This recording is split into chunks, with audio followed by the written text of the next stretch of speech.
Good morning.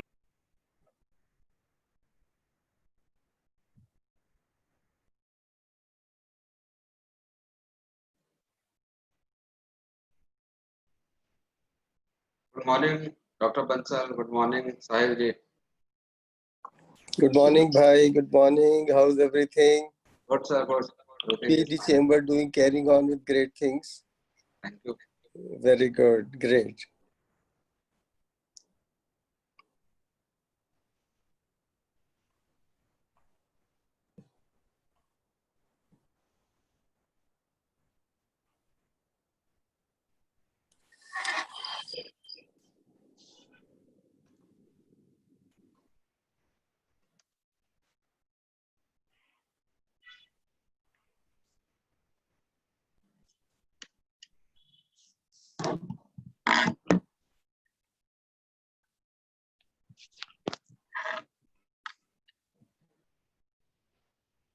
Morning, Mr. Bansal.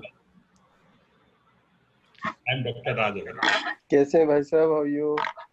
Fine.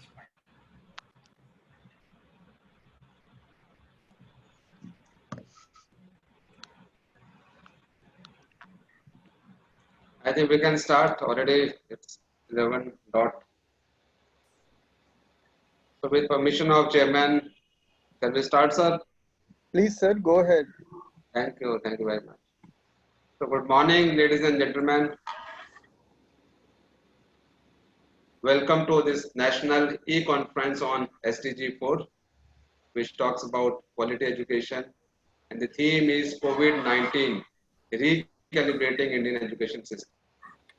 So as all of you are aware that the staggering impact of this COVID-19 on education system around the world is unlike anything which has been seen in the past.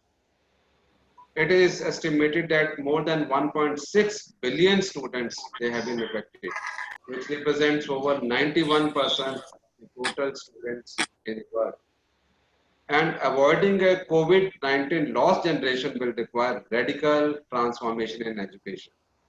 And in order to understand the nuances that how we can actually surmount this challenge, we have curated this conference so that we get best of the views from the domain experts and also the research that will emanate out from the researchers who have done a very, very important work in trying to come out with some of the probable solutions and what all opportunities lies here.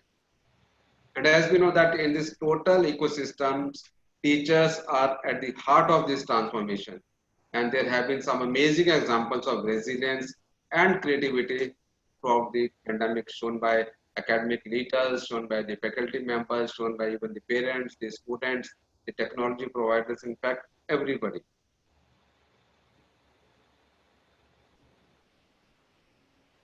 Online education has hit the last 30 days, it is observed that there were around 10.3 million enrollments in courses on Coursera, which was up 644% from the same period last year. And universities are unable to deliver on-campus learning in this new normal. And many universities, they have scrambled to provide academic continuity through emergency remote teaching. And at this moment, universities are focused on ensuring academic continuity for students by different engagement models. And as the emergency subsides, probably we will see that maybe in another 2-3 months it may subside, but the normal, probably it will fail to return. Absolutely normal, I am saying. So academic institutions in this new order, they have to do something more. And there's a good likelihood that virtual learning in some capacity will need to be a part of the education for the foreseeable future.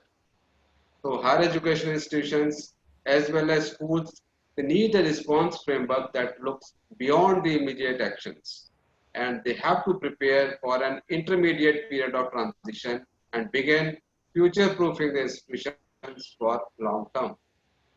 And also educators faced with unprecedented urgency, they are working hard to restore teaching and learning using technology, innovation, and collaboration. And different institutions, they are in fact at varying degrees of digital transformation. There are some digital newcomers and there are some who have in fact advanced in this online training modules and platforms. So the point is that we need to build a very mature digital learning ecosystems. And the current state of technology right now and the platform choices we have, there are around more than 10 platforms right now. It makes it easier for schools and universities in this position to take quick actions. At this coronavirus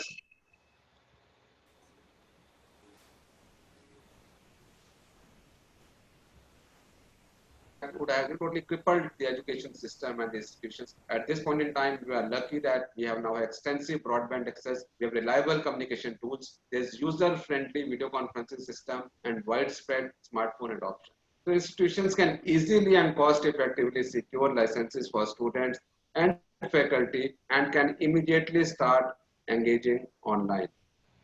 So sustainable development goal number 4 is being tested like never before, because right now we need to have more efficiency in spending and also investment in education, which is the best way to face the uncertain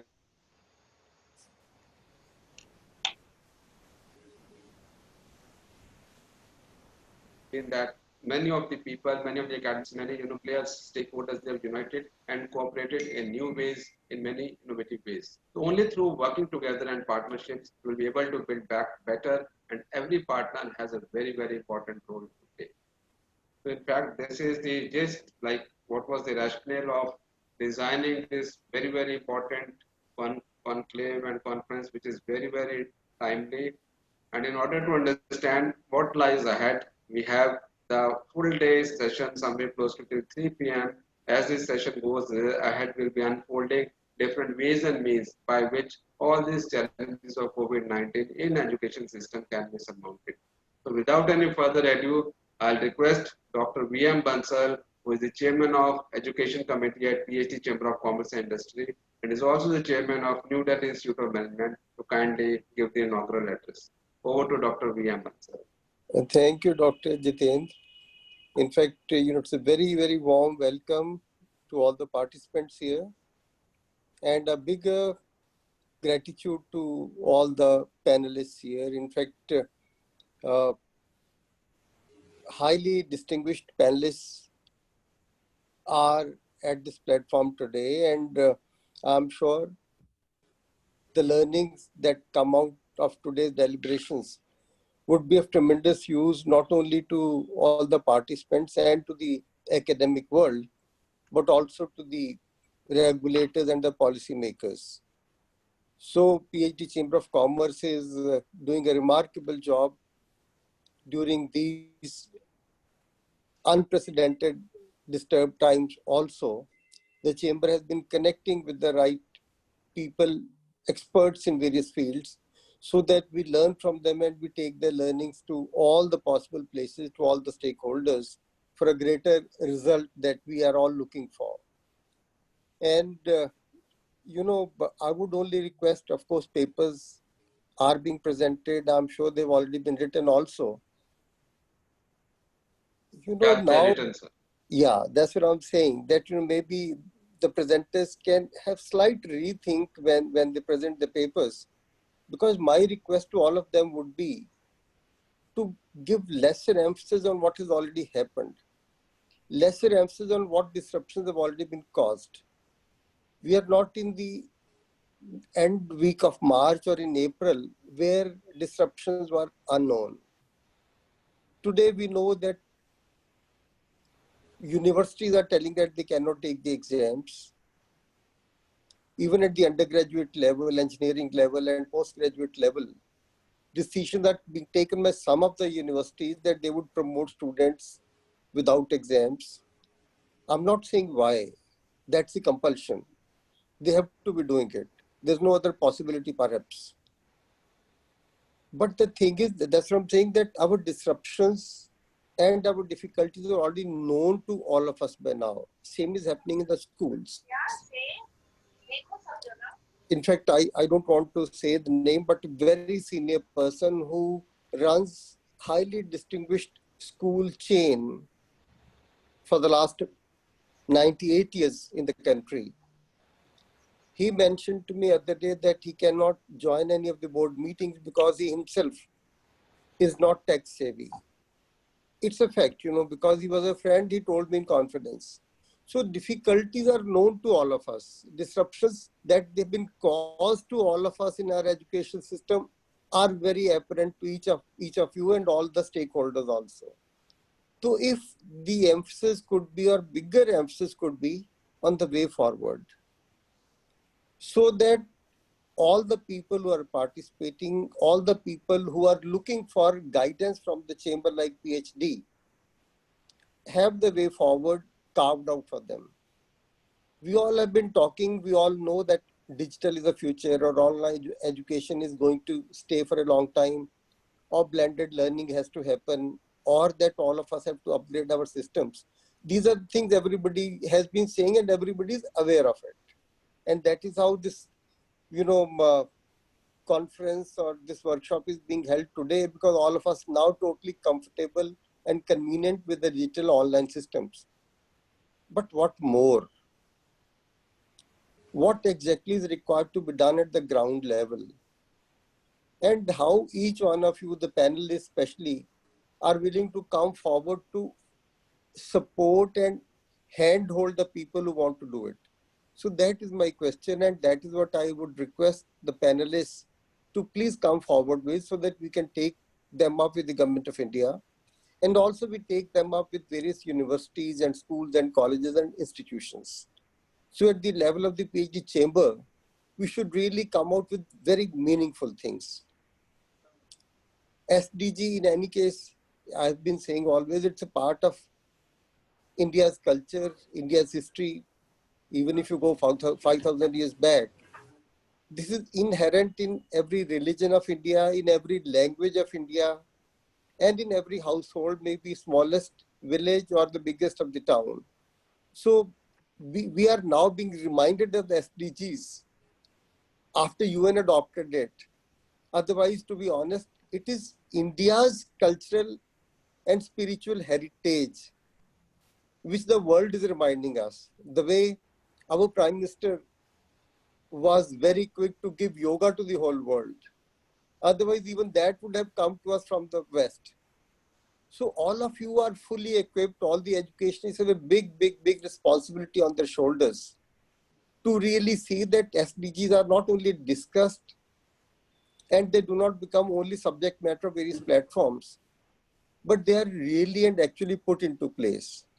So I, in fact, on behalf of the PhD chamber and also on behalf of New Delhi Institute of Management, take privilege in inviting each one of you and all the colleagues that you can connect with. I'll just tell you a very small thing, this digitalization and online thing. As you are aware, Prime Minister Modi mentioned at Howdy Modi about Smart India Hackathon that is being conducted since 2017, where school and college students are finding digital answers to the problems faced by various ministries of the Government of India since 2017. I'm aware because we are the only MBA college chosen by the Government of India for the grand finale since 2017. All other are engineering institutions. Now what was happening? Now disruption. That's what I'm coming to the SDGs and disruption. This year, all these years it is being held in the month of March and April. So government was stuck now for the last 4 months what to do. And it is Prime Minister's dream that it has to be done every year. So now in the last 4 months, all the participating institutions across the country have upgraded the systems. And now Smart India Hackathon is happening 1st, 2nd, 3rd of August, entirely online. All the judges are online, all the participants are online, all the nodal centers are online, and PM is going to address all of us on the first evening at 7 p.m. So I'll just leave it there because we need to be learning from each one of you. I'm only trying to tell you the advantages, of course, that have happened. That so many institutions have been able to upgrade themselves great way, and they're showing the future. But all others have to be doing it. Let us all together show the way to all of them. Thank you very much, PhD Chamber, for doing this great event today. And I'm looking forward to real meaningful learning by end of the day. Please carry on. Thank you very, very much. All the very best to all of you. Thank you, Chairman. Thank you, Dr. Bansal, for your inaugural address. And now I'd like to invite Mr. Sahil Agarwal, the co-chairman of Education Committee at PhD Chamber of Commerce and Industry, and also the co-founder and CEO of Dishood University to kindly share his thoughts with the August delegates. Over to Mr. Sahil. Thank you, Jatendra ji, and thank you to the chamber for organizing this very important meet. Thank you, Dr. Bansal, for very pertinent remarks on this topic. I want to just present some opening remarks for the next 4 or 5 minutes, and we have a very profound lineup of panelists and paper presenters. So I'm sure there will be a lot of learnings today. I want to share that when we look at the Indian education system and how do we recalibrate it, what are the reforms needed, we are mostly studying it from a recent point of view. So let's say we are looking at it from the last 15, 20, 25 years. But the Indian education system as a tradition has been vast. It dates back to at least 2000 years ago to the Takshashila University. And from them to Nalanda to an entire history of Gurukuls, and up till very recently in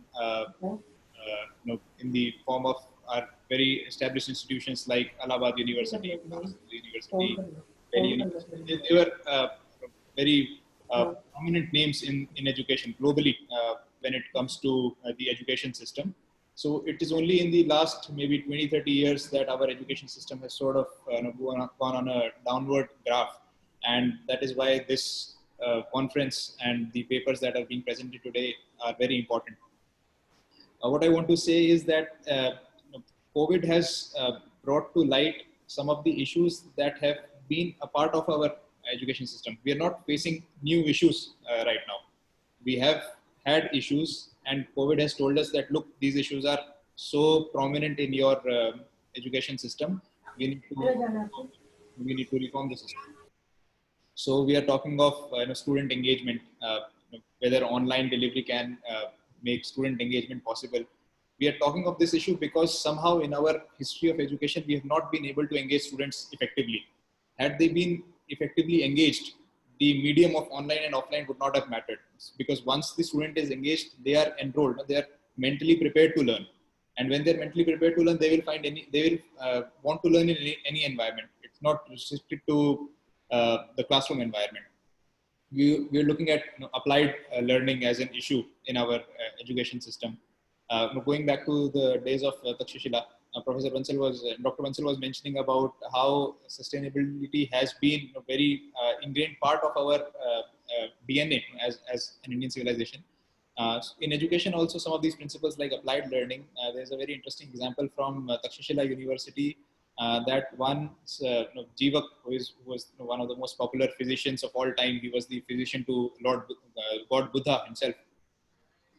His guru Atre told him, go to the forest, find a plant which does not have a medicinal value. This is when Jivak is a student at Takshashila University, and Jivak goes there and does an extensive search in the forest, comes back to Guru Atre and says, Guruji, I could not find any plant which does not have a medicinal value. And then the Guru says, okay, now you are capable of succeeding me. You can be my successor. So that's an example of very applied learning. So there was no textbook which told Jivak that this plant has this value. He had to actually go to the forest, check a leaf and check a stem of the plant and find out whether this has any value or not. So that's the kind of applied learning which we need, and that does not matter whether we are talking of ancient education system or current education system or technology enabled education system. It's just a principle. So while the principles remain the same, our methodologies have changed, and if we only treat the methodologies, we won't be able to achieve the principles. So we really have to look at the principles if we want to recalibrate our education system. There is a very interesting research that Dharampal, the famous scholar, Gandhian thinker, did a few decades ago for the Madras presidency of the pre-independence British India, where he was studying the way our K-12 education was designed in a Gurukul format and how different students were engaged in a very student-centric, applied kind of learning, very hands-on kind of learning. And he wrote a very thought-provoking treatise called The Beautiful Tree. I would encourage all of us to read it if we haven't. The Beautiful Tree lists how Madras Presidency, what kind of literacy rates were there, what the pedagogies that the faculties used to teach the students. And then there is a Professor James Tooley in UK who studied this book by Dharampal and then found out how a lot of principles in the European education system, particularly the British education system, later in the 20th and 21st century, happened to be derived from this research that was done at the Madras Presidency in our Gurukul system. So these kinds of this background is important for us to put our entire research in a context that we are not talking of rapid, momentary, one-time change in terms of COVID.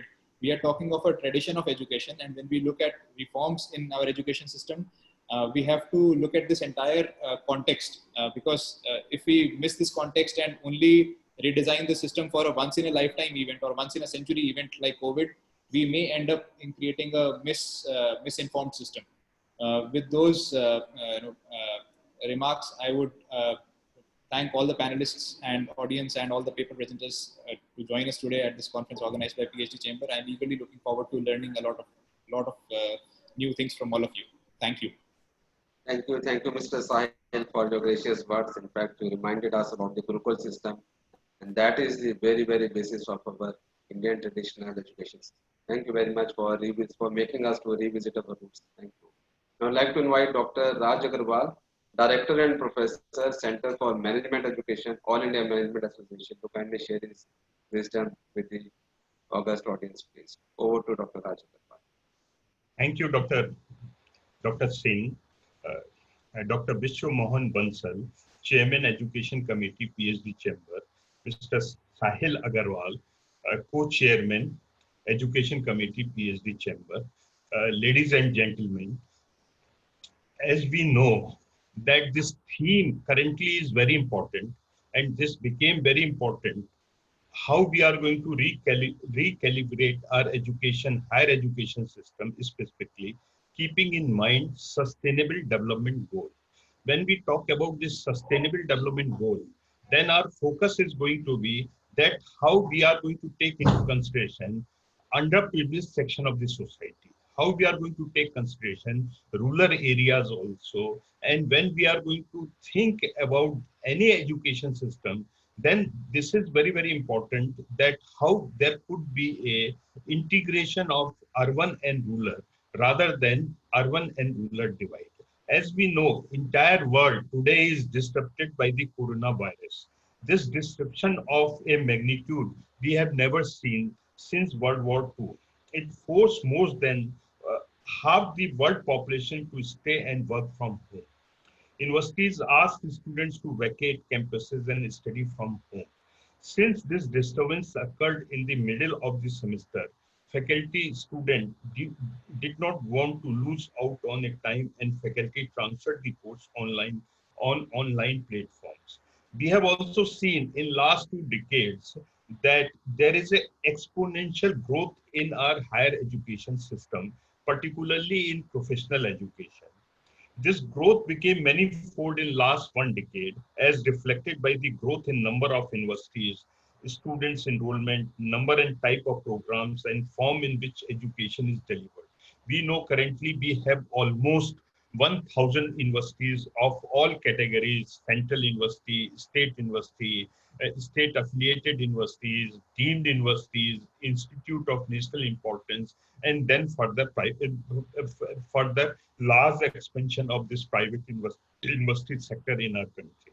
As we know, higher education grew, challenges in regulation, quality, faculty, governance, graduate employability, and institutional autonomy that has emerged and that have been repeatedly debated in various seminars, conferences, as well as in various regulatory bodies. We know that with this higher education system, there is a problem of access, problem of equity, problem of quality, innovation, and transparency. And that needs to be sought by the new education policy. How new education policy is going to focus on this by taking into consideration technology, accreditation, as well as institutional ranking. We know that technology has emerged a intermediary process. Students also now readily accepted the online classes, although they have missed the fun of full-time as well as face-to-face learning. We know that this online technology, this is also somehow linked with the Industrial Revolution 4. Now, this we have seen the rapid pace of diffusion of mobile internet, cloud technology, artificial intelligence, machine learning, and automation technology in our industry and our day-to-day life. Social media, for example, has already gained wide acceptance, and we have seen that pandemic that has accelerated the process. We have seen that there is a exponential growth of online education, digital payment, as well as streaming services and e-commerce. This is definitely making the life of people simple as well as stressful. We know that one of the greatest consequences of this pandemic, this is what that there is a exponential growth of this online education. Baiju's share has gone up in online school education to 60%. Coursera, Dr. Jitendra has also pointed out, has experienced 6,000% growth during this time.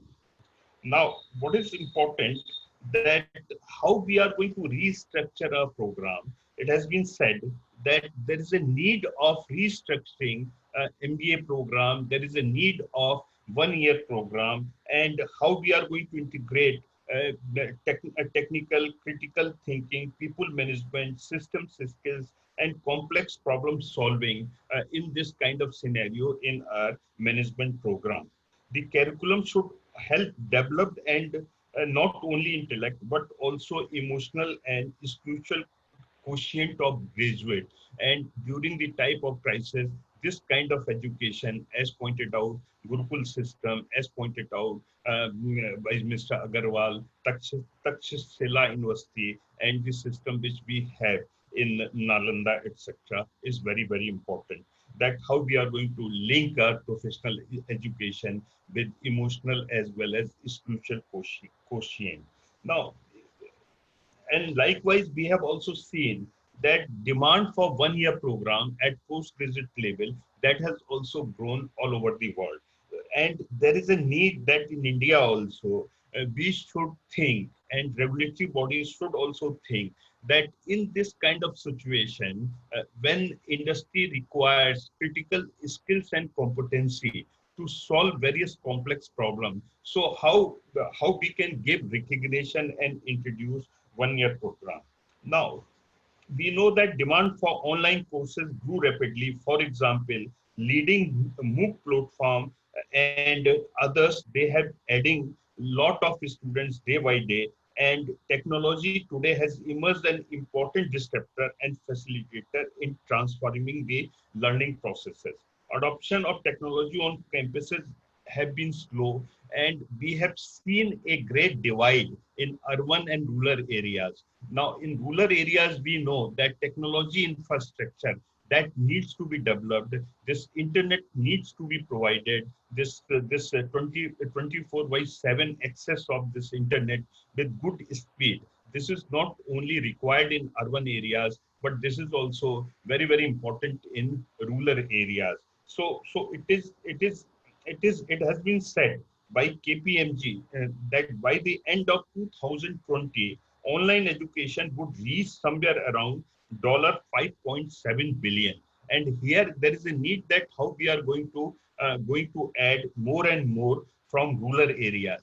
In one hand, online education is good for providing education in rural areas because this online education can also be an effective panacea for increasing the enrollment ratio in our country. Now, as we know that demand for reskilling, upgradation of the skill will grow manifold in post-COVID era, thus creating new opportunities for industries. The value of degree will get augmented when universities allow students to pick up courses from other sources like foreign or national universities and professional bodies. They would have to decide on credit to be awarded for such courses. So therefore, there is a need that how there could be integration of national as well as international universities in online programs, and how professional bodies like PhD chamber, like IMA, like other professional bodies, they could play a very important role in imparting professional education. Technology has today made borders meaningless, thus creating a global opportunities for Indian institutions in online education. Recent announcement by Finance Minister that top 100 universities in India can now offer online courses and programs without regulators' permission has created new paradigm in online education. The announcement also mentioned that university could provide up to 40% credit for courses offered on SWAYAM platform. So this is a big development that has happened. Online learning has shown significant growth over the last decade. Technological innovation has enabled people of all ages to learn from a distance, and by utilizing a variety of different medium, from video tutorial to infographics and slideshow. Research and Market Agency has forecasted that online education market as $3 by will be $3.350 billion by 2025, and this could be updated by analyzing the impact of COVID-19 on the growth of this online education. In 1994, the first online curriculum was introduced by Cal Campus. As internet continued to develop and evolve, more advanced version of these online schemes became available, including Blackboard in 1997, Smart Thinking in 1999. These organizations endeavored to serve as innovators in connecting students with highly qualified teachers through the interactive platform of the internet. Open Course Wire, this has again become quite important consortium, and this is operational since 2002. MIT has developed a very good database of Open Course Wire, and they are offering wide range Yes, of yes. free online courses.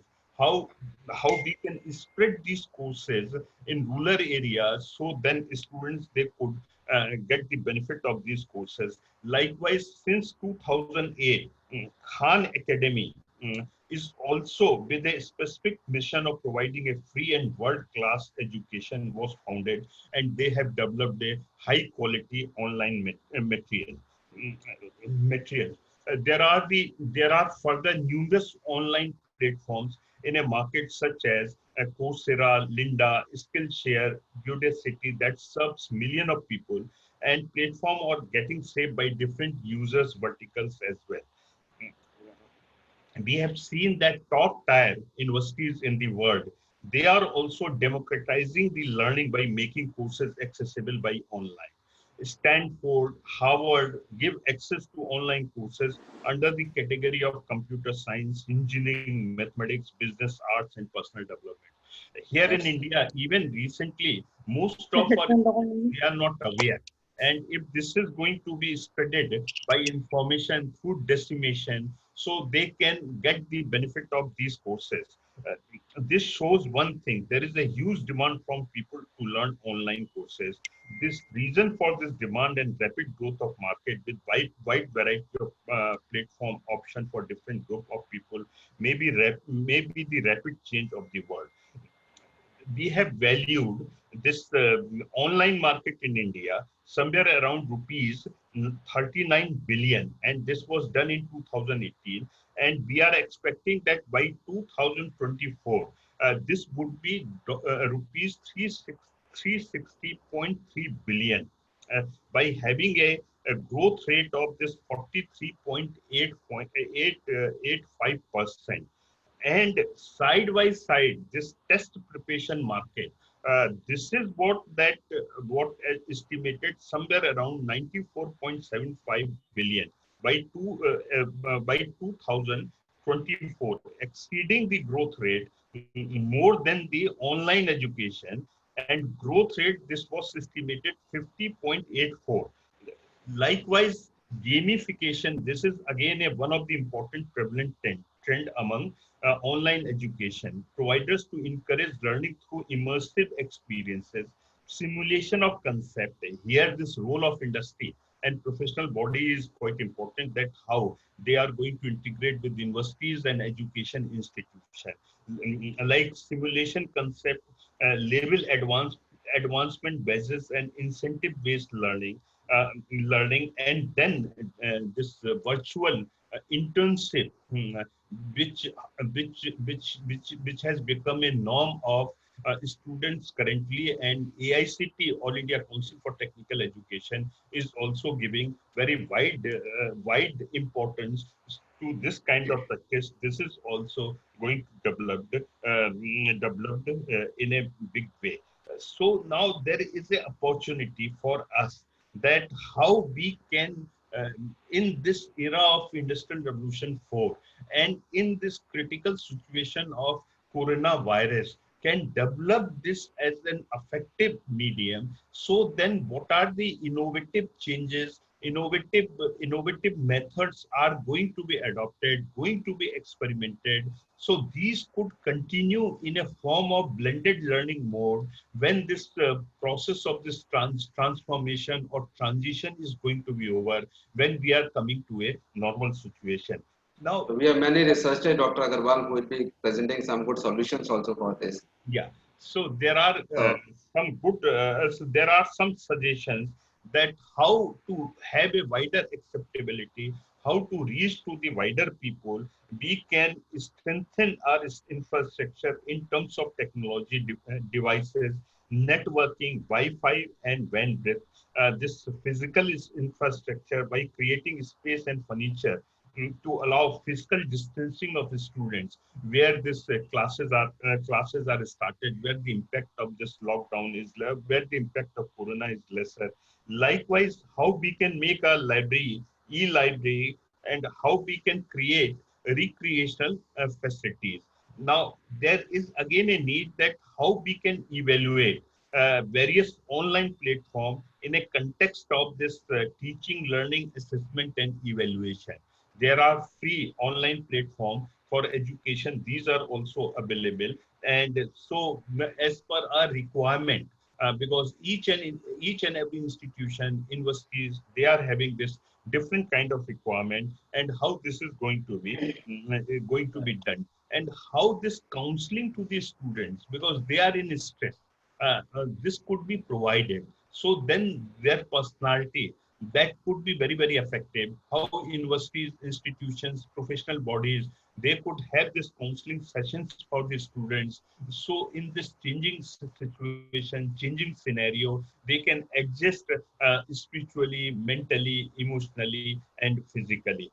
With these words, I'm going to end my talk. Thank you very much for providing me this. thank you, Dr. Raj Agarwal, for such mind-boggling statistics. In fact, you rightly said the time has come of online learning only, and the new startups and new organizations that are booming in this era, that is never seen in the past. And as you rightly mentioned, that right now the focus has to be on rural area. We always talk of digital divide, but now what we have seen that internet penetration is also same in the rural areas also. In fact, 2 days back, Prime Minister, our Honorable Prime Minister, Mr. Modi, while speaking at the India Idea Summit, he said that for the first time ever, India has now rural internet users, more rural internet users than the urban one. And because there was a study which was conducted by IAMI and Nielsen, it revealed that there are 227 million internet users in rural areas and 205 million users in urban areas. So we can see that the days of digital divide are over. In fact, the rural areas also trying to get these opportunities. And as we talk of the physical infrastructure, we talk of the soft infrastructure. I think the most important thing that we need to unleash is the opportunity infrastructure. That is the need of the hour. Thank you very much, Dr. Raj Agarwal, for your kind words. Now I would like to request Dr. Madhuri Patri, Head Lakshmipad Singhani Education Foundation, to kindly share her thoughts with our august audience. Over to Dr. Mal. Hi, a very good morning to one and all on the dais and off the dais, although nowadays it's everybody on the same platform though. I think I come from a different segment altogether. I look after a K-12 segment, so I'll be able to, we prepare students for higher education, and those are very, very foundation years. If we don't do our job correct, then of course your job becomes twice as much. So I think as previous speakers, Dr. Agarwal and everybody has mentioned, that platforms nowadays are many. We have right from Zoom to WebEx to Google Meet. We have a lot of learning enhancers like gamifying and everything. We have all the platforms, but the idea is here, are we able to engage our students? Engagement of students is what leads to learning. And engagement comes from the passion that we have. I think I'm taking, I mean, people, we had Mr. Agarwal talking about Takshila and Nalanda. I'll take you a step back. In our country, we have produced Purusho Me Uttam Purushottam Rajaram. Yeah, Purusho Me Uttam, till date, centuries have gone by, but we still consider him as Purushottam. Yeah, they have been produced by our education system. Education system was meant to cater to kind of life skills that you would, raja ke bete ho to waisi education di jayegi, brahman ke bete ho to, it was for your living, it was to lead a good life. But of course, whatever damage has been done by the notebooks and the blackboards and the classrooms in our education system needs to be undone today. And technology can bring us back to that same platform where learning can happen, by the student, wherever he wants, whatever he wants, whenever he wants. We have come back a complete cycle. And I think, as Dr. Bansal rightly said, that instead of harping of what has happened in the last 2-3 months, let's talk about what's going to happen ahead. There is a huge opportunity today. I still remember on 19th February, Business World had called for a conference, and I was, kind of anchoring all the principals of various schools and everything. And I just mentioned that there'll be a time when brick and mortar structures will go, and we will have education as MOOC education. 10 years, 20 years, I don't know, but that's what is going to happen. That's what we foresee. That's how this younger generation is coming up. They don't want to be bound. They don't want to sit in a class of 30 and have a period for 40 minutes. And almost everybody laughed at me. Everybody thought I was speaking out of my head. But that's exactly what we are heading for today. How we are heading, I mean, it's thanks to Corona or whatever, but this is exactly what is the future of education. MOOC education will be the kind of buzzword around. People will learn what they want to learn, when they want to learn, and how they want to learn, and from whom they want to learn. They'll not be bound by a teacher. So I think every university, every college, the entire educational fraternity needs to think of a long-term solution instead of a quick fix right now. First 3 months, we have all done our quick fixes. We've all kind of, everybody adapted, adjusted, whatever platform we want to do, whatever.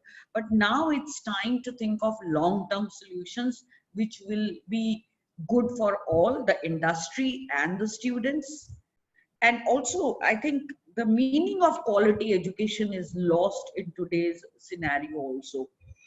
Quality education is nowadays like, how much do you score? Do you get a 99.2%? Do you get, I mean, marks have become quality education. The definition of quality education itself needs to be redefined today. So since COVID has brought us to a platform where there is so much happening, let's redefine that also. The entire gamut has become of scoring marks, completing curriculum, delivering in the classroom what needs to be delivered. We need to redefine that entire paradigm. Unless we do that, we can't talk of quality education. that redefinition is, I think, the most critical issue right now. Is it that we will finish a so-called given curriculum of every subject in those 40 minutes periods? Or as Dr. Sahil said, that are we going to make it practical? Are we going to make it experiential? Are we going to make it more learner-centered? So I think these are questions which today we should be able to answer. We should be able to collaborate. We should be able to sit together as a think tank and get answers for this. With that, I'd like to thank everyone for giving me an opportunity. Thank you very much. Thank you, Dr. Madhuri, for your words. And you rightly pointed that the K-12 education is totally going in a totally different way in these COVID times with online education, and looks definitely is the is the future. Thank you very much for sharing your insights.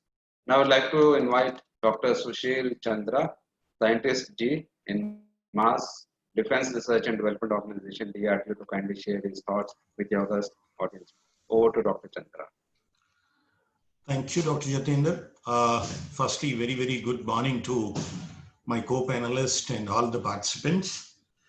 I'll try to be crisp and short because I know that we have already gone ahead of time.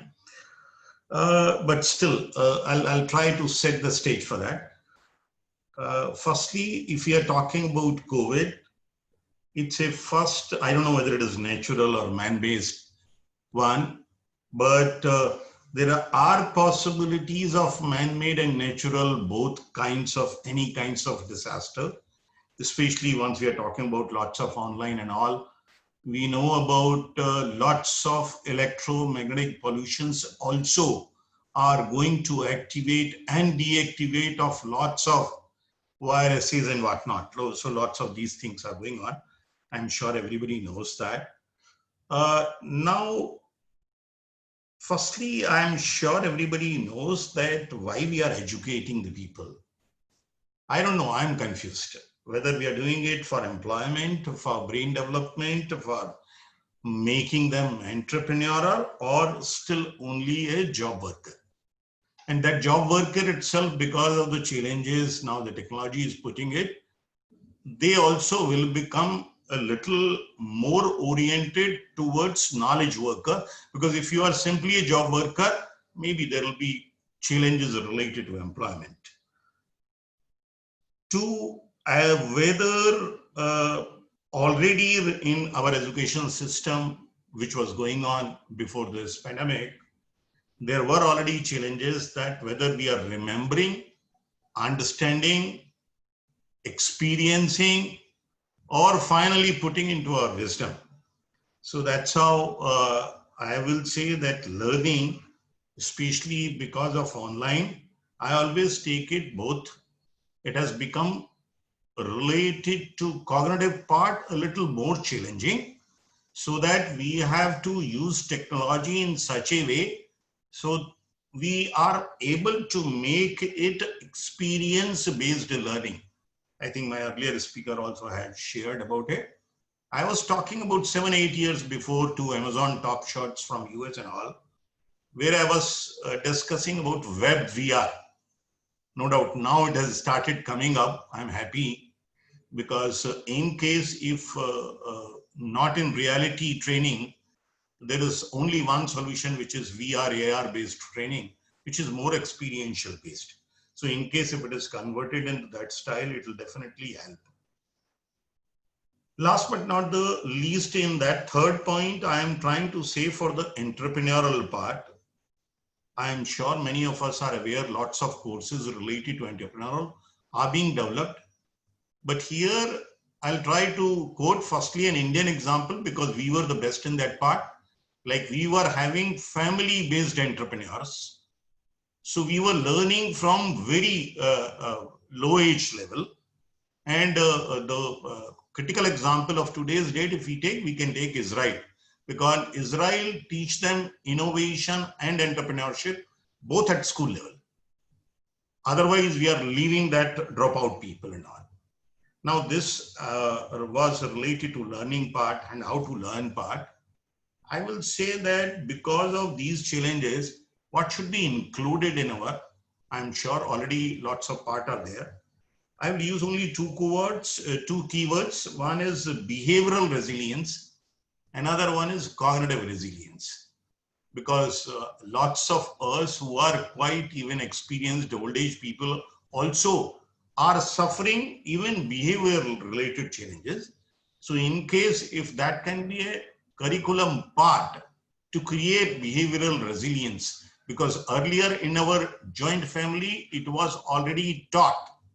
But now it has to be an integral part, whether how to manage anger, anxiety, depression, all these things, otherwise they will keep on increasing. Two, once I said for cognitive resilience part, even if we are not able to, because of any circumstances, whatever reasons are, our cognitive part, that means cognitive resilience means our still decision making, planning, thinking should remain intact. Otherwise, you will make wrong decisions and ultimately it will affect our overall life. So what my meaning is, like, I will try to summarize by 3 points. I'm sure online based is not an option. It's a kind of both compulsion as well as because of technology penetration, it will automatically come. But then there are a few neuroscience related challenges. Once we read it like a blackboard system, pauses between the discussions are reducing. Our brain has got a capacity to register, then process the information, and then brain itself takes a decision whether we are putting it in a short term or long term, or we are going to recall. So all these basic processes will be challenged. We no doubt know about it. Till now, earlier we were talking about only personalized medicine. Now we are talking about personalized learning and adaptive learning, because cognitive computing and adaptive learning is definitely helping in that. But with that note, I think I'll try to sum up my words. We should understand all these challenges. And last but not the least, I'll differ a little from Dr. Jitendra. Situation comes, if back to the normal, we'll be happy. But otherwise, I think whole world has accepted, including our Dr. K.K. Agrawal has been saying, there has to be a word, new normal. So normal itself has to be new normal. Thank you very much. Thank you, Dr. Chandra. And I also accept this normal is the new. This normal is the new normal. Thank you very much for making that very, very important point. Now I'd like to request Dr. Namita Rajput, Managing Trustee, Salm Education Trust, to kindly share her thoughts with the audience. And Salm Education Trust is basically also our partner in this endeavor, and she has been instrumental in getting all these, in fact, most of the research papers that we'll be seeing today. Over to Dr. Namita Rajput. Yeah. A very good morning to one and all.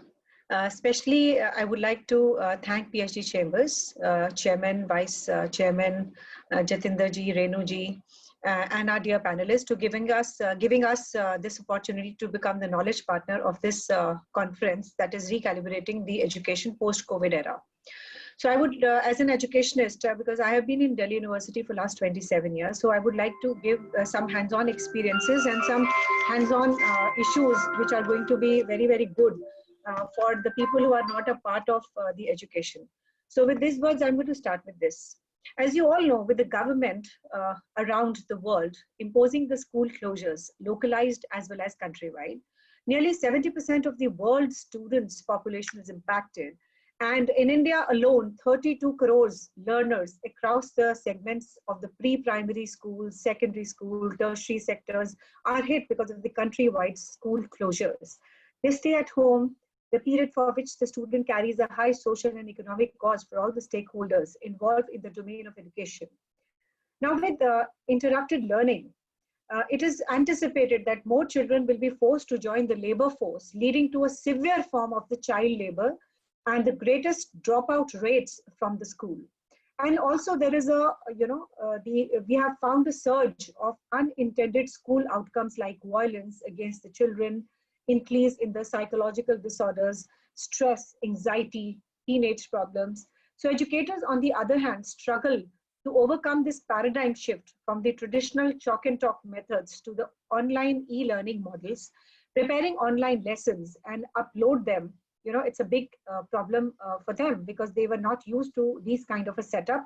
And of course, as you talk about the preparedness level, India as such is a developing economy, but when you come on to this digitalization aspects, we are not prepared. Let us accept this fact. Additionally, the work from home and online teaching mechanisms are taking a toll on their mental health by blurring the professional versus the personal boundaries. And according to some United Nations data, I would like to mention here specifically, India has a homogeneous network of nearly 15 lakh schools, 25 crores children, 94 lakh teachers at school levels, 50,000 higher educational institutions. So this present manifold challenges in transcending from the physical delivery of education to our online teaching methods. So there are certain definitely initiatives which the government of India is taking, which needs a special mention here. The National Institute of the UGC and MHRD are on the forefront of provisioning of the technology-enabled learning through audio-video mode or through e-books and the journals. Secondly, the Swayam Prabha initiative intends to address the problem of non-uniform internet penetration in the country by offering 32 lakh quality educational channels, that is direct to home channels. So this is a very beautiful initiative, which is definitely going to make a substantial difference for those who are not, taking, or those who are not able to access the internet activities. So through DTH channels, it would be probably quite possible for them to learn, the new learning platforms, that is the digital platforms, besides accessing the internet. So across the nation, 24/7, they can access the DTH channels. The content for these channels is provided by the esteemed educational institutes of the nation like IIT, University Grant Commission, NCRT for schools, etc. Now, definitely, there is a provision of digital repository of the journals and the books, which can be accessed by the learners at one place in the Digital Library of India, NLDI. And MHRD has also ensured the provisioning of the virtual labs that stimulate a learning platform for everyone. There are definitely some caveat and challenges that is we have to prepare ourselves for today. So I have jotted a few points here. Number one, the internet facility the government of India should work upon, because this is a new normal, as was mentioned by my previous speaker, and I fully endorse his thoughts. So availability of the internet and the broad bandwidth, which should be available to everyone, is a mandatory condition, because today we have coronavirus, tomorrow we can have another virus, and definitely we are hanging with the problems of the climate change also. So probably this is the time to reinvent everything, to re-strategize everything, to revisit everything and make the policies so that we are able to overcome these kind of virus and the climate change problems. And this is a daunting situation we have to counter. The only thing which can counter is the availability, reforms in the educational policies, preparedness. Preparedness can only be possible if we have, a very continuous training programs for the students as well as for the faculty. That is the faculty development programs and the student development programs on the digital platforms. And probably here the role of the engineers would be manifolds. And one more thing, that we are, since this is a new normal and we are on the self-learning platform and self-supervision platforms, because nobody is supervising you when you're sitting at home. So the self-learning, self-discipline has to be kept in mind, besides keeping you, healthy and sound, because otherwise you will lose your health. So the rise of the knowledge in terms of whatever I have mentioned here, that is the self-paced, self-discipline arena. Probably there are few suggestions which I would like to mention here. Like in the schools, we have a very common, the syllabi. So what I want to propose on this open platform is that we can, this is the time when the world is on the same, problematic era, that is the COVID-19, and we are all struggling with this particular pandemic situation. So my, proposal and my advice in this regard is that somewhere down the line, maybe probably 6 months from now, or probably from the next academic session, we can introduce some global platforms, have a partnership with them, and probably we can have a comparable, academic, comparability with the global institutes like Harvard, like the MIT, etc. Because this is the time we are reinventing everything. So reinventing, integrating the global, point of view and integrating the points which they focus on in our education system probably can make a lot of difference. So definitely this can only be tackled by the technology. And coupled with this, there are other factors like reliability of the local power supply, device ownership, digital skills to teachers and the students can make a substantial difference. With the schools and the higher education institutes closed for almost 2 months, there is still a challenge to how to go about with their education system, with their teaching learning process, with their evaluation system. You must be seeing in the newspapers that every there and now we are coming out with the criticism of open book exams and stuff like this. So probably this is the time that we have to dive into the technology enabled and come out with something beautiful which is internationally comparable, streamlined, and the whole education system on the blended teaching with 90% technology enabled and 10% of the physical face-to-face teaching learning. Because of the situation, it is definitely very, very uncertain. And the remote learning experiences, the outcomes of the children, engaging them, making them very gamification, as was mentioned by the previous speaker, is also very, very important, and integrating with the interesting teaching pedagogies, instructions with the digital devices, a graphical inter-user phase which is very easy to learn can actually fill the pitfalls of the earlier system.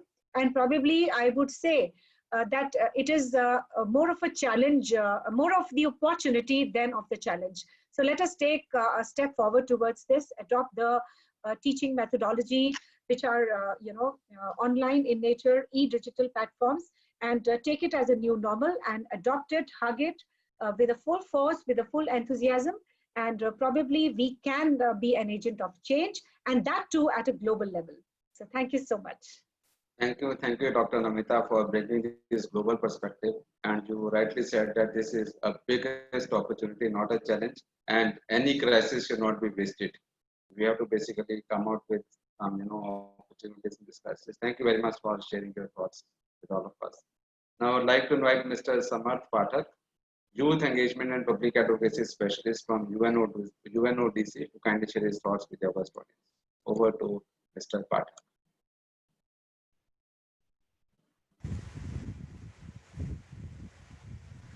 A very good morning to all the distinguished guests here. This has been like a master class on education so far. I've really enjoyed listening to all the panelists, and some very interesting perspectives have come up. But I do hope that you and your families are safe and well and taking care in this unprecedented situation. On behalf of the United Nations Office on Drugs and Crime, UNODC, I'm delighted to join this very pertinent dialogue on SDG-4, focusing on quality education.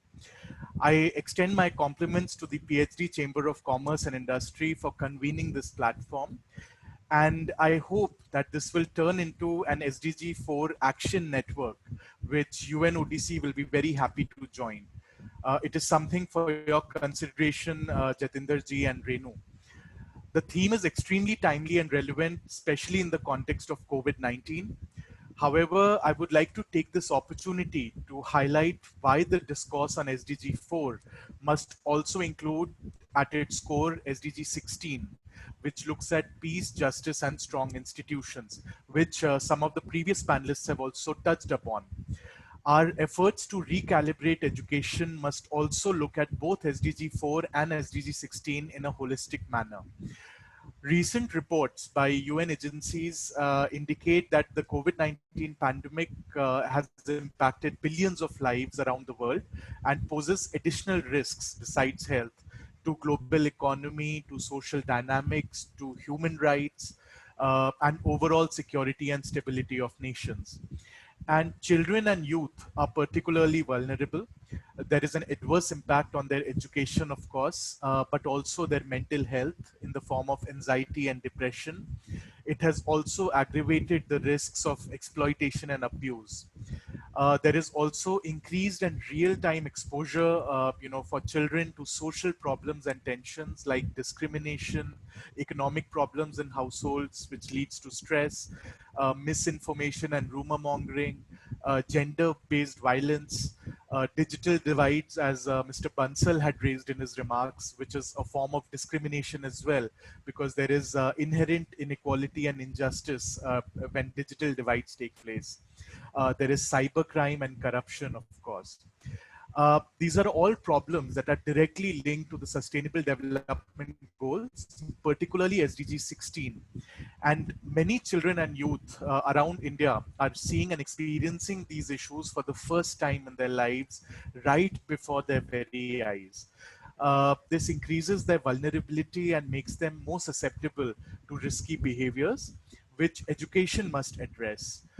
We believe at UNODC that education is an essential medium to defend rights and protect the rule of law and essential life skills in crises like these. Learning empathy, respecting diversity, and being able to recognize and challenge social issues are key skills that young people need to undertake to avoid societies becoming more, polarized. Recent research also shows that social economic skills, social emotional skills also contribute to building the resilience of young people, especially in times of crisis. We believe peace must also involve three things. One, actively engaging with young people through education and spreading awareness on social and global themes. Two, strengthening youth agency to co-create solutions.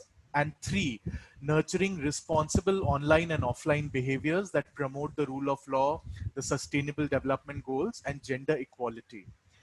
In this context, over the past few years, UNODC has been proactively engaging with young people on these issues, including crime prevention, integrity, and ethics. We are doing this under our Global Education for Justice initiative, which supports the implementation of the 2015 Doha Declaration. Under this initiative, we have been actively engaging with students and educators at the primary, secondary, and tertiary levels. The initiative aims at building the rule of law through education, developing critical thinking skills among young people, providing knowledge support to educational institutions, and providing a platform for student-driven social impact initiatives and solutions. We are also supporting teachers and students by equipping them with free-to-use, peer-reviewed interactive resources on these themes. Education for Justice programs, educational tools put great emphasis on values, on helping children build critical skills, and teaching them to think. These products include free-to-use comics, board games, online games, besides your readings and educational modules. We have also developed the Zobs cartoon series, which is receiving tremendous traction from primary and secondary school students. And these can all be used by teachers, parents, and students at home to develop an understanding on peace and the rule of law.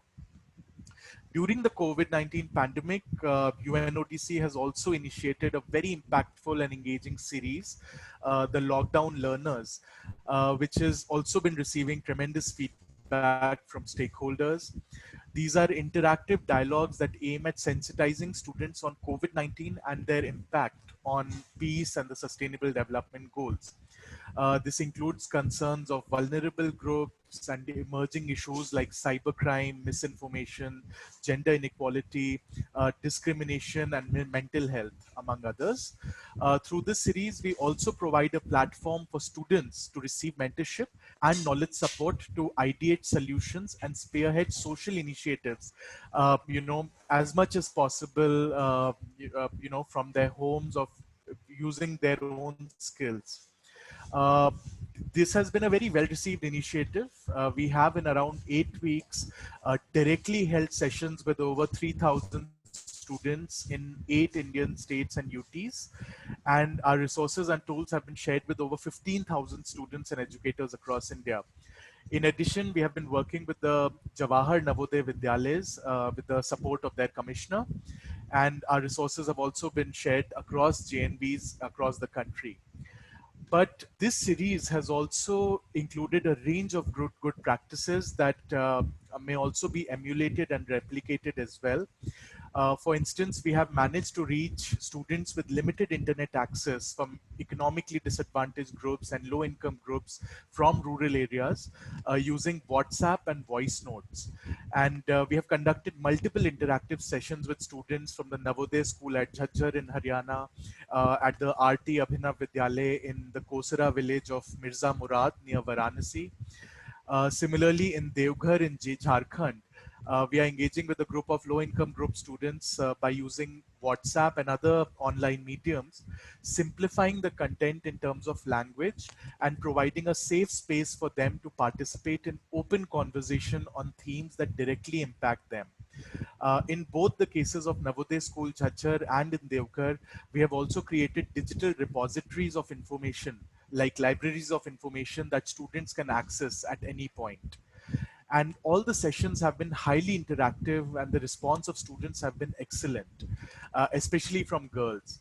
On WhatsApp, it almost works like a telephone call with voice notes. These are very cost-effective ideas that may be used by students with limited net connectivity. And every alternate day in the morning, our phone starts buzzing with messages from these proactive and highly energetic group of students who are eager to learn and work with us. As Dr. Agarwal suggested in his talks, in his remarks, this is one way in which the urban-rural divides may be bridged easily. In some of the other schools, we have also had a substantial amount of creativity and innovative products that have been, shared with us from the students. These include songs, interactive videos, games, websites, blogs, etc. Educators are also reporting behavioral changes, greater engagement, and renewed commitment to society among students who are participating. Many students who have worked with us are thinking about social themes and vulnerable groups more. They are more sensitive to human rights and emerging risks. For instance, in our sessions on gender-based violence, we have a growing number of students who are becoming teachers to other students. They are sharing thoughts and ideas and engaging in behavior change dialogues with their peers, parents, and siblings. Many others, especially girls, are also looking at helping other underprivileged students in various ways, including creating audio recordings of simple concepts that they are studying in their books to reach students who don't have access to formal teaching or online mediums right now. I think these are very positive indicators given the current circumstances. So I believe that the time has come for educators, parents, and policymakers and corporates to collectively work towards the post-COVID-19 phase. This, I think, poses a set of opportunities and must-dos. One, to revisit and include values, ethics, and social themes as a prominent part of our education system at the primary, secondary, and at the university levels. It is important to do this to enable and create not only a strong cadre of professionals who are willing to contribute to strengthen peace and development, but also responsible citizens to tackle social problems head on. Secondly, to recalibrate our approach to education to place an emphasis on peace, justice, and the sustainable development goals. Three, to create solutions-focused platform like this that has been developed by the PhD Chamber that strengthens collaboration between governments, NCRT and SCRTs, UNOTC and the UN, educators, students, and the corporates. Fourth, to recognize and leverage the creativity and innovation of dynamic policymakers, educators, corporates, and experts who have been tirelessly working amidst this crisis to ensure education happens seamlessly. And fifth, to enable and create channels and mediums through which access to online and offline education can be ensured seamlessly for everyone. We must strive to leave no one behind. We cannot afford any inequality in education, and I think this crisis has brought this learning to the forefront. So I urge educators, CSR representatives, funders, and partners who may be listening into this to please connect and join these efforts. Together, I believe we can really create very impactful initiatives, especially as the world looks at new learnings from COVID-19 on the way society should work. UNODC truly believes that crisis situations like COVID-19 cannot be overcome without education, in line with the UN's principle of leaving no one behind and the SDGs. A key area of focus is on the evolving implications of COVID-19 on children and youth, especially pertaining to health, peace, human rights, security, and the rule of law. And we welcome schools to also join in these efforts in creating a positive framework for students to be more productive and more engaged during this period of lockdown, to reduce stress through positive messaging, and to empower young people to become champions of tomorrow. I'm confident that this dialogue will provide food for thought for all of us to pave the way forward. And I again congratulate the PhD Chamber of Commerce for actually convening this platform. And I look forward to taking this dialogue further with you. Thank you very much. Thank you, Mr. Samar, for a very vivid talk. And you also said like how to align the UN SDGs agenda with education is a very welcoming step, and we look forward for some sort of advisory from you also so that we can take it to next level. Thank you very much. Now I would like to invite Mr. Suchendra Kumar, Executive Director, Education Sector Advisory Team, Ernst & Young, to kindly share his views with us. Over to Mr. Suchendra. Hi everyone. Good afternoon, and it's been a very august gathering and some very interesting views coming from the co-panelists, rather the panelists which were speaking before me. I have a small presentation. So EY, as you're aware, is one of the advisory firms. I work on the education space, and over the last 4 months since the COVID thing happened, we have been working with a lot of governments and importantly with a lot of universities also trying to understand, everyone is facing issues. How do we really make the most of this time and not let this disruption lead to more disruption in the education per se? Life, as we know, has changed. Education as the way we have known is changed. How do we really get around it? I have a small presentation to make, and I will try and not make it very heavy, and I'll skip some of the points that my co-panelists have already spoken about. Can you allow screen sharing, Renu or Dr. Singh? The screen sharing is disabled. It's disabled. Okay, I'll just check. Just a second.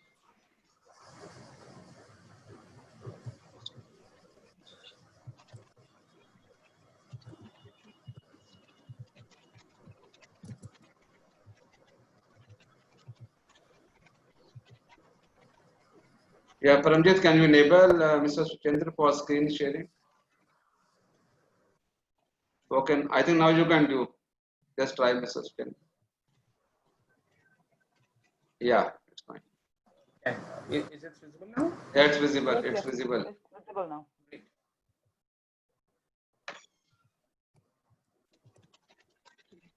So I think what really has changed while some of the speakers have spoken about this, I'm just taking a slightly different view.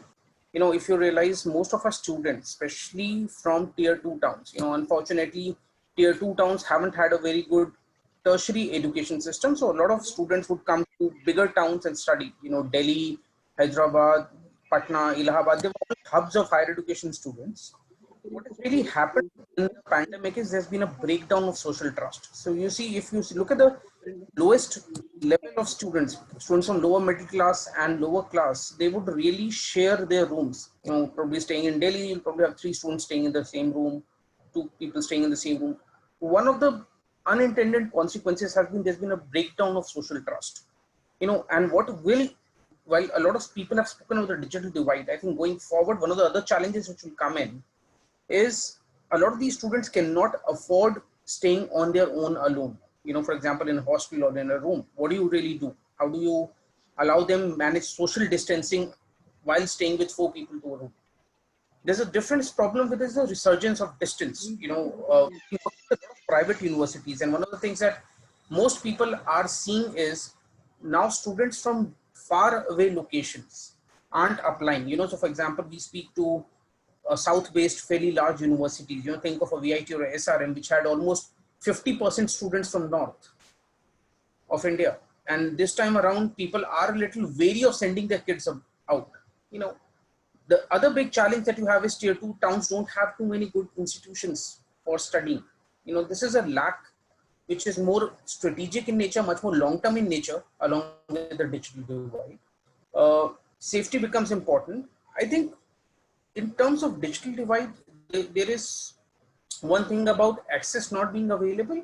I guess the second important problem which we also need to think of is what has happened today is really automation of teaching. You know, digital teaching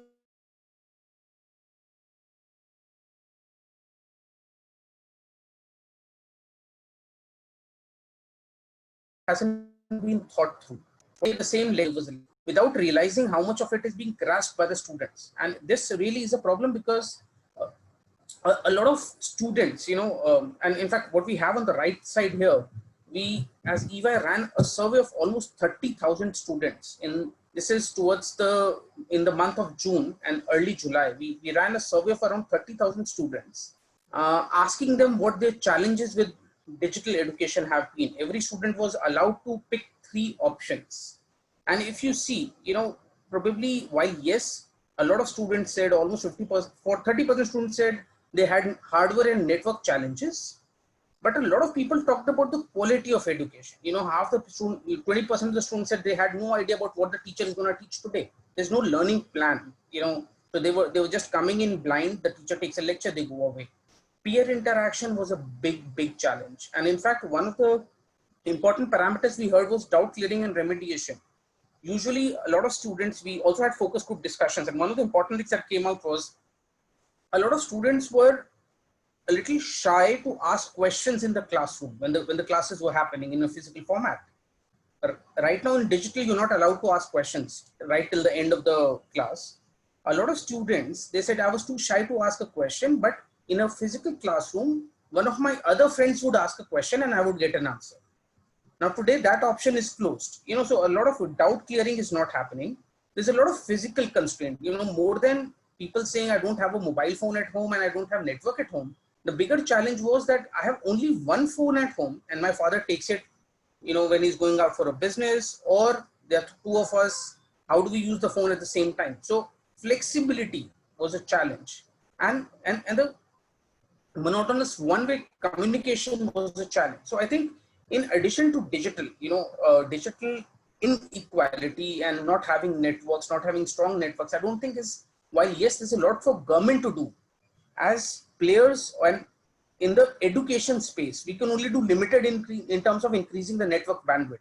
But what we can definitely do as an actionable for the education community is to look at these issues of improving the learning outcomes in digital as the way to go.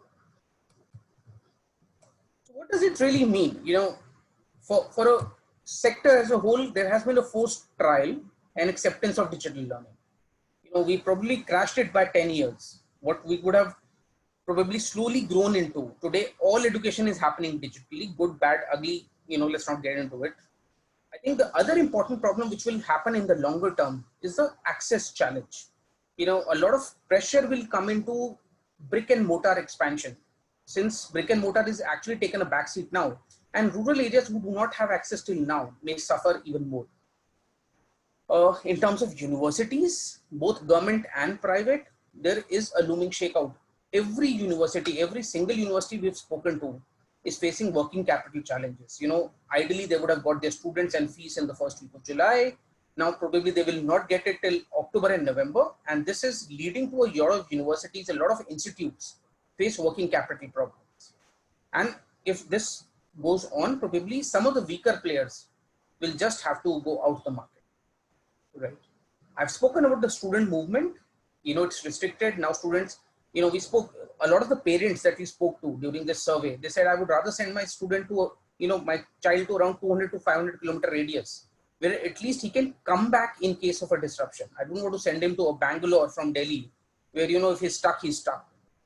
What this will lead to is a lesser diffusion of idea and more, you know, homogeneous student bodies. What has been also happening is the online providers, Upgrads, you know, Simply Learns are making a splash right now.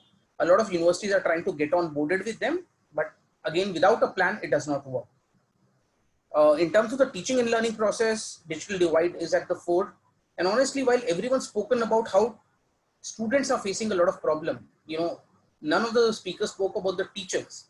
Teachers are facing the same set of problems. If you see, they also have a digital divide.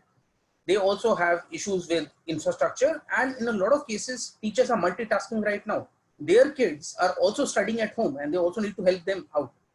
So teachers is again a harassed lot. In a lot of universities, both government and private, they have not been paid salaries for some time, which is another big challenge.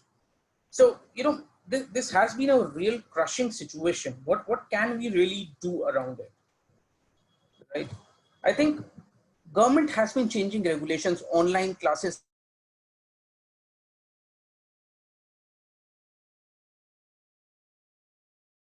have been allowed, more. What the universities have, the TV channels and every plan them out, so somebody, if you had 20 lectures, you'll probably have to think of first lecture ke liye kahan se material aayega, where will you get the material for the second lecture and the third lecture. You can't just throw them around and hope the students will catch them. I guess the other important advantage that tier 2 institutions can bring in, till now, university in a Ranchi or Udaipur always had a problem attracting good faculty and good students. Now, if students are not going out very far, you have an option to catch them closer to home. And also, since now online teaching is happening, if I had a problem getting guest lectures in Ranchi, today I have an option of getting my students taught from somebody in Delhi, because online lecture, I can also get somebody from Harvard theoretically if I have good relationships, and I can get them to teach real time in my classroom. That's how you can deliver value during this disruption. So it's not only challenges, there are also opportunities that are coming up. The new age programs, accesses and design, so if you've tracked it, IIT Chennai has launched its first pure online degree program, a BSc in data sciences. And now you suddenly have an opportunity where IIT is accessible to a student in a tier 3 village anywhere in the country. He can get IIT education in an online medium. But what it also means is the not so good universities will probably have to up their game, up their quality, because otherwise students can always move to an online program. And IIT Chennai is just the first one. We know about IIT Delhi who's looking at programs like this. We know about certain IIMs who are looking at programs like this. So online is going to be the new medium. And I believe it's not only for the IITs and IIMs to use it, but everyone. But for that to do, you'll have to do some digital thinking. You'll have to think of how do you not automate the program, but actually run the program well. How do you use technologies and tools like flipped classrooms, study groups and peer learnings, actually doing continuous assessment instead of fighting it out towards the end, whether you want to have an open book exam or a multiple choice exam or whatever. Now, that is something that you will, as a university or an institute, need to think and plan through. The other important factor you need to think is not every teacher has to be a good video lecturer. You could probably record lecturers from, let's say, a couple of teachers who are trained into this, and the other teachers could be facilitators. So there are ways and means of improving the delivery mechanism during this disruption, and universities and higher education regulators will probably have to think about it to ensure people are getting what they work for. In terms of the digital divide, I think, we work with the government of Assam to create something called as LEAD, learning at your doorstep. But like I said, government will do its own part, we can do ours. Very quickly coming to LEAD, LEAD focuses on 4 ways of learning. And if you see, digital is just one part of it. Digital is used as content delivery, but also to track and monitor how many lectures has somebody taken, what have they learned, how can the assessments be done. We actually got very quickly, we got some print-based self-learning material was printed. Even during the disruption, Department of Post was working. So we ensured that all students, so this is a pilot which was done with some 700 odd students. We sent out physical material, self-learning material to 700 students by post. It was delivered to them. Now that ensured that even if they don't have a network or if they're studying at their own pace, they have all the material which is available. TV and radio outreach, a lot of my speakers before me have spoken about it. The big challenge with TV and radio is, while there are some 31 channels under Swayam Prabha which are available for different classes, the problem is nobody knows when my lecture would come in. So if I'm a class 8th math student, I don't know when the class 8th maths lecture is going to come in. So the important piece was more dissemination and radio outreach, telling people when will this happen. And for that, we used SMS and WhatsApps. So we told students, now your lecture for mathematics in Assamese language is going to come in at such and such time. Please join it. And it will be repeated at X time. So what it really happened was, and we've tracked these students, most of them, and almost 85% of them were fairly happy with the learning outcome that they used. So lead, for that matter, could be scaled up very quickly. We are essentially reutilizing what is already available. So textbooks are already available. The TV and radio material is already available. We're just running it as a program and ensuring good outcomes. So finally, very quickly to summarize what can be done. I think there are operational issues and strategic issues that universities, regulators, and each of the faculty will have to think of. I don't think, at least at this stage, with all these problems, that online is the panacea of all ills. You will have to optimize online versus offline. Something what we tried to do in LEAD, something what came out of the survey of students. To what level can you use online? Where do we use offline mediums and what offline mediums? And online cannot be feasible for all courses and programs. You will need to build institutional capabilities. You'll need to train your teachers to take video lectures. You'll probably need to train your teachers and faculty to create content which is there. You probably need to create working groups of people, somebody who creates content, somebody who takes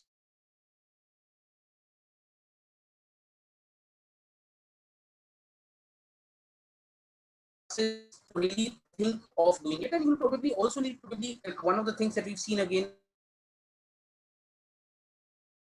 in addition to the classes and in addition to the lecture, the faculty would put in, half an hour for a group of 10 students every week when people can ask their questions one-on-one. Universities will have to think of the financial impact. Institutions will have to think of the financial impact of what and how do they ensure, where do they need to cut costs, where they need to look at additional revenues to remain sustainable. I think at a strategic level, this is for regulators and probably facilitators like PhD chambers, which is a group of institutions to think of, how do you differentiate in the digital world? If everyone is going to be using classes from Swayam, if everyone is going to be using TV channels from Swayam Prabha, then how do you ensure University A is different from University B?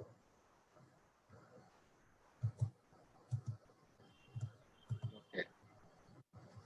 Thank you, Mr. Suchendra. Are you through? I think you're not audible. Yes. So this was. Sorry, am I audible now? Yes, now you're audible. Yes. Yeah. So I think we just got a first-hand, view of the digital divide and technology dependence. Right. So these were my points in terms of what we can do to really get over it. Just to summarize 3 points: digital and network challenges definitely exist, but as an entity of education functionaries, we can't do much about it. We definitely have ways and means of improving the learning outcomes. And I guess we need to keep a bigger picture in mind. The disruption will probably go away in 3 months, but what has changed in these 3 months is something that we would need to plan for. So thank you. So my email ID is there. If there's anybody who has any questions, I'm happy to take it, in this format or later one-on-one. Thank you. Thank you. Thank you, Suchendra, for your views. In fact, your presentation was holistic and has encapsulated everything. Like it's all about innovation, innovation, and innovation. Because as the stakeholders in this particular, domain, it's only about how to go to the level of granularity. Then only we can come out with some of the customized solutions. Because we cannot have a universal or one-size-fit-all solutions. It has to be more geographic centric, it has to be more, people centric and domain centric. So thank you very much for sharing your perspective. Definitely. Thank you. Thank you. Thank you. Thank you. So we have another speaker, Dr. Kamlesh Vyas. He'll be joining us in another, I think, half an hour's time. He is partner in Deloitte, and he also looks after the education and skill advisory. And so we have now this time, I think it's a time to go for the research papers and paper presentations. And in fact, everybody is very, very, forwardly looking for this very important, sort of time wherein we get some new insights about what researchers have done, what are the new tools and technologies or what not, what new, innovative models they are coming up with their research paper. And without any further ado, I will request Dr. Namita Rajput, and she is in fact the chairperson of this jury. I'll request her to kindly introduce the jury, and also if jury can also share their words maybe for 2 to 3. Over to Dr. Namita Rajput. Thank you very much, sir.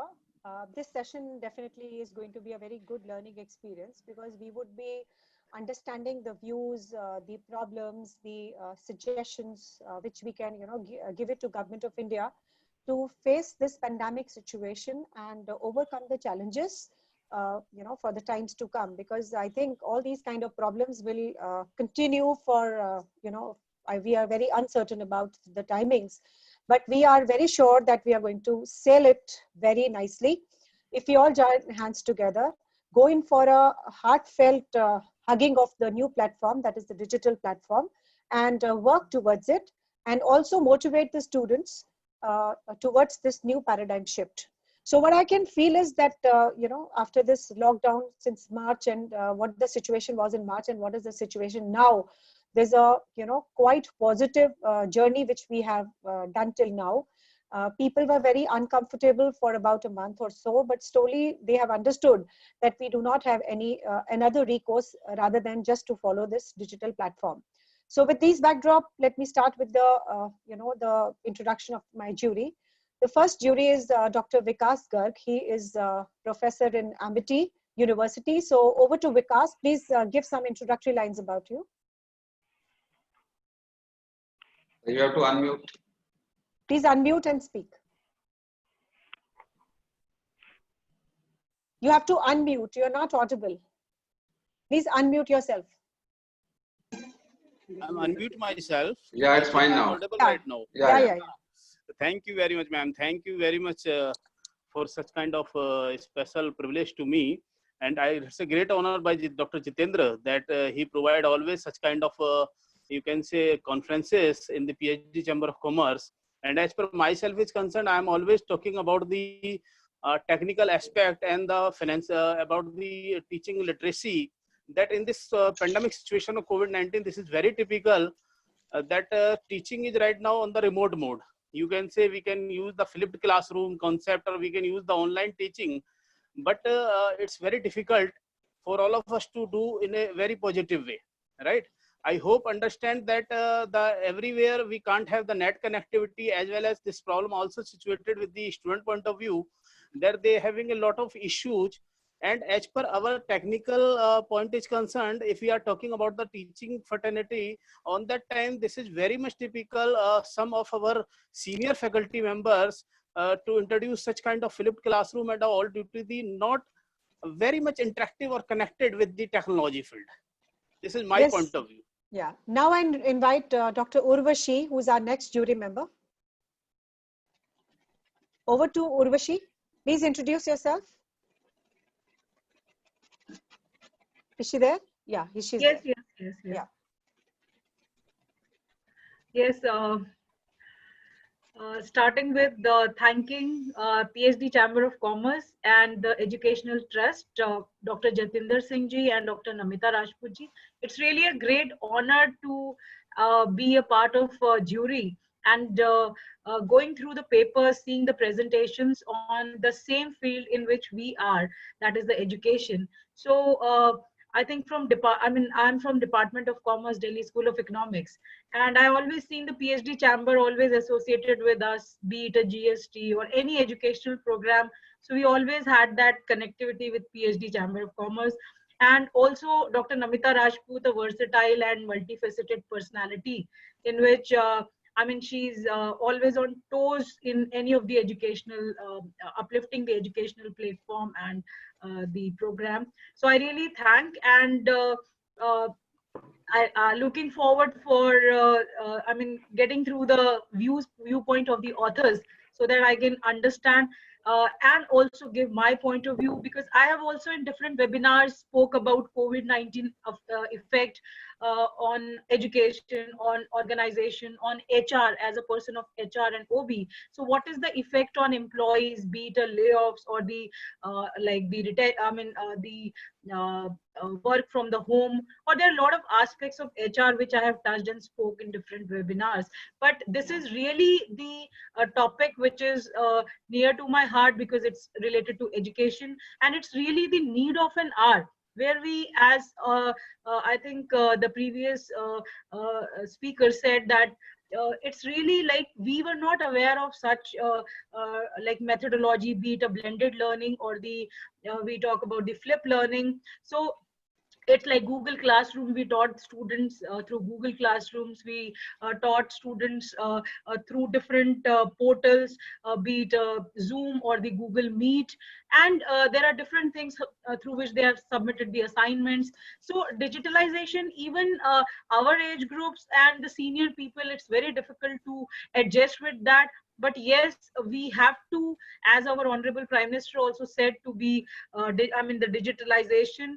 And like Dr. Namita also said regarding the infrastructure part, which is really very true, that Atmanirbhar Bharat we are talking about, from minor to major transformations in India. So it's very much necessary that we have to be dependent enough in at least our field, so that we can touch all the stakeholders, be it the the students or the teachers or our peer groups or any academic institutions, I mean, through any means. So it is very much necessary to have a platform and to discuss on such a vibrant and need of an hour topic. I mean, I really congratulate the organizers, the PhD and the Educational Trust, and looking forward for the papers. Thank you, Urvashi. Thank you. Yes, thank you. Now I invite Professor Anil Kumar to please introduce yourself if he's around. Yeah, please, Anilji, over to you. Good afternoon, madam. Am I audible? Please, yeah, please be brief. Good afternoon, madam. I am Dr. Anil Kumar Goyal, working as professor in Rukmini Devi Institute of Advanced Studies. So I would like to thank PhD Chamber of Commerce, Dr. Singh, and Dr. Rajput Sam Education Society for conducting such a wonderful conference and seminar. So I think this time it's dedicated to the paper presenters. So we should listen to the paper presenters, their views. So that will be more beneficial to all of us. But once again, I would like to thank everyone here.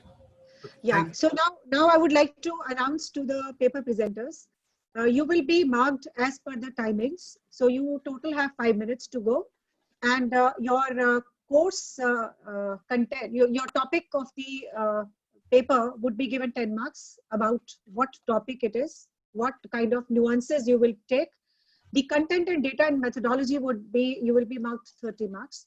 And at the end, on the, the overall presentation will carry 10 marks. So overall, you will be marked as per 50. So it's a kind of a competition. So please do not bypass the time, because we will be very strict on this. One question or maximum 2 questions from the jury will be asked after you are through with your presentation, strictly after your 5 minutes. So we'll be keeping a record of your 5 minutes. So again, I'm repeating, 10 marks for your topic and nuances which you take, 30 marks for your the content and the data methodology which you have used, followed by 10 marks for your presentation. I hope I'm clear to everyone. So I'm going to start with the first presenter. First presenter is Dr. Anisha Srivastav. She's from Aurobindo Evening. I was there for 3 years, so my congratulations to you for participating in this. And the topic is very, very good. So let me introduce with the topic, and then your 5 minutes will start. So the first topic of the first presenter is technocratic higher education in the age of the pandemic, the predicaments and possibilities. So over to you, Anisha. Your time starts now. Good afternoon, dear friends. I would like to thank the organizers for giving me the privilege of presenting my paper, my views in the presence of in such an august gathering of faculty members, of policy makers, and I don't know in what capacity my views would be taken, the kind of chord it would strike.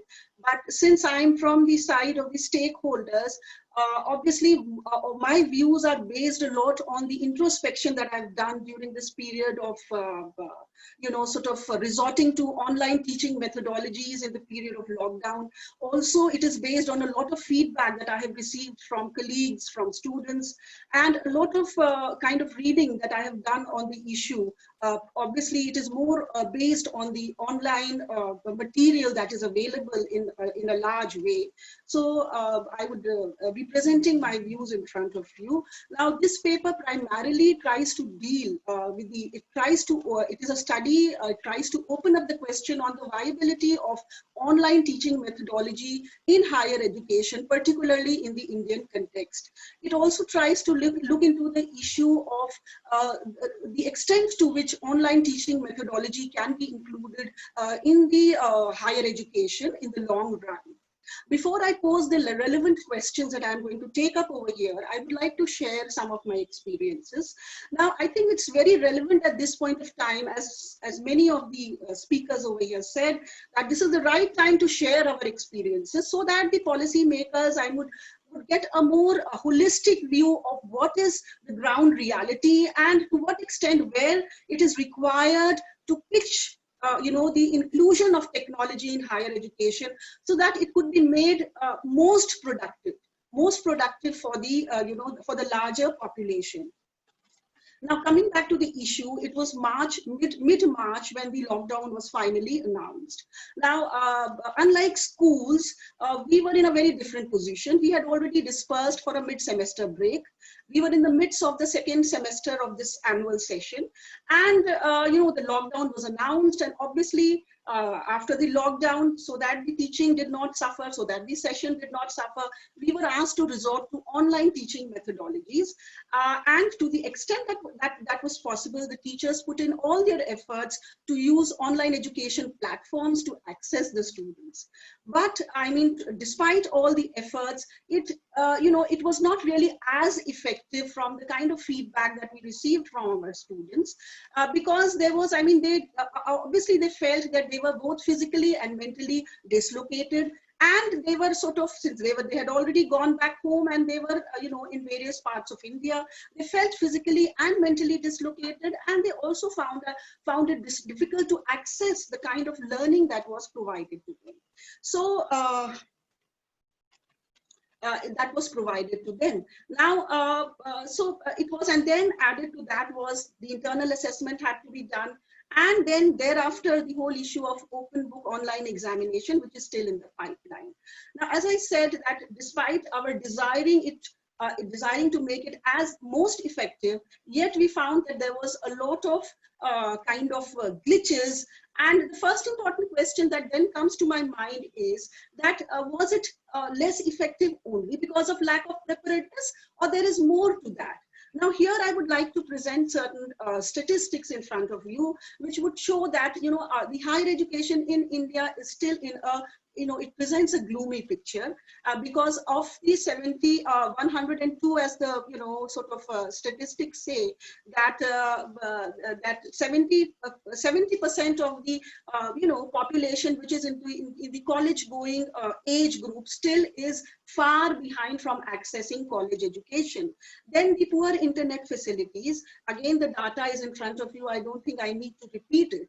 And added to that was, low internet coverage, the, low bandwidth, technological glitches, and added to that was the low internet speed in downloading material.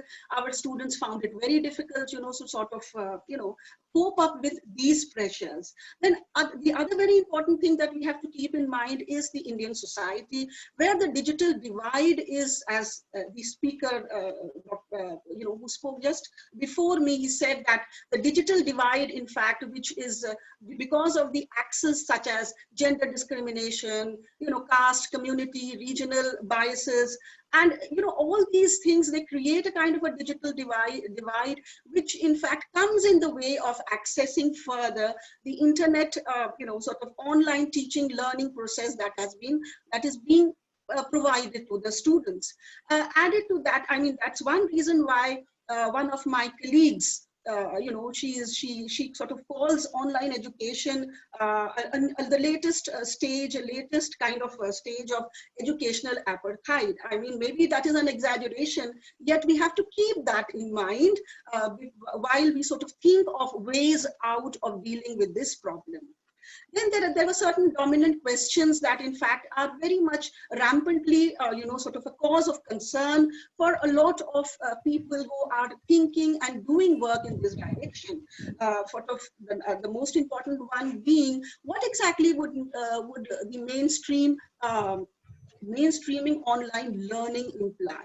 Would it mean distilling teaching faculty? Would it mean cutting down on teaching positions? Then another very major concern is there is a fear that it might sort of, strengthen the hierarchies which are already plaguing higher education, particularly because digital divide would play a very determinant role in sort of deciding to what extent it would become fruitful. Added to that, then e-learning, and does it have anything to do with commercialization of agriculture? Does it have anything to do with the government, sort of reduction of government allocation of funds on higher education? Then another major concern that in fact, has been something that I think sort of it needs to really to be looked into is that, I mean, having gone for online teaching platforms, would we be in a better position to serve? I mean, or would that mean replacing the traditional classroom teaching that we are doing till now?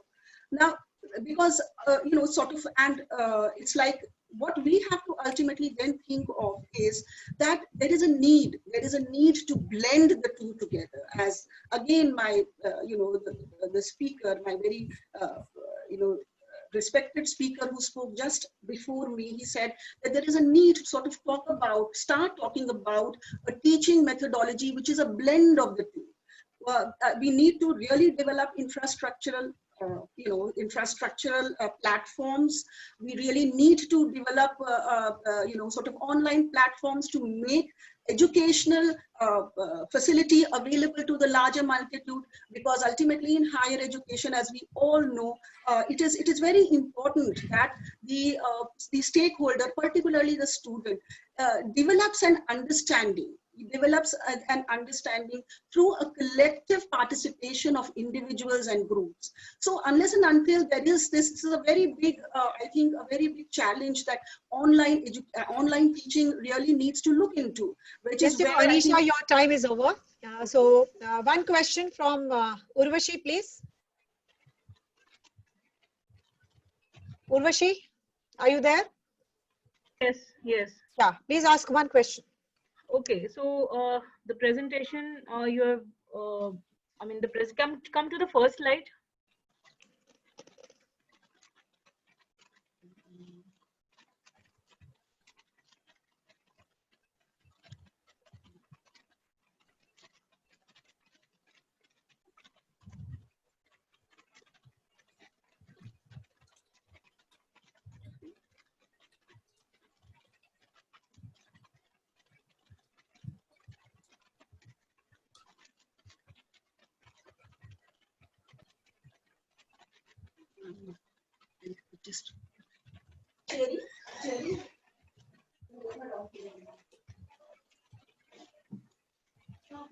Anisha, please be quick. We have so many presenters, and only one question and very crisp question from Urvashi.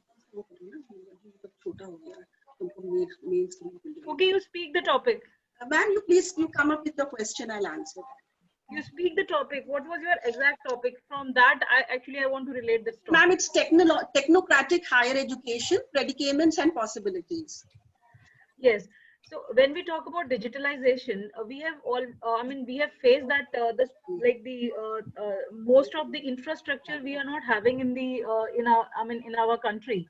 So as like this in the slides you have mentioned that so how far the technology can be related directly to the teaching, like how far it will be successful and how far it is successful in adopting the technology in the academics, basically. No, ma'am, that's what I'm saying. That I mean, of course, technology, as I said, that we need to create, there is a need to invest in the infrastructure. There is a need to train the teachers and the students. The university requires a high-speed internet. And then we need to have inclusive learning solutions for the vulnerable and the marginalized. We need to have better online educational platforms. But I mean, what is more important is to keep in mind the larger Indian reality. The reality, the kind of divides, the kind of problems. Yes, Anisha, I just want to ask how far it is successful. Like we really want that infrastructure. I mean, my whole, I mean, the entire thrust of the paper is trying to sort of, as I said, that we need to devise a blueprint. We need to, that's yet to be devised. We need to devise a blueprint where we could have some kind of a blended teaching, whereas, without. Okay, thank you, Anisha. Thank you, Anisha. So now we can have the next presenter. And next question will be from our jury, Professor Anil Kumar. So please stay tuned. The next presenter is Mr. Amit Kumar, online teaching amid COVID-19 pandemic and experience learning. So over to you, Amit. Best wishes. Are you there, Amit? Yes. So please unmute yourself. Unmute yourself. You're not audible. Please unmute yourself.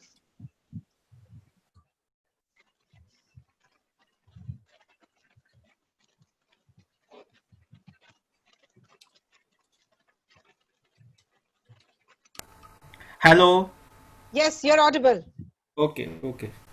So your time starts now. Yeah, your time starts now. Okay. Is the screen visible? Yes, it is visible. Thank you. Thank you. So I am here to present two papers. First paper is on how I calibrated myself amid COVID-19, and second paper is how we calibrated ourselves. So I am Dr. Amit Kumar, Assistant Professor in Department of Electronics, Bhaskaracharya College of Applied Sciences, and my first paper is online teaching amid COVID-19 pandemic and experience sharing. If we see the chronology of events, on March the 5th, UGC released the advisory for the higher education as a precautionary measure to take the precautionary measure to avoid any mishappening due to COVID-19. On March 12th, Delhi University released a press release where where the university directed all the stakeholders to how to go about how to make continuum in the teaching learning during this pandemic. And on March 24th, Government of India announced the national lockdown. In April to March month, Delhi University followed the national policies. On May 15 to 17, it advised the revision classes for the by the contact teaching, and on June 1st, the calendar of university has been modified. I am teaching BSc Honors Electronics in the Bhaskaracharya College of Applied Sciences. It includes 38 students, and I am teaching the core paper. I am teaching two papers, but one of them is Signals and Systems. Teaching requires traditional method, but also require the extra continuous involvement of the learner. So it was a task to teach this paper online. So I followed the direction by the University of Delhi and created 9 e-content which was supplied to the students from March 16 to May 15th, and then the learner experience was collected through an anonymous Google, which is called Feedback Form 1. On May the 13th, DU issued guideline for the practical examination also through the online assignment mode. I conducted this examination on May the 22, and it was the experiment based online assignment, and I collected the feedback by the students by anonymous Google form.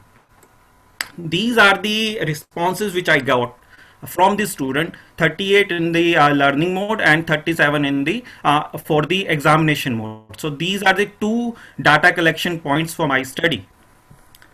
Now I directly come to the results which I got through these responses. First of all, every learner appreciated the receipt of regular content.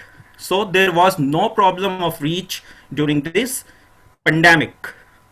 67% of the learner admitted the fact that they received the media enriched e-content, which was similar to the 70% of students which were in regular attendance. I mean, the media enrichment of the e-content was appreciated by 67% of the learners, which is same as the 70% learner which were there in the regular attendance during this during January to the mid semester break. Then 97% of them appreciated the short content justified. I mean, I purposely make the content to be small because it was the new method of teaching. So I just truncated the short. Means the syllabus is the 9E content were made for the short durations, and course got completed in time due to the extended period of learning. Learner seems to prefer contact teaching. This was the important outcome of this feedback. Learners seems to prefer the contact teaching as compared to the online teaching, but it might be due to the complex nature of this paper, which require real-time interaction for the proper understanding. This fact is contrary to the fact that 75% of the people of the learner submitted that the overall experience was very good or excellent. So the online teaching may be utilized to complement the traditional methodology, but may not be able to replace it altogether. This was the conclusion which I have drawn from this study, from the feedback of the students. And no submission in the, yes, ma'am. So we have got the nuances of your, study, which is quite interesting because specifically this is for the Delhi University. So the now question, Mr. Anil Kumar, Professor Anil Kumar will ask one question from you, and you can immediately start with your second paper. Okay. Sir, am I audible, Amit sir? Yes, sir. Yes. Yeah. Sir, what was the limitation of your study? Limitation was the short means. So should I limitation was of course the low number of sample selection and the outcome not be generalized to the subjects like sciences and humanities. So this was my limitation of this paper. Sample size was 38. 38, ma'am. It was only the class that I was teaching. Okay. It was restricted to the class which I was teaching pre-COVID era. Thank you, sir. Thank you. So metadata is available on the online and given in the references also.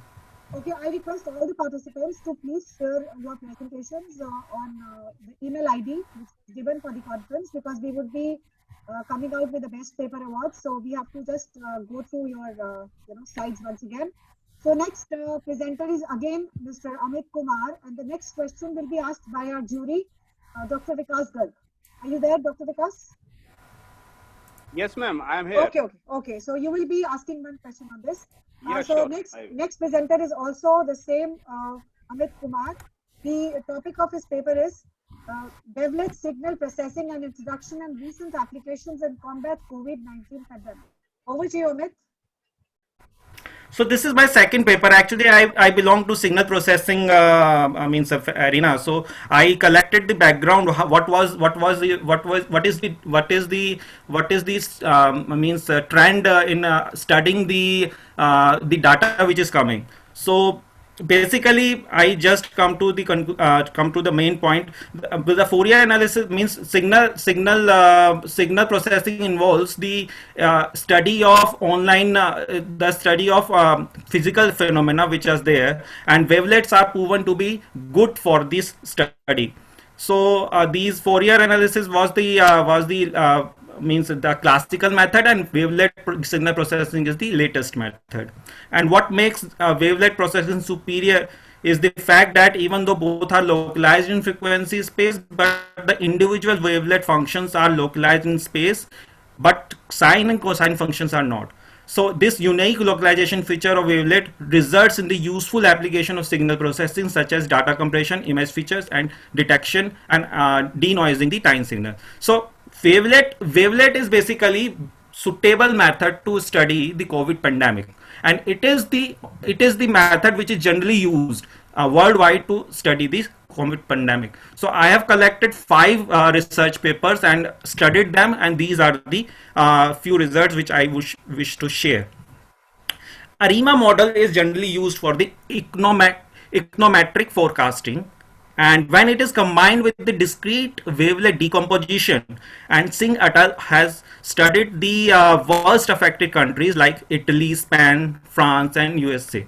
And he found out that this group has found out that after studying the 66 days in December 19, they forecasted the next 16 days, and what they predicted is that there will be an sharp rise in the death cases in next 16 days. So this was approximately followed in the countries like Italy, Spain, and the UK, and France and USA. It was the 50% better. This statistical study.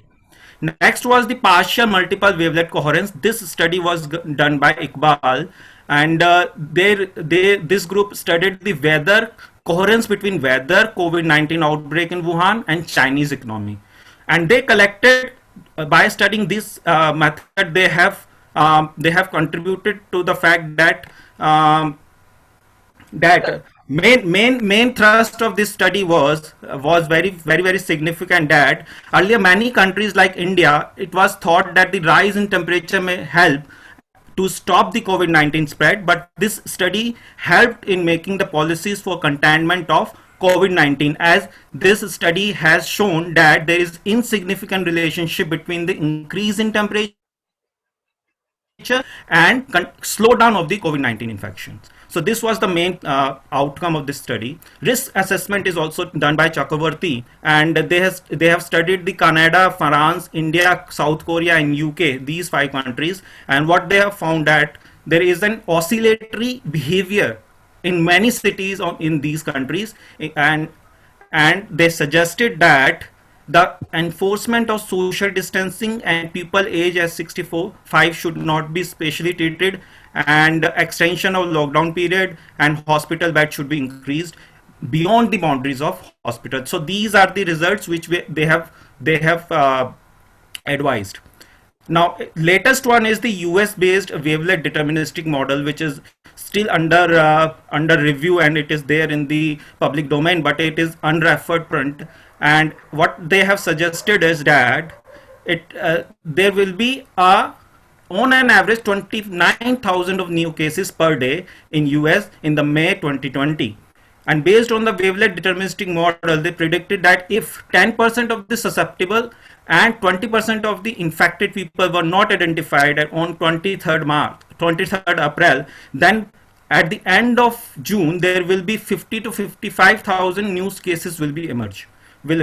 However, they continued this. If the lockdown is continuously seriously obeyed in USA, then this figure will low down to 44,000 to 8,000 per day.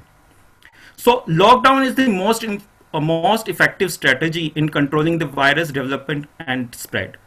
This is the news item which was there in the Guardian, which shows that the US has the biggest daily increase in 55, which is in coherence with this result.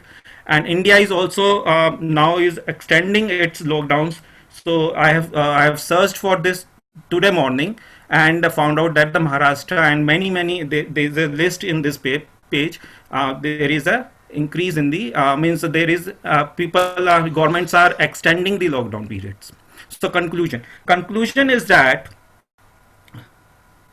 main conclusion is that the pandemic due to COVID-19 disease is the best example to study signals in dynamic nature, and wavelet is the most important tool, and the combat is more statistical than scientific, and wavelet have been playing an important role in this combat. So you can appreciate the point that the result which I have just collected and shared with you are in coherence with the government policies also. As soon as the study comes, government take the initiative and follow that. So this is how we are recalibrating ourselves to in the combat against the COVID-19. I thank all the organizers and all the participants and co-presenters. Thank you very much. Thank you very much, Amir. Ji, sir. Sir, my question is related with only your two studies. One is Yes. related with the risk assessment as per your words is concerned, and another one is related with ARIMA. Yes. Right. So how these both will give the significance model to the COVID-19? Actually, I'm ARIMA talking is about very, very both. ARIMA is very classical method of used by economics, but when it is combined with the wavelet decomposition method, it shows a better result. And the forecasting which I have shown, it is basically the study to relate the coherence between the temperature and economic study and the rise in the Wuhan district during the December 2019. And it shows that the temperature has no relevance in the COVID-19 pandemic. So it was very important because earlier it was thought that as the temperature will increase, the virus spread will lower down. But this study has shown that there is no coherence between the temperature and the COVID-19 increase. Yeah, Vikas, any Yes, questions sir. from you? Yes, ma'am. Yeah, Vikas, any more questions? No, ma'am. It's fine, Okay, ma'am. okay. So Thank you, sir. Thank you. Thank you. Thank- So now we thank have you. the next presenter, Ms. Aishwarya Katyal, on feminine face of COVID-19. Over to Aishwarya. Thank you so much, Dr. Namita.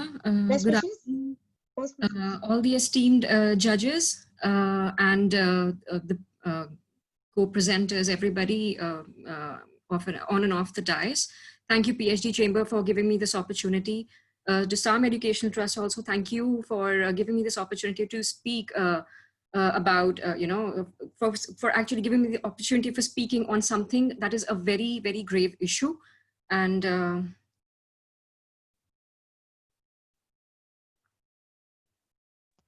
I hope everybody can see my slides. Your time starts now. Your time starts now. So I'll be talking about the feminine face of COVID-19. It's a study of the pandemic-induced school closure on female education in India. The objective of this study would be to explore the various factors that are acting as deterrents to girl education in India during COVID-19 pandemic, and even the effects of it would stretch beyond the pandemic of what I think and what the study would suggest further as we go. And it's actually going to be a study of the effect of the pandemic in post-COVID-19 era, like I said, and suggestions and steps and suggestions of steps and measures. Also, this would also encompass a suggestion of measures that would be undertaken to mitigate the ill effects caused by the pandemic in this regard. My research methodology is, it is actually a secondary research. It is a collation of and study of articles published in leading newspapers around the globe, and reports and data published by authorities, both national and international. And the research is going to be explanatory in nature. So let's just dive right into it. So whenever there's a pandemic or a war situation, since everybody's equating COVID-19 to World War II, it is seen that, it's generally the females that are worst hit group. And as we see, when COVID-19 emerged on the global picture, the world saw, a series of closures, lockdowns to actually contain the pandemic, and which also, saw closure of schools and educational institutions in the nation. So many students are suffering because of this, but girls particularly, females and girl students particularly are at a huge risk. How? Let's take a look. Economic setback and unemployment, that is one big factor that is actually going to impact female education a lot in our nation. You know, there are so many, cases that are emerging regarding slums, destruction of livelihood of people, layoffs and furloughs. And the unemployment is reaching levels that were, I think, last seen during Great Depression of the 1930s. And there's a, heightened uncertainty in the air regarding, jobs and employment, and people's the savings are disappearing, and as people more and more, they're relying on savings because of the destruction of their livelihood. So when in a situation like that, education takes backseat because the family has to provide for other things that are more necessary for survival. And even if the families are left with sufficient savings to provide for education, it is always the boys are always preferred over girls. And in most of the cases, areas where the families are resource poor. In India, and in several other parts of the world as well, this household chores, this is actually considered a feminine domain. And when it comes to maintaining house and domestic chores, the responsibility usually falls on the shoulder of the female members of the family. And girls, they provide free labor at home, and which leads, actually, forces them to juggle their time between household chores and other household responsibilities and their educational engagements, which actually leads to a decline in grades because they cannot devote the amount of time that they are meant to devote because they are busy with other activities in the house. And this leads to the higher number of girls dropping out of school. And Organization of Economic Cooperation and Development in India, they have suggested that women perform nearly 6 hours of unpaid work, each day, while men spend only 52 minutes. So there is a very disproportionate amount, of time that is being devoted by males and females in India on household chores, which is actually creating additional burden on females because of this lockdown situation. Caregiving responsibilities, you again, like household chores, this too, is considered a woman's share. And the very thought of getting back to school when you're involved, getting back to educational engagements, not school, so to say, and online learning platforms, when you're actually involved with other household activities and caregiving responsibilities, the very prospects of sitting and studying, it is actually bracketed out. Again, there is a lot of juggle between caregiving, domestic work, and educational engagements, which is actually thwarting the amount of time that females should be devoting, to their books, to studies. And they are usually meant to cut back on their time, which actually impacts their educational pursuit tremendously. There is a gender digital divide in our nation, and there are also concerns of digital safety when we speak about female students in our nation. So we all know now lessons are being imparted through e-platforms, and there is a huge reliance on laptops, smartphones, televisions, and broadband speeds and satellite networks, since the schools are all closed with no certainty of opening up. So one thing that I realized, that mostly girls, they are digitally deprived. They don't have sufficient e-learning resources. Technology is often stereotyped as a male domain, with gadgets and devices that are usually owned by male members of the society. And and since all the content, or all the e-learning content and stuff it's being delivered through these platforms, so it becomes very difficult for most of the female students to actually have an access to all that. Plus, most girls, they do not. Yes, Aishwarya, your time is over, and you have been fabulously presenting. So my heartfelt congratulations to you. Thank you. One question from my side. Sure, ma'am. As I have seen from your presentations that you're talking about the gender differentiation in terms of the household chorus and the time they spend for the family, and besides this they have to perform at their official level and the performance and all. So give me one such suggestion which is going to counter the pandemic situation as well as patriarchal society. A combination of the two, I need the answer from you. Ma'am, I think that would be reaching out to people through e-learning platforms and, sensitizing them in this regard.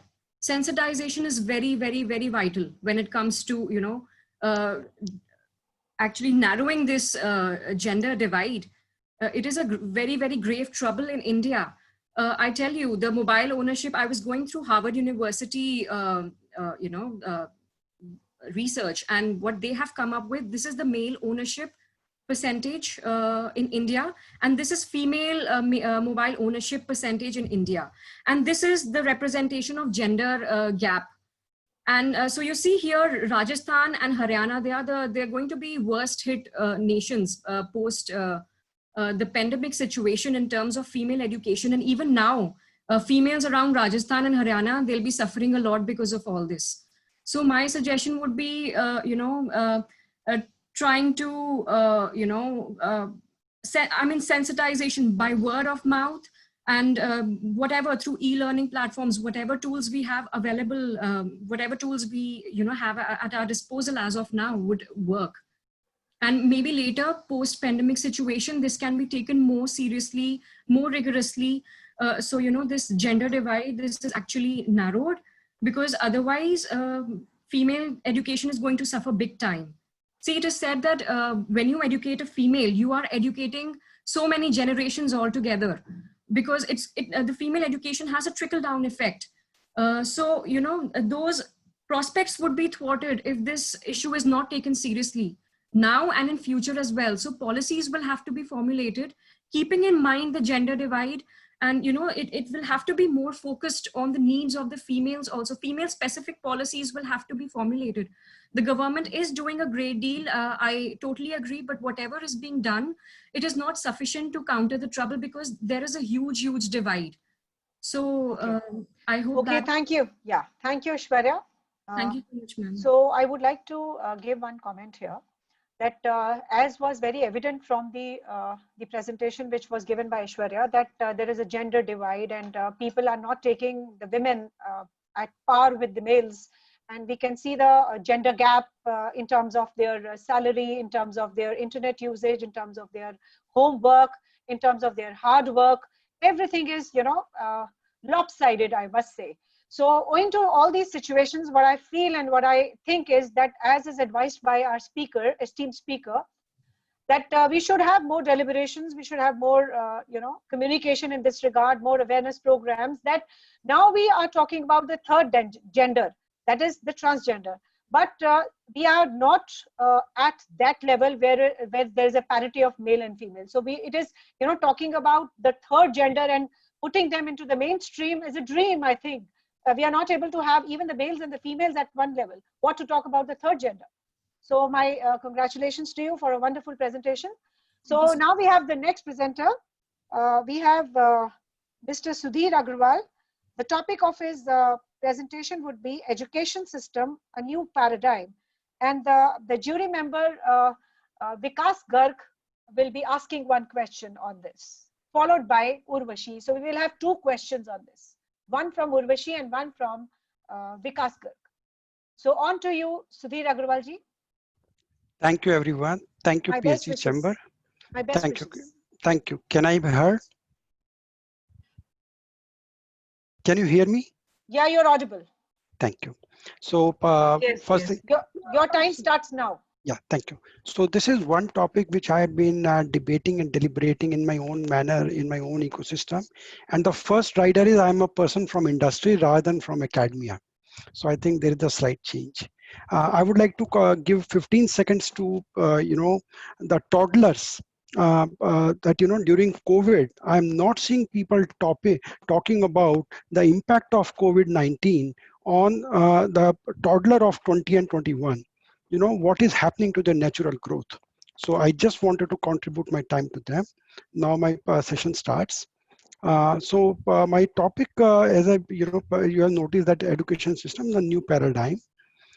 So what I'm working on through the methodology, where I'm trying to understand the current system in terms of its relevance and challenges, because to me, relevance is, I think, is the biggest challenge of education system in today's world. Everybody understands that. And I'm also working on envisaging that what is the new norm plus plus plus. So normally people are calling it new norm. I'm calling it new norm plus plus plus, and I'll explain you why. When we look at new norm plus plus plus, then what are the major challenges and gaps that we see? And what is the new paradigm that we are evolving, or we got to evolve, or we need to evolve? And what will be the storyline of a new paradigm which we need to build? So this is the detailing of my paper. And my paper is still work in progress. Let me put that right here. And then my paper will have certain recommendations with certain cautions, checks and balances. In terms of overall methodology, certain level of surveys like personal interviews of because I'm blessed that I'm well connected with the academia for more than 1.5 decade, with industry, with stakeholders. So a set of interviews, some of the surveys, and some of the secondary data, which is very natural to all this research. On the executive summary, I've just tried to put some of my background to the study. I call it up, our education system is super duper overdue for reforms and change. And I'm calling it all round change. I think unemployable youth, I'm not saying everybody says that, everybody knows that, is the biggest challenge. And the way we are looking at, 2050 numbers, when our expected population will be the number one globally, so how it can be a strength rather than a burden on the country. And my major observation, some of the academia may or may not agree with me, I maintain that still today our education system, it is still supply driven. Supply driven means like what academia thinks is required for the industry, what academia thinks is required for students, for their parents, all that, for the ecosystem. And practically I'm saying is fixed. Why do I say practically fixed? Because we are seeing some level of flexibility coming in, some kind of changes coming in, but they are incremental to me, if you call it. And I'm convinced that education is single most factor to transform the society. And if we do a good job on education for at least a decade, trust me, after 1.5 or 2 decades, there will be a significant lower pressure on subsidies in this country. And the kind of unproductive and counterproductive act, this all this jalsas and all that, you have a lot of people available. You will not, because today if you see, even if somebody is earning 5,000 rupees a month, does not have time to go for those rallies and all that, because the person wants to focus on the job, the 5,000 rupees. So education is one which singly can transform the society. So that's a very critical component of my research or my paper. Now I will put some, from a solutioning perspective, the way forward perspective. So we need to look at technology-led disruptions, which need appropriate exploration and exploitation. Because why I'm emphasizing on appropriate exploration and exploitation, because today, and let me make a statement, I'm happy to make the statement, and it's a bold statement, that today in COVID, everybody is like me too, and getting into some kind of, digital education. And I myself experience when the kids are on the, online class, they are sleeping. I have myself seen, because these days I'm delivering in my company, when the moment you ask a question, the person says on the other side, oh, my connectivity was, I didn't hear you. So, these are the, basically this shows that the person is not with you. So that is where I'm saying, and I'm also working on a innovative solution, because it's a new solution, so I can't talk of that now, to address some of these challenges. And one thing I think my emphasis here is shift from content digitization to micro credential, and it should also be ever evolving. We cannot say like once for all we have done it. So the kind of today we say like 4 years course, 3 years course, 2 years course, 1 year course. I think we have to bring a lot of micro credential element into that to transform our education 360 degree. Yet another point, we have to look at stakeholders radical view and transformation with respect to look outside inside. It's a bold statement from me that today everything supply side determines. So I think now we need to look outside inside. That means look at from industry perspective, look at from students perspective, parents perspective, stakeholder perspective. What education do we need? And the role and responsibility of each of the stakeholders into that, and effective measures for all these stakeholders to collaborate. And there are some very regular messaging like affordability, reach the unreached, relevance. So these are, I think, my focus is on shift the focus from teaching to learning in today's world. Yes, sir, your time is over. Okay. Now on to jury, Vikas and Urvashi, please ask one question from Yes, Mr. thank Sudhir you. ji. Yeah. Thank you very much, Sudhir, for this wonderful presentation. Now my question, as per you belong with the industry and your paper is also related with that. So what's your conclusion regarding with the academia industry gap? Whatever you thought, then how we can ascertain, or you can say how we can bridge that gap? Thank you, sir. It's a wonderful question, very close to my heart. If you notice after 2000, when the .NET bust happened, the industry academia actually relationship has been, weakening. So this is a time that I think industry, the onus is also on industry as well as on academia to, walk extra mile, come together. And I think academia has to give space to the industry. When I say like, micro per credential, this is where precisely I'm saying academia has to give space to the industry to say, what do you want?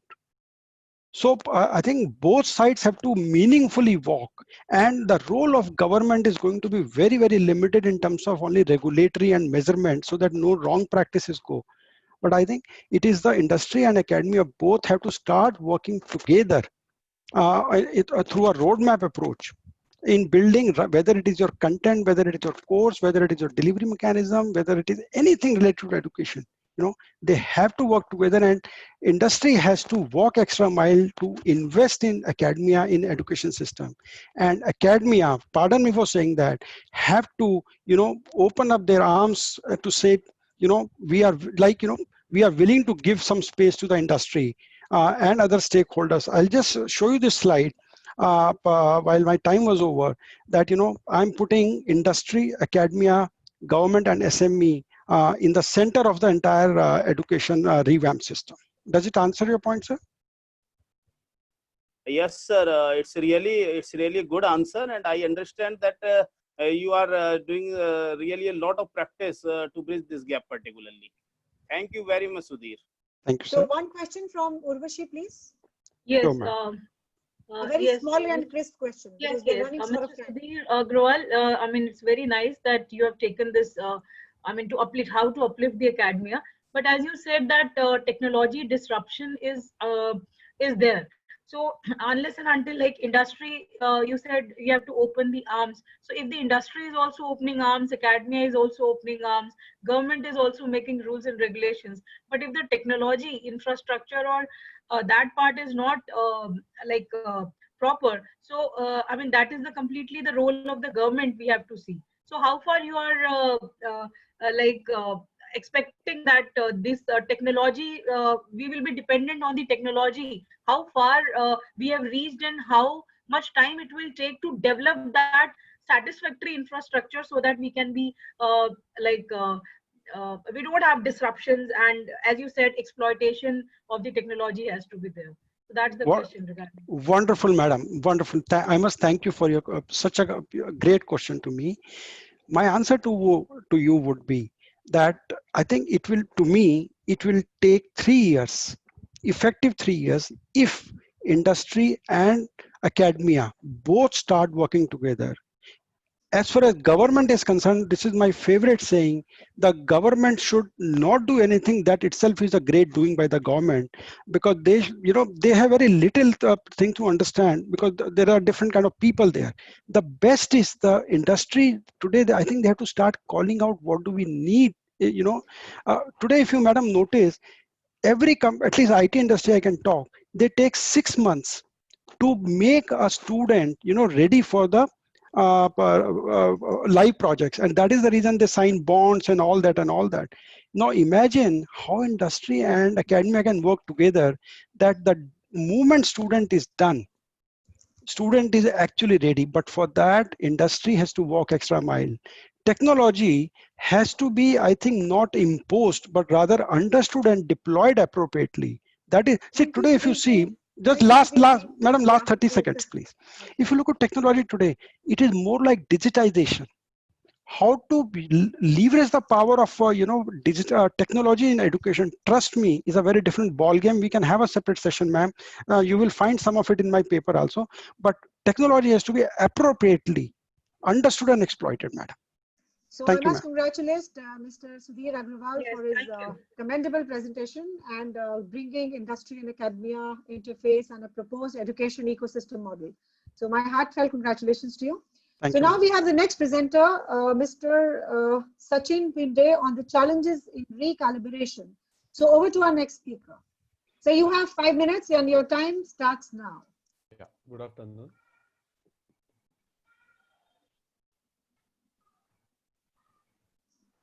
So the research paper that I have authored is basically lessons from a management professional's journey. That is my own journey, and how it is relevant to the current situation. So this is what I will talk about. So when I did a literature review for this topic, I came across so many different aspects about digital and non-digital learning, collaborative, cost involved, screen time, technology. So many of these points are also discussed in today's conference. So I'll not get into the more details. But basically what I understood is that the topic that I'm trying to research, there isn't much content available through a research literature. The methodology I followed for this research was basically a case study method, very empirical research. The objective was to share the journey and inspire other teachers and related professionals to learn from the journey and also interact for the betterment. So this is the slide where I want to more emphasize as to what the research paper is all about. So in the research paper, I have shared my journey starting from a management student to, working in a company as an employee, then working as a visiting faculty till date, also as a corporate trainer, PhD researcher and a management consultant. So I play different roles, and so I can, look at the situation from 360-degree point of view. So the method I typically use for teaching, I'm specifically referring to management teaching, is where the boxes in terms of activity based teaching, then I will quickly elaborate. So in each lecture, the first lecture of any subject, I ask the students to map their syllabus with the books available. For each lecture, students should carry their books, and I make sure that in each lecture, students read for a few minutes, they write for a few minutes, and they speak for a few minutes. For interacting with the students, I use Google Classroom for a long time, not only after the pandemic. I also integrate books which are, not academic or textbook as such, but relevant to the subject. And I give those books for review in a group. So they access the library, they read something extra. I also give them additional reading list because I read a lot. Then I author a lot of content like research papers. I have authored 3 books on management and a lot of case studies. My entire PhD thesis was using case study method. So the content that I have developed, that also I give students for some of the other assignments to get the feedback and engage. And then I also engage external experts. Say, for example, on a recent course on customer relationship management, I had asked Amazon Alexa team to share how smart speakers, can transform customer relationship management. And I also share some tools with the students. So when I'm mentioning students, these are management students, MBA course students, and also executive MBA and corporate training programs. So they also learn a lot from that. So in the research paper, I have basically given in-depth review of my career, how I have learned and evolved. One specific instance I want to share with you. 7-8 years back, one of the leading executive MBA program, the university moved from offline to online program, and I resisted initially to get into digital world of teaching. But then I learned some tricks on my own, and then implemented those tricks, and then could engage with the students or participants far better. So I will request everybody to kindly go through the research paper to understand the learning.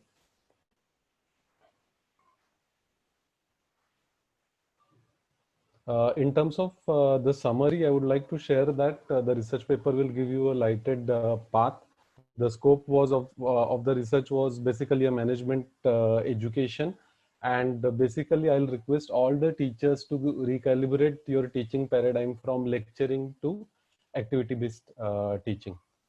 Thank you very much.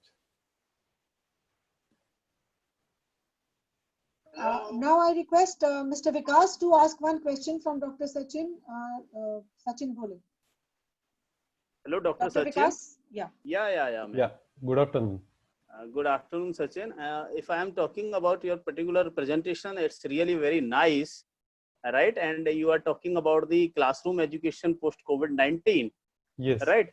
So, yes. As per your opinion is concerned, what kind of challenges we are facing in case of especially the you can say the practical papers classroom teaching after the post COVID-19 or during the COVID-19, as per the remote learning are concerned? Yes. So practical challenge number one is technology, and number two is basically the approach. Technology, I believe, since morning we have been discussing a lot about what kind of a technology. If we find it difficult to reach villages, also how we can reach. So I'll not touch that part. I'll focus on the approach, because once you develop the approach that you have to find the solution and you don't have to complain, then you will try to come up with different options for overcoming the situation. So the number one challenge for me is approach more than a technology, because if I'm taking 4 different internet connectivity options, still sometimes I'm out of internet connectivity. So we cannot rely very heavily on the technology. Approach is much more important based on my experience. Thank you. Thank you, Sachin. So now we have the next presenter with us. Shift towards an online mode in COVID-19, challenges and opportunities for higher education by Shalini Yadav. So can we have Shalini on live, please? Our next presenter is Shalini Yadav. Are you there? Hello? Yeah. Okay. So a very good afternoon to you. So we are looking forward for your presentation and a best virtual screen which you have put. So on to you, please. Please unmute yourself. Unmute yourself.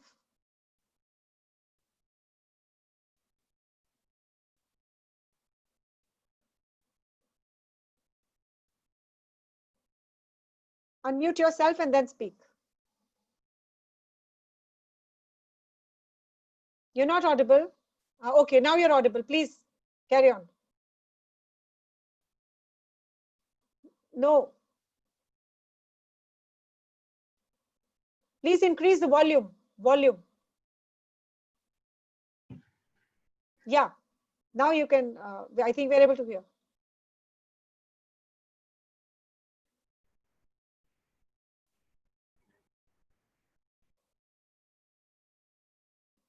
We are not able to hear you.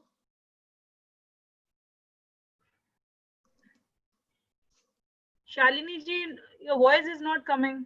Yeah, I told her she's managing. Okay. There is some issue with her microphone. Yeah. Okay. Can we take another paper? Yeah. Till the time, Shalini, we'll take you as the next presenter. Yeah.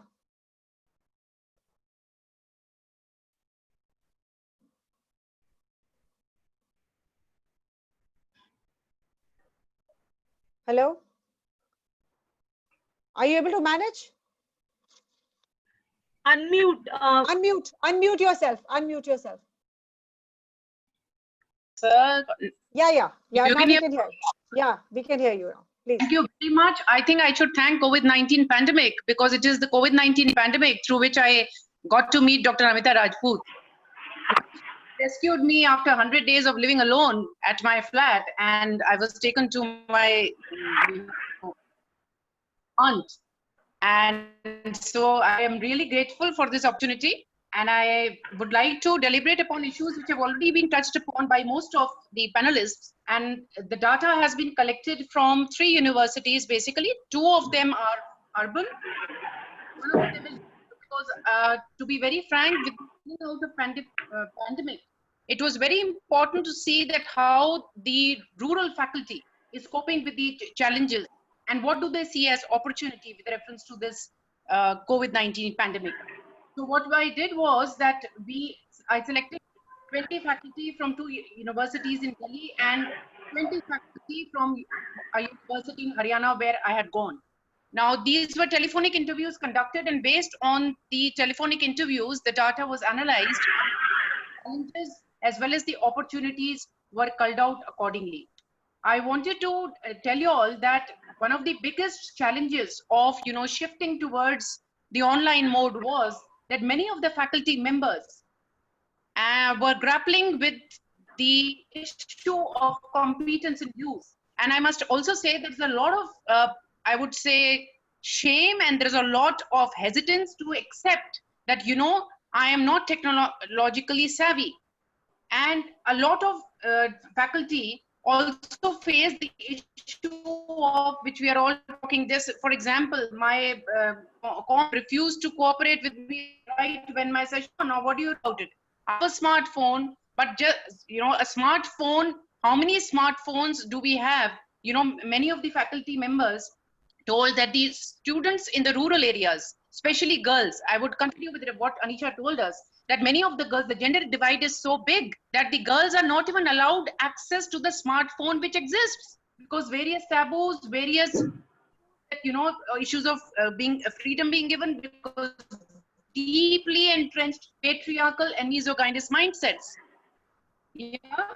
And another very important thing which became a big issue with reference to the faculty members were that children who were in the remote areas, even for faculty in Delhi whose students were far off,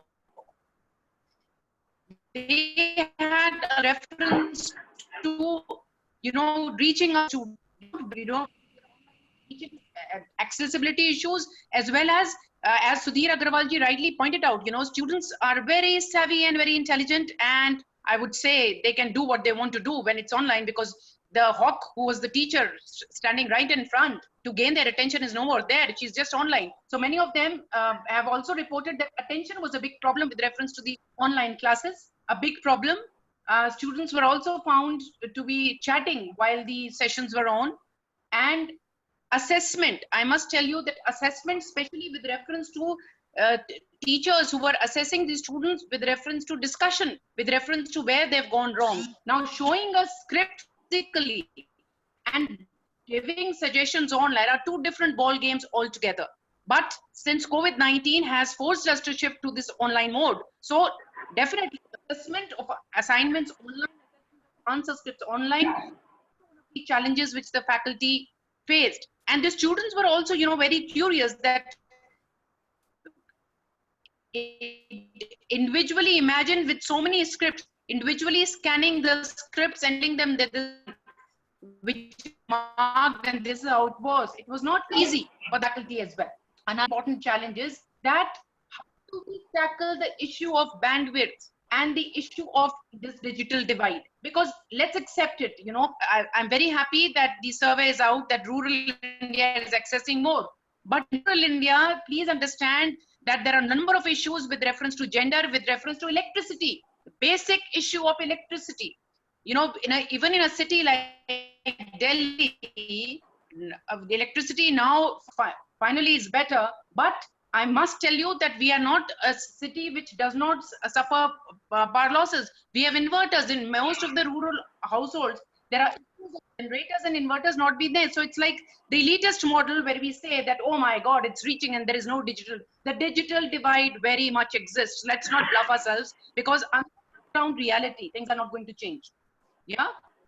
Now I come to opportunities. I was just thinking, imagine if India had not embraced this digital mode and this digitalization. I think we would have been such a big soup in this pandemic. Now, thanks to Zoom, thanks to WebEx, we've at least been able to connect. We have been able to reach our students, whether it's through WhatsApp groups, whether it's through Zoom, whether it's through Cisco WebEx, so many portals are there. But without these portals, you can just imagine outreach to so many students. So access and outreach through technology in this pandemic definitely has been an opportunity by which we can reach our students. And biggest opportunity is anywhere, anytime. They have, not in the case of online classes, but they have flexibility of accessing the e-content anywhere, anytime, which is definitely a big opportunity for us. Another big opportunity is that, you know, through this forced usage of technology, many of us, through our struggles, have become very proficient in the use of technology slowly, whether it's students, whether it's teachers. So that is something which I also see as an opportunity. That sir pe pada hai to karna hi padega na, that way. So that is also an opportunity. Another opportunity which I see is that the ease of use of e-content. Of course, there are issues of bandwidth, etc., with reference to downloads. And students have also reported that downloading, and they are on mobile data, especially girls.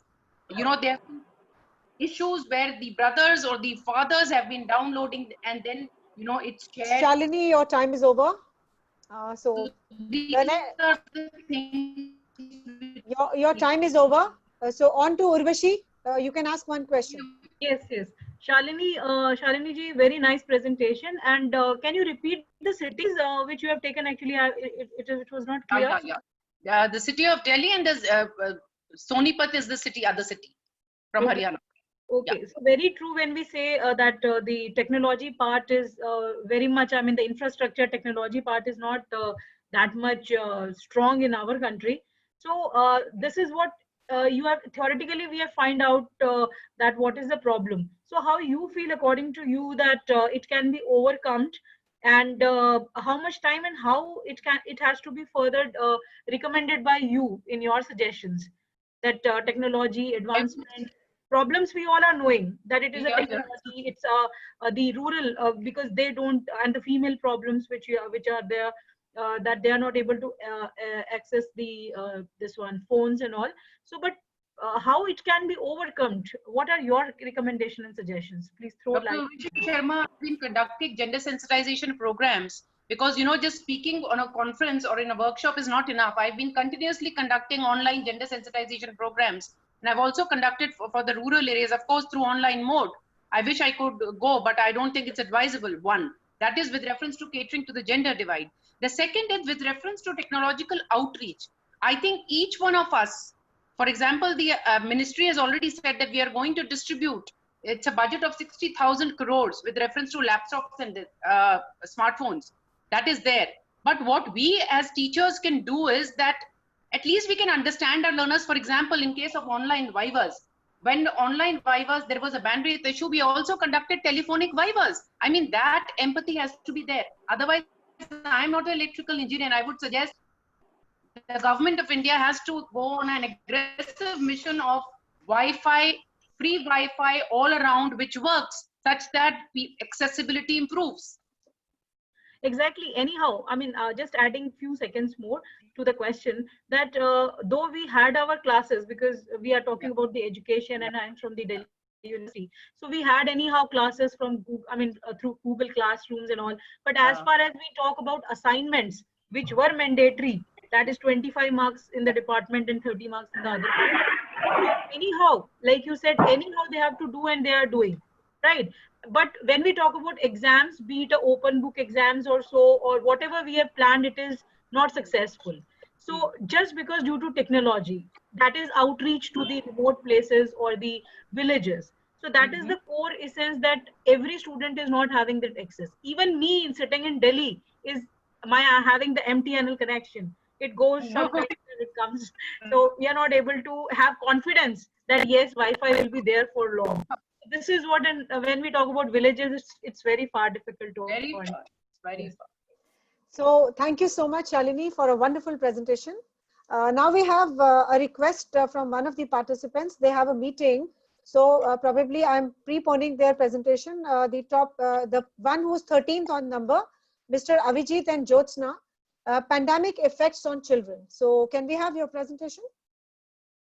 Jyotsna and Avijit from Jagannath Institute of Management Studies. They have a request, so I have preponed their presentation. Yeah. So good afternoon to you and best wishes, sir. And your time starts now. Thank you. Thank you so much. Am I audible? Yes, you are audible. So this presentation is on the pandemic and its impact on children. And the whole idea why we chose to work on a topic like this is that a whole range of things are being talked about related to healthcare, related to education. We just had so many speakers talking about education, digital divide, etc. But what is the actual impact that it is having on children, especially children living in communities? That is something that we wanted to explore while working on this subject. Next slide, please. Next slide.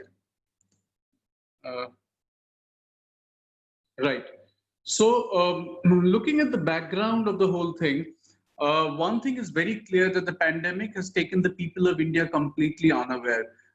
We did know that certain things were happening in China and US, but we were not prepared at all for this entire thing to happen to us.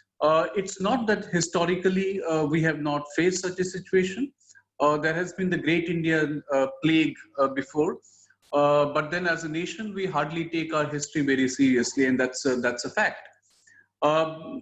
Unlike management students or academicians, when we look at some of the body of literature that has come out from social sciences, especially historians like David Arnold have actually done phenomenal work on plague and public health, and such works are only confined to university libraries. If we actually go on to these some of these classics, we'll understand that a lot of lessons have already been talked about by these scholars.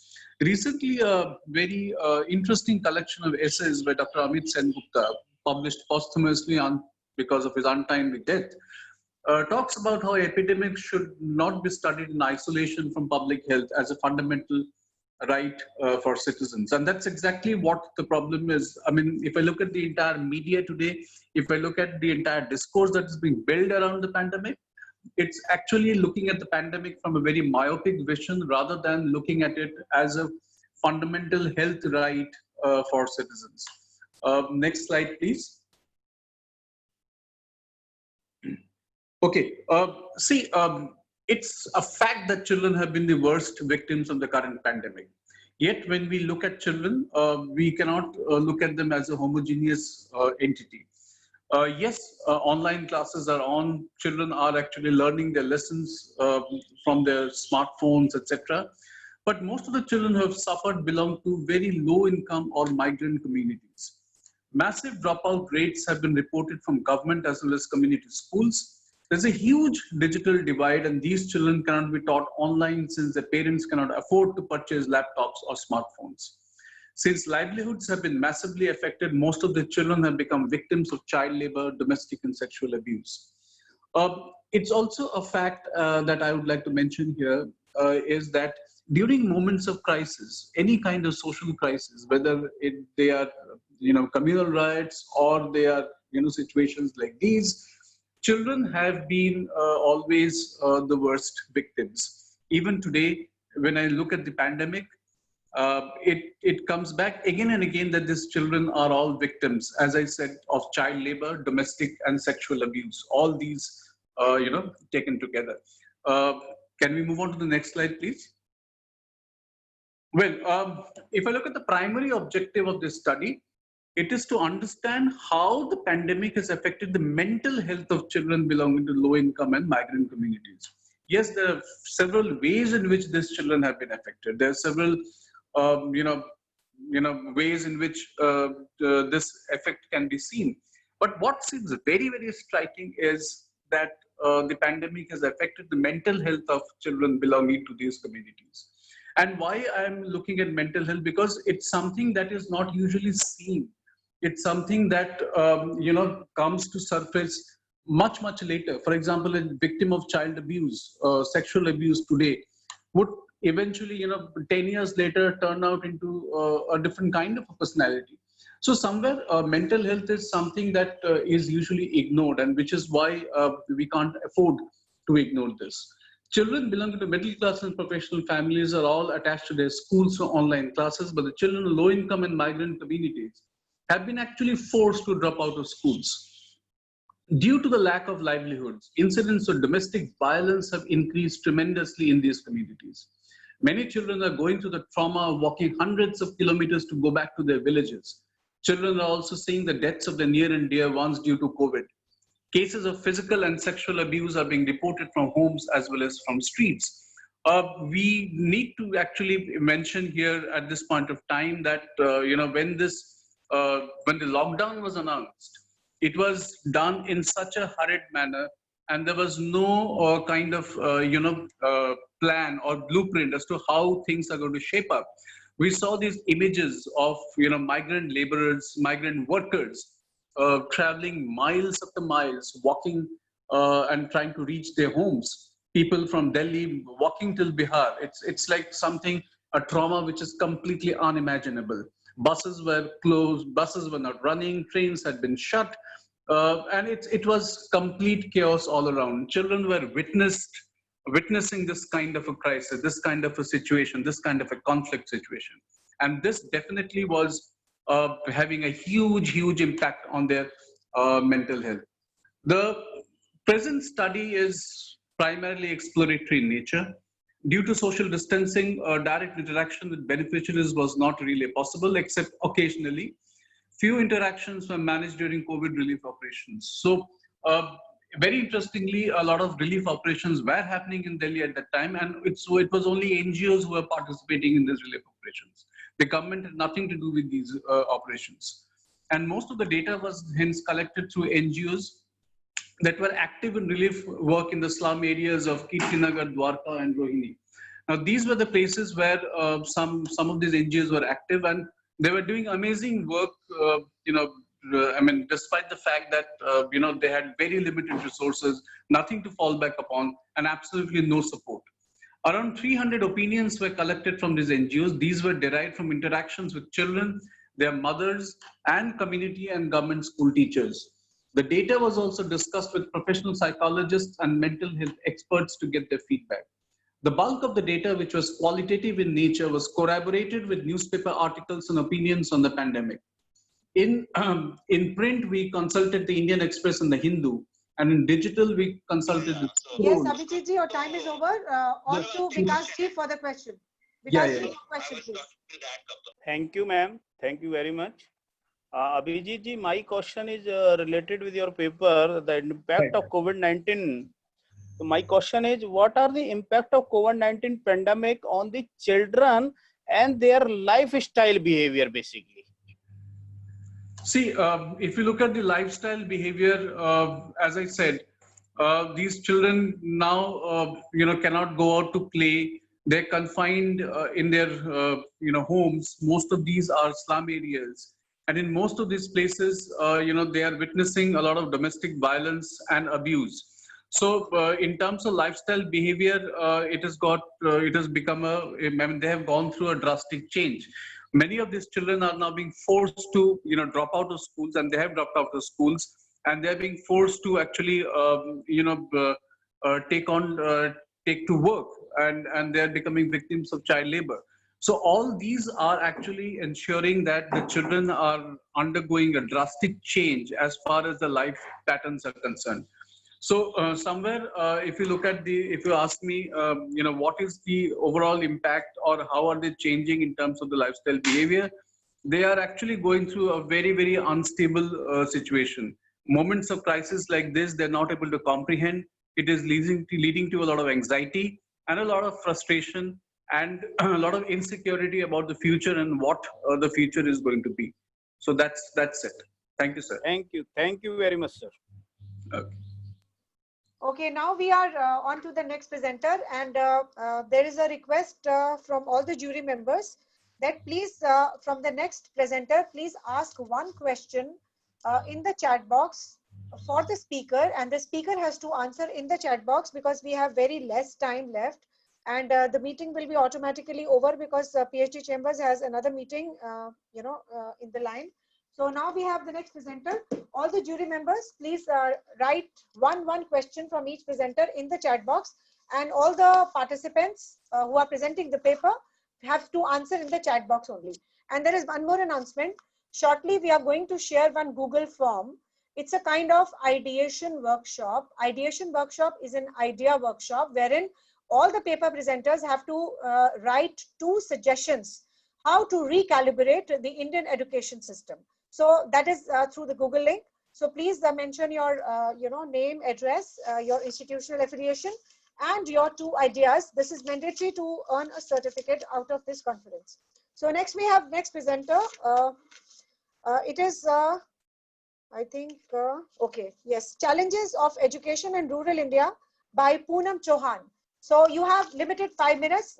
The jury has to ask the question in the chat box, and the answers have to be given in the chat box only. So we can have Poonam Chauhan online. Is she here? Poonam Chauhan. Okay, till the time she joins, we have another presenter with us, Mr. Anil and Mahesh. It's on the higher education COVID-19. So Dr. Anil Kumar Singh and Mr. Mahesh will have the presenter. It is on the numbering 9. So all the jury members, please listen to the presentation and ask the question in the chat box. So over to Dr. Anil Kumar Singh from Aurobindo Evening. Best wishes, sir. Good afternoon. Namita ji, how are you? Yeah, I'm good, sir. आप थोड़ा सा face आगे करिए, आप दिख नहीं रहे हैं. आपका पर्दा दिख रहा है. तो थोड़ा सा कैमरा नीचे करिए. Rest is your choice. We are happy with the curtain also. Share things, no? Actually, I'm not able to share my. So, sir, आप ऐसे ही बता दीजिए because we have very less time and आपका अपनी speed को भी बढ़ाना पड़ेगा. 5 मिनट से ऊपर नहीं मिलेंगे. आपका time start हो गया. Thank you. Okay. Basically, COVID-19 was declared after 100 days when this disease was erupted, and thereafter the medical crisis produced new heroes. The war against COVID-19 fought by doctors, medical students, healthcare workers. The world is going to serve global crisis since this is the biggest global crisis since World War II, and this was. The impact is that there are 15 million cases yesterday. 6.3 lakh people died in the coronavirus, and the list is that it started from 4.1 million from USA to 2 million from Brazil, 1.626 million from India. Nearly constitute 29% of the land area and 2.1 billion cases.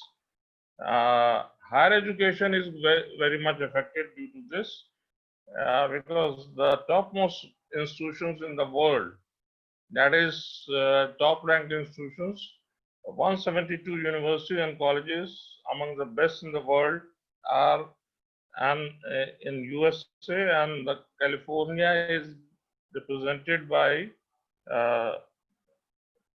it is with the best universities 14, followed by 13 New York and 10 in Texas. Challenges of coronavirus, basically the doctors and student staffs are feeling tired, stressed, and feel burnout while fighting against the disease. The scenario never expected, nor it is mentioned in the job description and work hazard. Nation is proud of them, these warriors, and it was believed because it started with the belief that China will curtail it, but it was not.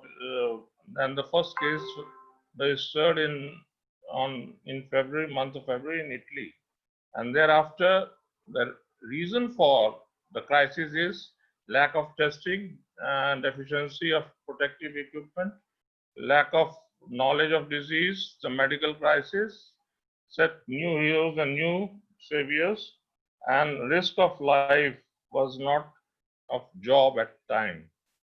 Joining the job, that those things were not there. Coming to the higher education in India, the first institution was established in 1857 in Calcutta University, and that was the first in Asia. Thereafter, the Bombay and Madras in the same year. Thereafter, Allahabad University and Aligarh Muslim University, and in response to that, in 1916, Banaras University was established. So this is how the establishment. In 1947, there were 20 universities and 2 lakh students in different colleges and universities. Now we have 945 universities, 53 central universities, 412 universities, 124 deemed universities, 356 private universities, with Rajasthan is having the highest number of private universities, and Tamil Nadu with the highest number of deemed universities, and UP with the highest number of state universities, that is 30, and 6 central universities in UP.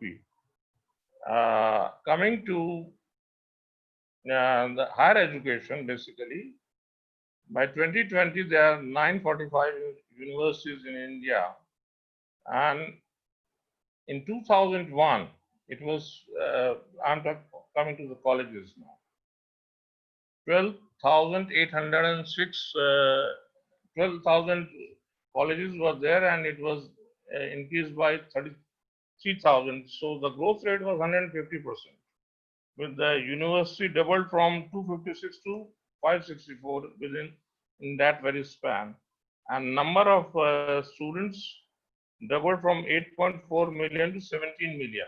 So the growth,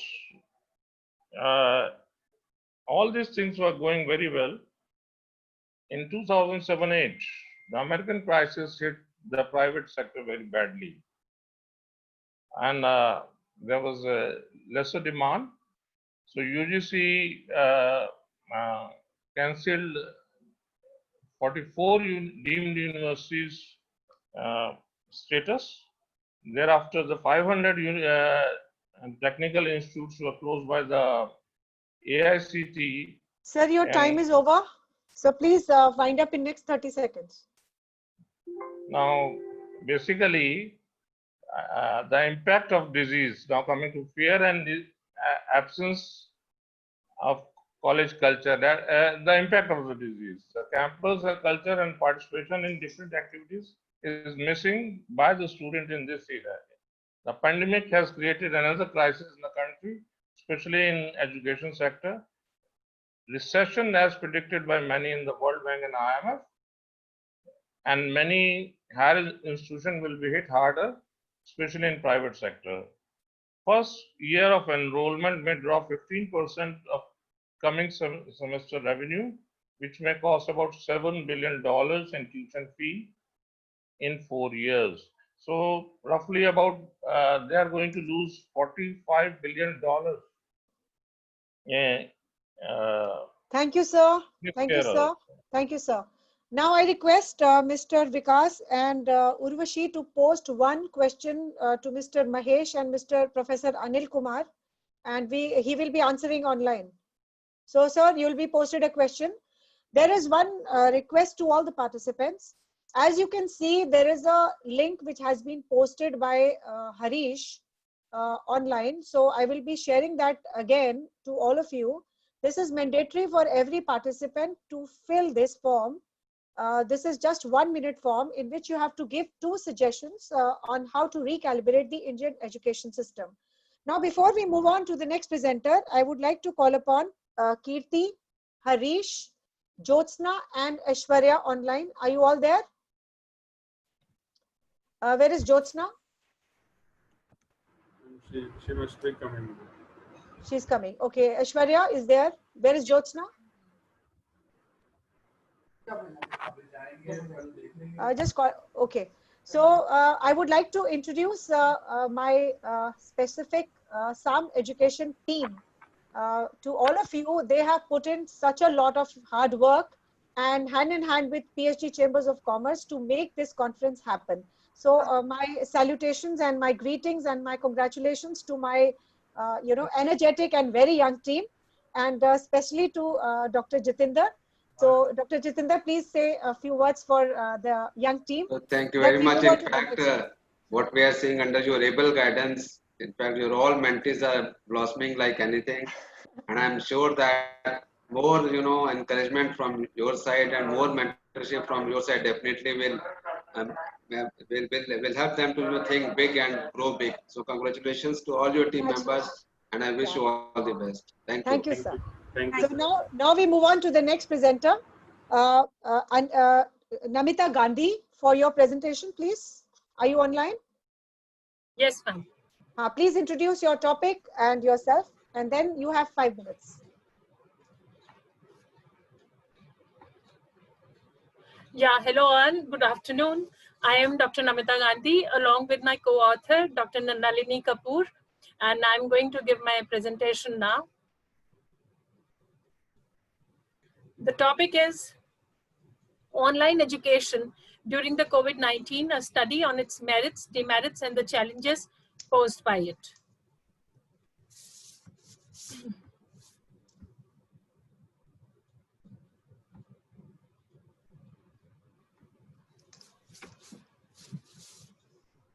I'm starting. Not missiles, but microbes. These were the words of Bill Gates, the co-founder of Microsoft Corporation in the Tech Talk 2015. He predicted at that time that if anything kills over 10 million people in the next few days, it's most likely to be a highly infectious virus rather than war. And it stands true today. The world crisis is all over, be it health, social, education, and economic sector. Millions of learners were in a loop. School, colleges, universities, and coaching centers are closed. Some are happy with this new normal, whereas some are totally not in favor of this online system. Given the need to discuss these concerns, we thought of taking up this study, and this paper presents the consolidated view of students, teachers, and parents about this present system of online teaching and examination collected through an online survey. For this, a questionnaire was prepared, and there were about 32 questions. And this kind of questionnaire was given on the Google Forms. And about 80% agreed that COVID-19 has adversely affected our education system. It reflects the anxiety amongst the teachers, students, and as well as their parents. There were 32 questions, and out of these 32 questions, I would like to discuss a few questions which showed some interesting results. Though the notion of conventional teaching can't be replaced completely by internet education, but in this sudden pandemic era, About 68% respondents believed that online teaching was necessary to provide continuity to the academics. But due to the digital divide, it was not uniform and hence the concern. Higher education sector was severely affected by the pandemic. There was so much uncertainty regarding their final exams and admissions, and also many of them were planning to enroll for foreign universities. So 73% responded agreed that online teaching was necessary to maintain the competitive edge of Indian students against the international students. To the next question, almost only 27% students believed, respondents believed that the intensity while taking the online test is same as that of an online exam, but 78% were of the opinion that there is a scope of cheating in online exam. No doubt, this was an unprecedented situation, but we were caught unawares. So almost 75% of the survey participants were of the opinion that the government should include online teaching modalities in the new education policy. With everybody at home in this lockdown, work from home of the parents, online classes of the children, epidemic of the webinars, new courses on e-platforms, even yoga and cookery e-classes, online storytelling sessions, religious and other family functions on e-platforms has led to the increased demand of net usage and e-gadgets. So this is the reason that in response to the next question, 90% respondents were of the opinion that cost of phones and mobile data needs to be subsidized for all by the government as a uniform policy. In this era of new normal, 93% of the survey participants feel that the teachers and the students should be made aware of the cyber crimes like hacking, identity fraud, phishing frauds, and even stalking and extortion. Coming to the final question about the mainstream acceptance of the online teaching in future.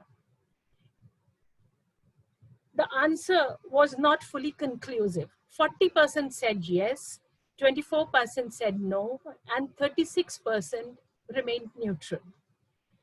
The reason we feel is that for such a response that it may be due to lack of stable logistics, slow mobile data speeds, low digital literacy, and ineffective education policy in place. All this, coupled with threats of economic recession, pulls the mood of the public down. The population is also not accustomed to the traditional, is only accustomed to the traditional mode of teaching and will take time to adapt to this new normal. Coming to the conclusion, out of those 32 questions, I've discussed few, and because of the time constraint, it can be difficult at times to cope with the present norms and regulation because of the aura of despondence around us. However, it is our duty to stay calm and courageous and follow the guidelines. While we stay at home, we should also develop skills so as to improve employability, self-worth, health, and happiness. There is also a need to amalgamate online and offline teaching modes even after the situation improves or normalizes so as to create a holistic learning space.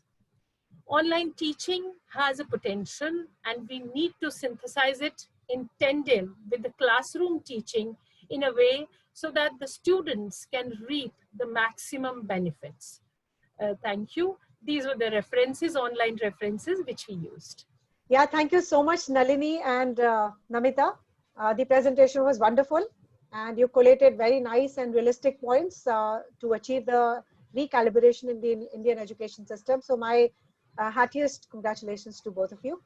So can we have a next presenter now? And I ask Vikas and Urvashi, and if Anil sir has joined, to put one question to the presenters.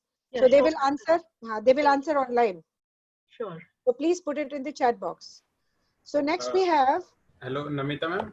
Yes. Sorry. Yes, sir. Yes, Actually, we have missed the paper 8th paper of Miss Sakshi. Yeah. Okay, Sakshi. So, Okay. So now we have the next presenter, Ms. Sakshi Taresh Khanna. The challenged digital capacity of India is now a state of a living in lockdown. So can we have Sakshi? Okay, she's here. Best wishes to you, and your time starts now. Good afternoon, everybody. Today, I'm going to present a paper titled The Challenge Digital Capacity of India is Now a State of Living in Lockdown.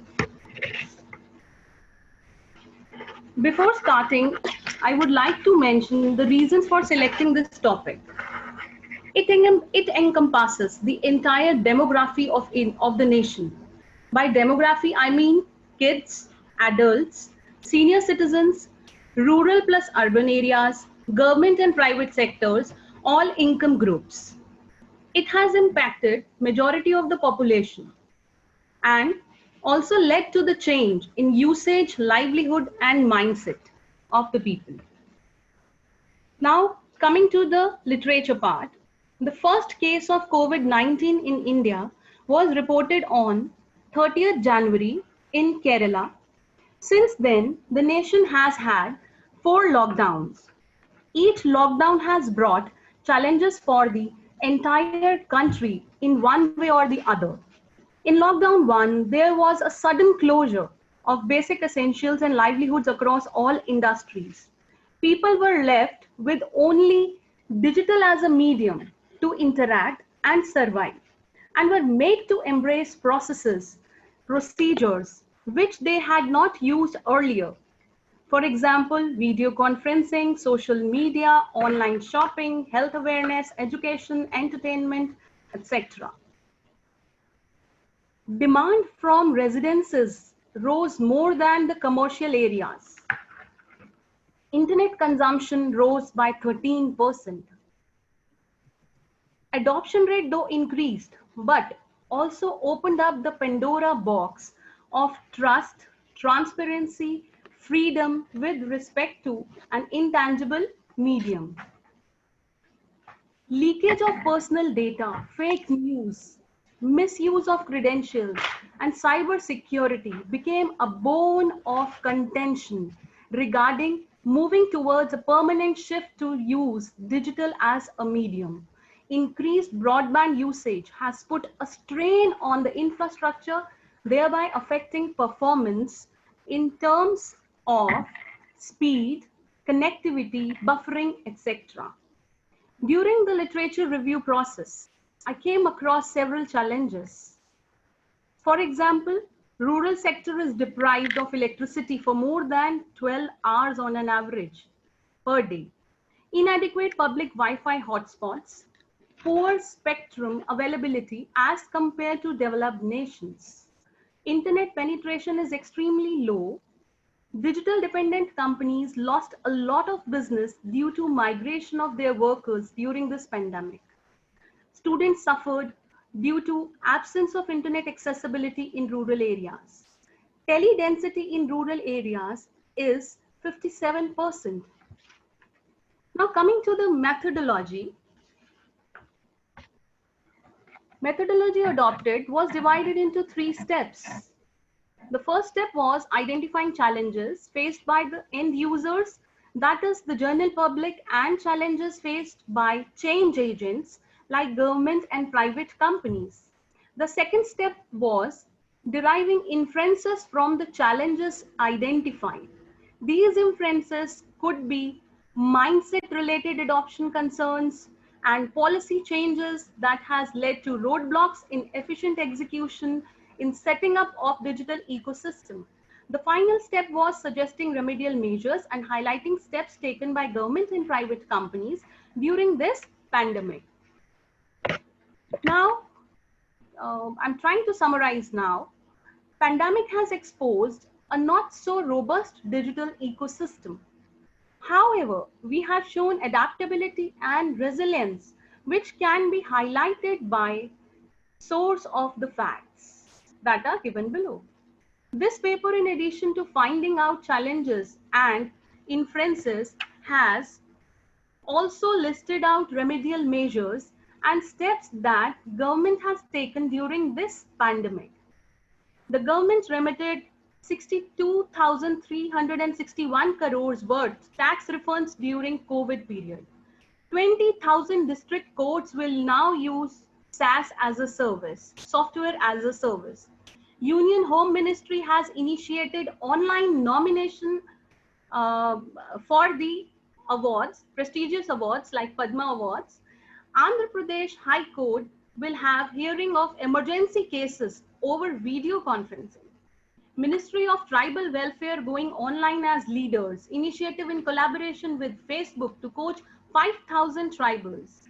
My Government Corona Help Desk won 2 prestigious awards at London. Volta's company switched to VPN connectivity. Siemens came up with a new technique of faster connection. And many more initiatives are being taken up by government and private vendors to reduce this impact of COVID-19. Now, thank you, Shweta. Your time is over. So you will have, yeah, okay, last turn, please.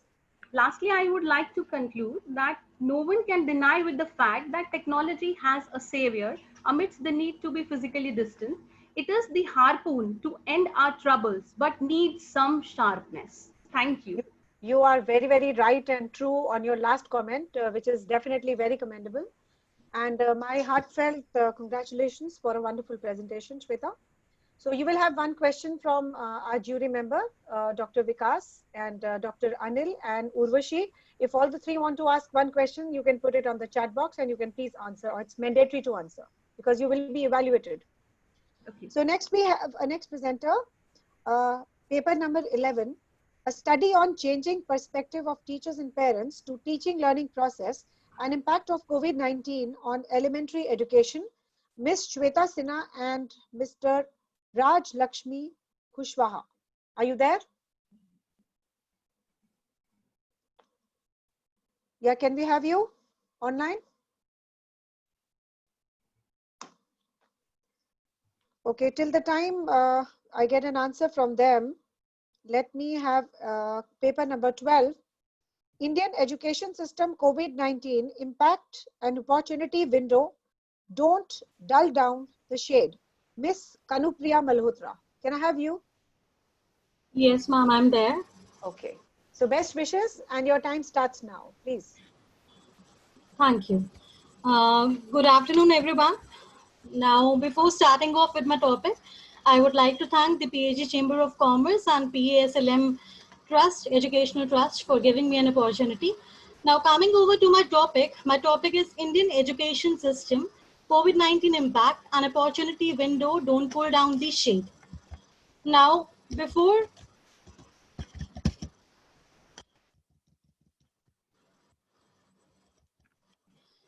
when we say that education is the founding stone of country's economy, any country cannot prosper if it is not giving its citizens the right to education. COVID-19 has produced unmatched challenges for all the Homo sapiens, be it all the age categories, all the classes, whether it is business, job category, elderly people, school-going people, the higher education people, all are being challenged by COVID-19. With government around the world imposing school closure, nearly 70% of the world's student population is being impacted. And as per the RISE data, India has a humongous network of nearly 15 lakh schools, 25 crore students, 94 lakh teachers at school level, and 50,000 educational institutions. So all this huge population has been impacted by COVID-19. Coming over to the history of Indian education system, history roots to the Gurukul system where the student used to live with the teachers and the Guru would impart education till the time he has imparted the entire knowledge. But the system changed with the colonial era when the British set up schools that followed a particular curricular system. So both the systems were different. The first one more in interaction with the nature and the second one more classroom oriented. Now, why the education system is required to be changed? Indian education system was very good and practical in the ancient time, but slowly and gradually the system declined, and when according to the data in 2014 its rank slipped to 93. If we talk about the international standard, our education system is synonymous of words like examination, board exam, entrance, marks, etc. And as per the US Council of Graduate, the postgraduate students admission, it has increased by 25% in 2018 and 19 from the previous year as compared to 9% increase for the other countries. So most of the students of higher education are going abroad for taking up higher education, and there are several reasons for the same. Now, what is the impact of COVID-19 specifically on the education system? Now, we cannot say that our education system has not changed over the past few years. It has changed. It has changed its syllabus, improved the teaching methods, improved the enrollment level, infrastructure, and everything. But still, a lot need to be done for the perfect development. And technology has was majorly responsible for this major shift in the education. We had Educom in 1994, we had Byju's in 2011. But in the present day time, this widespread adoption of e-learning platform, the major reason for this is COVID-19, due to which the e-learning platforms are being widely adopted by people nowadays. Now, as per the COVID-19 impact, government initiatives were taken in this response. The first government initiative was UGC and MHRD. They were in the forefront by having technology-enabled learning through audio-video mode. There was an initiative by government known as Swayam Prabha, which addressed the problem of non-uniform internet penetration of the country. There is a provision of digital repository of journals and e-books by National Digital Library and provision of virtual labs. Now, apart from these, despite of these initiatives by the government, there are several challenges in the education during the COVID-19. The first challenge is the internet penetration. Why? Because it is only 36% in India, and internet, when we talk about internet, fixed broadband subscription, it is only 1.34 as per 100, and 46% of the household only have television. So deciding a mode of delivery in this particular scenario, it is very daunting task for the government. Then for the government, it is difficult to standardize the learning by reducing the information asymmetries. Then talking about the tier 3 and tier 4 cities. Why tier 3 and tier 4 cities? Because these cities, people do not have laptop, people do not have smartphones to access to the online classes. And lastly, it is difficult for the learners to take seriously because it is difficult for them to adapt to this online mode. They're skipping lectures, assignments, assessments, and so on. Now, what actions are to be required to be taken by the government and the educational institutions? First is the short-term strategy. Short-term strategies, government should do crisis sensitivity educational planning, and this crisis sensitivity should be at the policy level and also at the operational level. Secondly is build the capacity of teachers towards the digital move. Third is to raise the standard of online educational content in terms of standardizing and accrediting the courses offered by the institutions apart from the national institutes. Fourth is coordination between the teachers at all levels so that they can discuss what day-to-day digital problems they are facing. And the fifth is a novel assessment method has to be decided for fixing the learning outcomes at each level of subject progression. So these are the short-term things that have to be designed by the government and also by the educational institutions. Thank you, Kanupriya. Your time is over. I request the jury to ask the questions in the chat box. Next presenter is, just 1 minute. Your presentation was very good, Kanupriya. My congratulations to you. Thank you, ma'am. Okay, the next we have,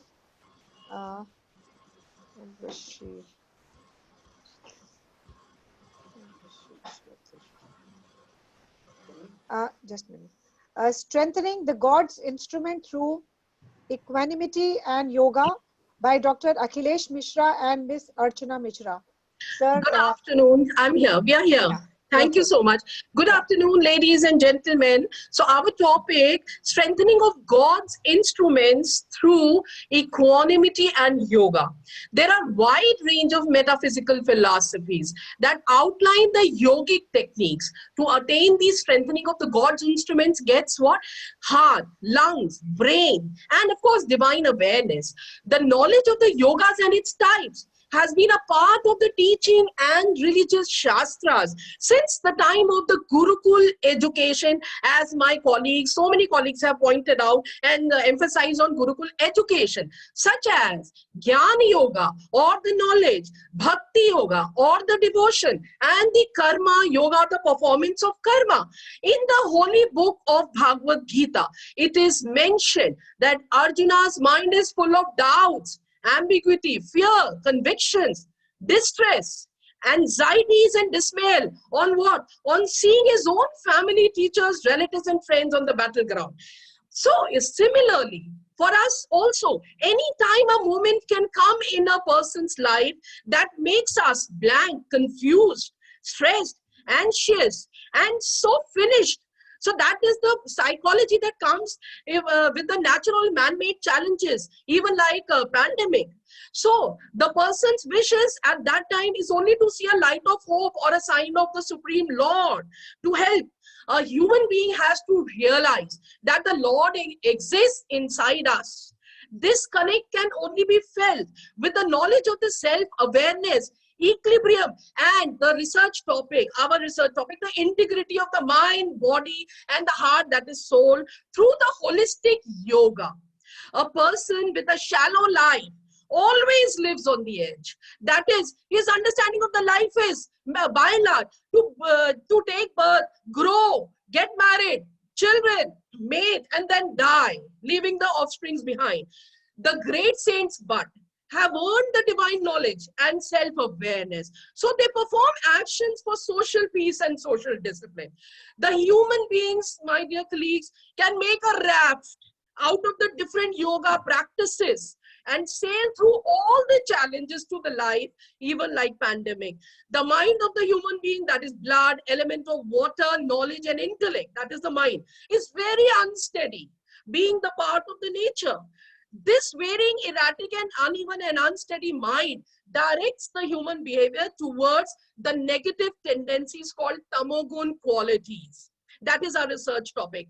A person is considered to possess tamogun qualities if he earns happiness by fulfilling his desires of violence, jealousy, hatred, negativity, greed, blind faith, etc. So person immediately satisfies by getting happy immediately by satisfying the desires. That means he is in ignorance. The Rajogun character comes from the terrestrial, earthly, or materialistic happiness, such as healthy body, friendly and sweet speaking life partner, more income, less expenditure, and the bright future of the children. This is by and large the happiness that everybody wants, and so by and large everybody possesses the Rajogun qualities. The Satogun qualities develops when there is equality in mind, spirit, speech, and action. That is, whatever we are inside and outside, we should be same. That is, then only we can be happy. So elements of patience, equanimity, equilibrium, steadiness, and self-awareness. It helps the mankind to meet any challenges like the natural calamities or the pandemic and so on. So our paper is an attempt to explain the interrelationship between the universe, the nature, and the human body, and also to explain the laws of the nature and yoga to meet the man-made challenges and the natural challenges. Another just 2 minutes, hand over to Dr. Mishra to explain this relationship. So another just 1 minute left. Thank you. 1 minute Yes, left, please. Yeah, 1 minute. Okay. Thank you. Dr. Mishra.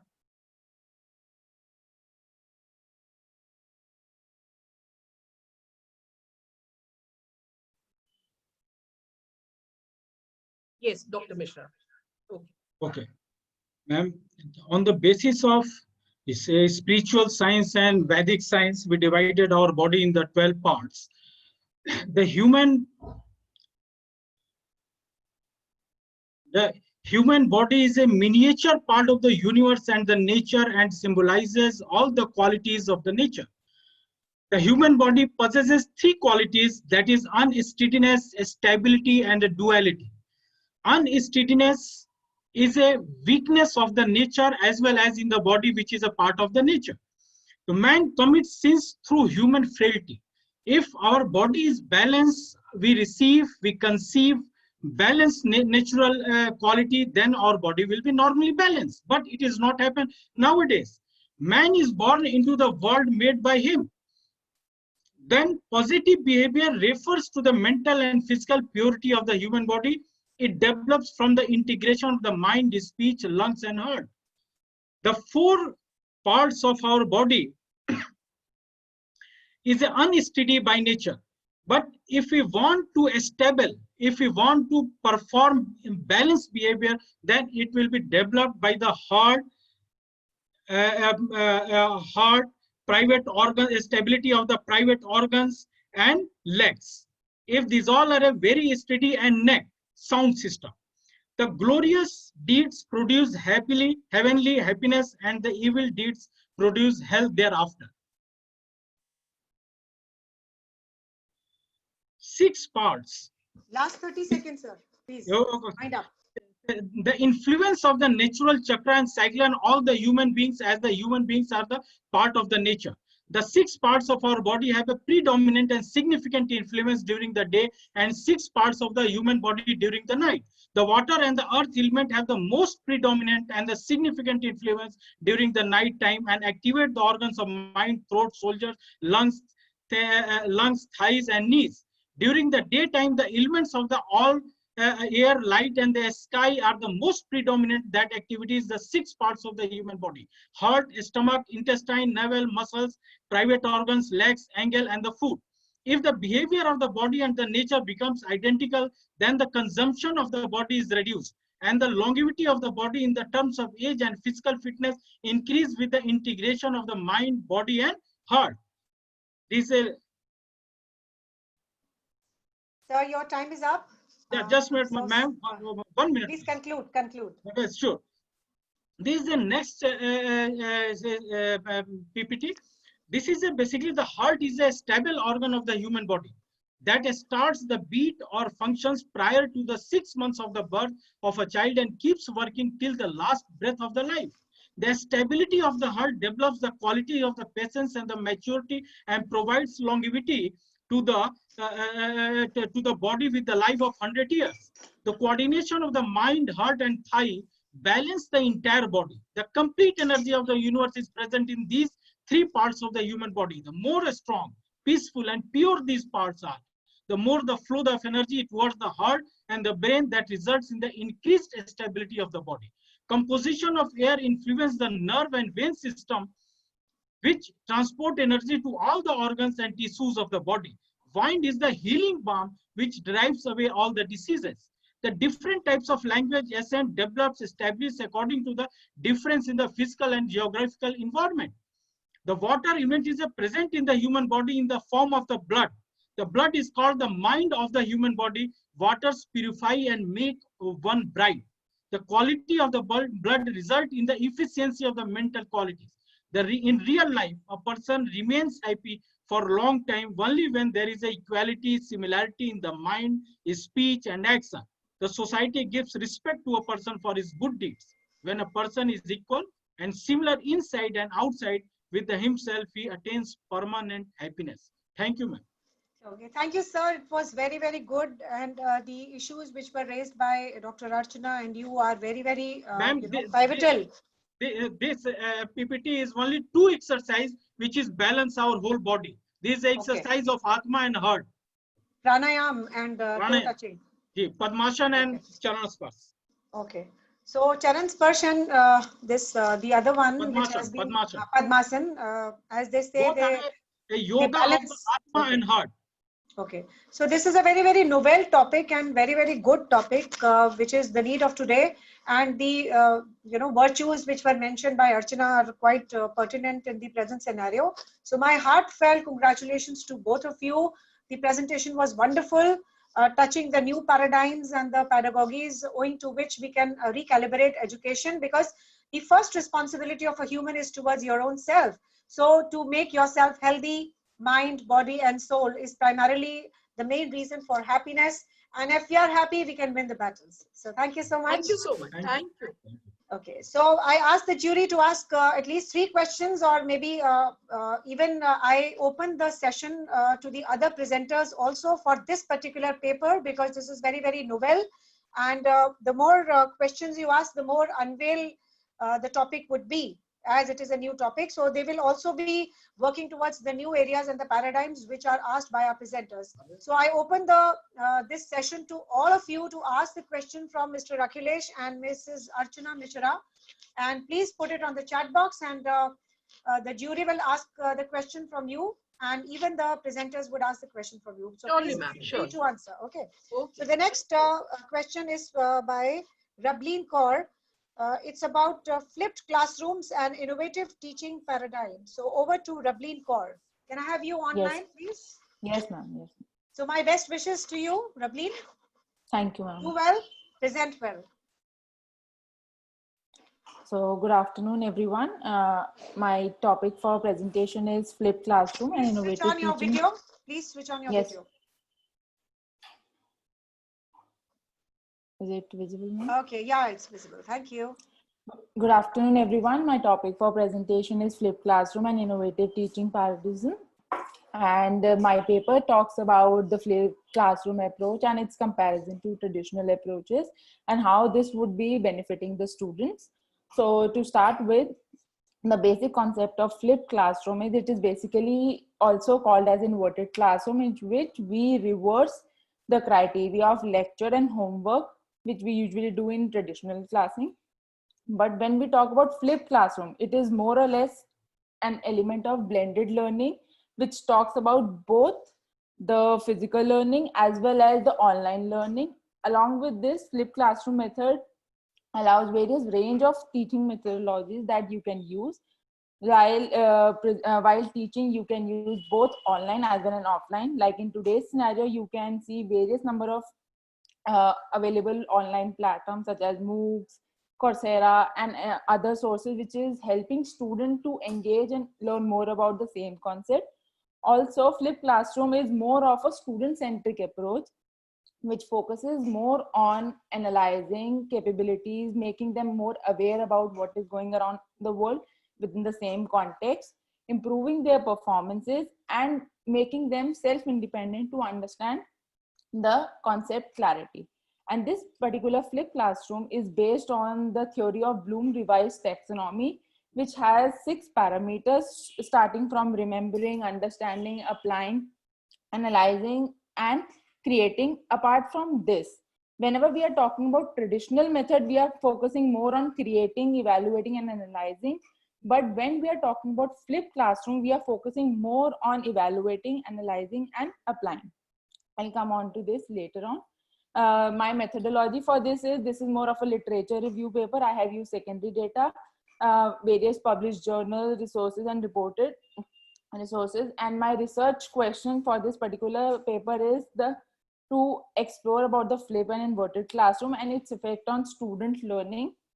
While reviewing the paper, it can be seen that flipped classroom has benefited tremendously, both in terms of academic, in terms of motivating students on developing their individual skills, making them more engaging and interacting when it is, and making them ready with respect to industry aspect. And if we compare the two traditional tools, which is traditional classroom as well as flipped classroom, if you could see, in case of traditional classroom, in case of remembering, we are more on relating to face-to-face lecture, whereas in case of flipped classroom, we are focusing more on pre-recorded lectures. In this, we are using more of YouTube, other videos, MOOC kit, and many of the teachers have now started recording their lectures before coming to class. They are providing the pre-recorded lectures so that they have a clear knowledge about that particular concept, and then they would have a healthy discussion. Whereas if talks about understanding and analyzing, in case of traditional, we are focusing more on question and answer and homework based. But in case of flipped classroom, we are talking more of on the point of view of group discussion, brainstorming, peer-to-peer discussion, and collaboration. We are moving more towards a cooperative learning.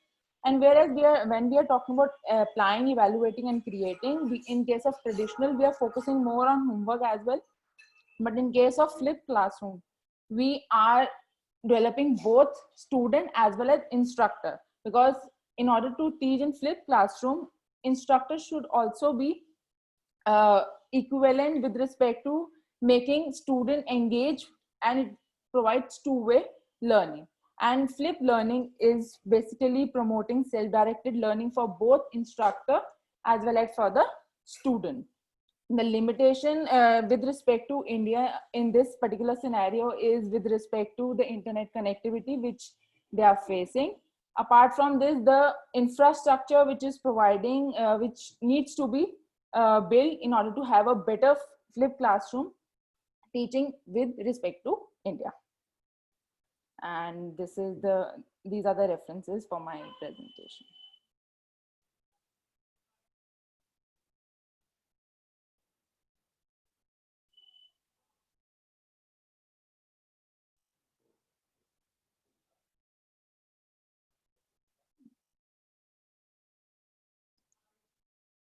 Now I'm done with my presentation.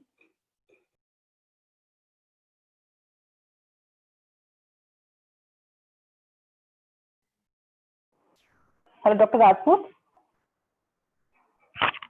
I think we can you hear me? Hello? Yes, Yeah, can you hear me? Okay, so I would request the jury to please ask the questions in the chat box. I think Dr. Namita Rajput is not there currently. No, I'm here only. I'm here only. Okay. So we can take the next person maybe. Yeah, we can. Yeah. So the next, first of all, congratulations to Rublin. It was wonderful having you here, and your presentation was also very good. So next we have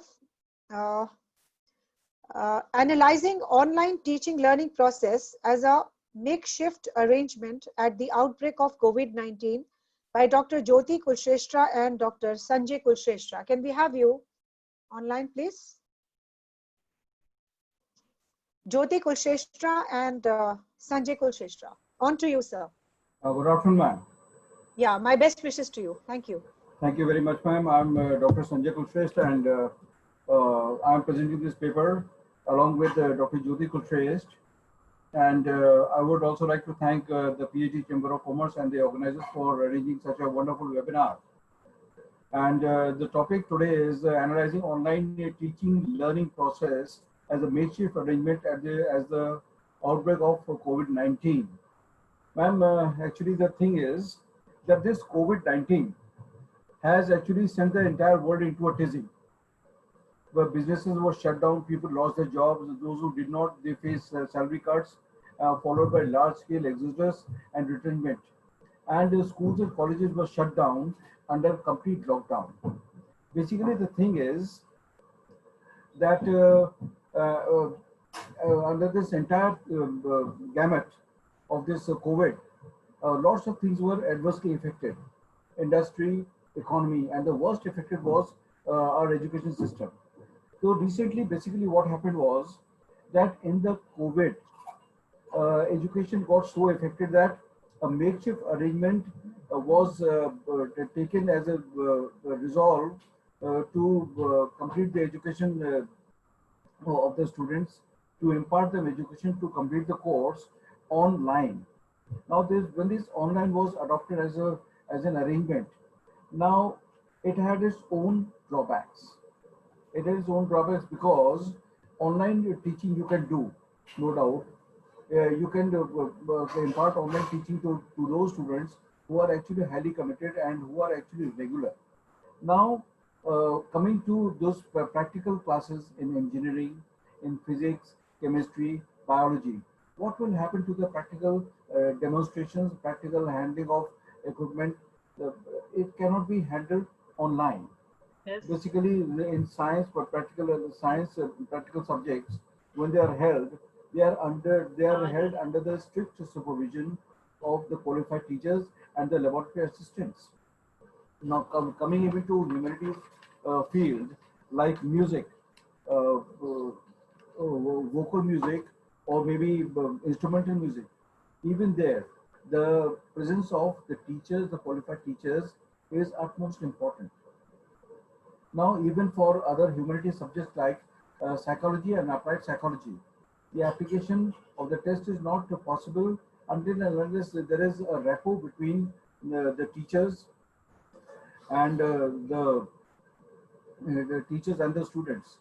Now, basically, this COVID has brought in a lot of negative impacts because it is our experience. It was also reported in the media. It was reported elsewhere also that some of the students are actually serious, but most of them, the delinquent ones, are actually not serious. They do not attend the class. They simply put their attendance, their names there, and they walk out from the classes. Even these such delinquent students, even the regular classes which are held under the by the teachers in schools and colleges, the live classes, the in classrooms, they are also that they wish to run away from the classes. They wish to bunk the classes. Now they actually have a very free hand. So actually, online system is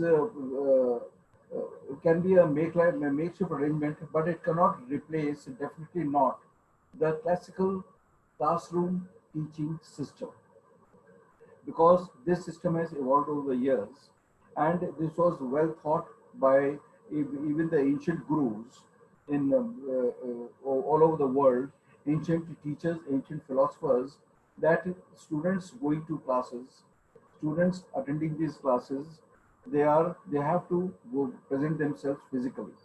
Now, even I would like to quote here Maria Montessori, who was a well-known educationist from Italy. She says, a classroom provides a structural space where children learn through hands-on experience. Especially relevant are the beautiful made the teaching learning process in the classrooms. So basically, the online teaching can be a makeshift arrangement, but it cannot replace the classroom arrangement because there are lots of practical problems. Take for example the rural students. Take for example those students who belong to a very poor family. Those students who are whose fathers are daily wage earners. Those parents who are basically work. They are marginal farmers.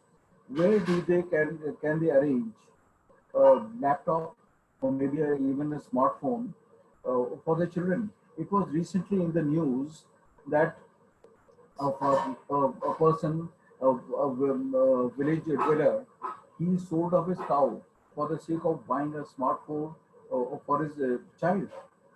Now, there the administration came into action. They say that now they can give something to them. They can give a laptop, but the point is to how many students?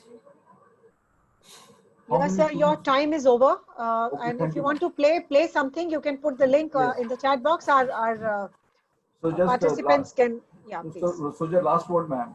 Okay. The thing is that students attending the classes at home, it was observed that they were not groomed properly. They had not even taken their baths, and it was also an experience of a teacher where a student was taking online classes, and his father observed a class teacher giving lectures. Now that somehow that father got the number of that teacher and started making calls to her and started making all sort of lewd comments. So these are the major bottlenecks faced by this online system. Sir, I think these can be controlled by putting some controls and in and out and probably taking attendance when the video is on. Of course, they can be controlled. So the last word is, so any proposition that online classes would become a futuristic model of teaching learning process, the emergent new normal in the post-COVID era, and that online education providers will roam the market is just a misnomer and a misconception. So nothing ever can replace the school and college education, and not now and not even in the future. So thank you very much. So thank you, Sanjay ji. It was wonderful hearing you. And Jyoti Kusheshwar, credits to both of you. So now we have the next presenter, and I request jury to please put some questions to Sanjay ji and Jyoti Kusheshwar, and they will answer online. Sir, please mention it. So now we have the next presenter with us on skill education. It is by Janvi and Anirudh. Importance of skill education in India and the challenges. Paper number 17. Can we have you, please? Janvi, please switch on your video.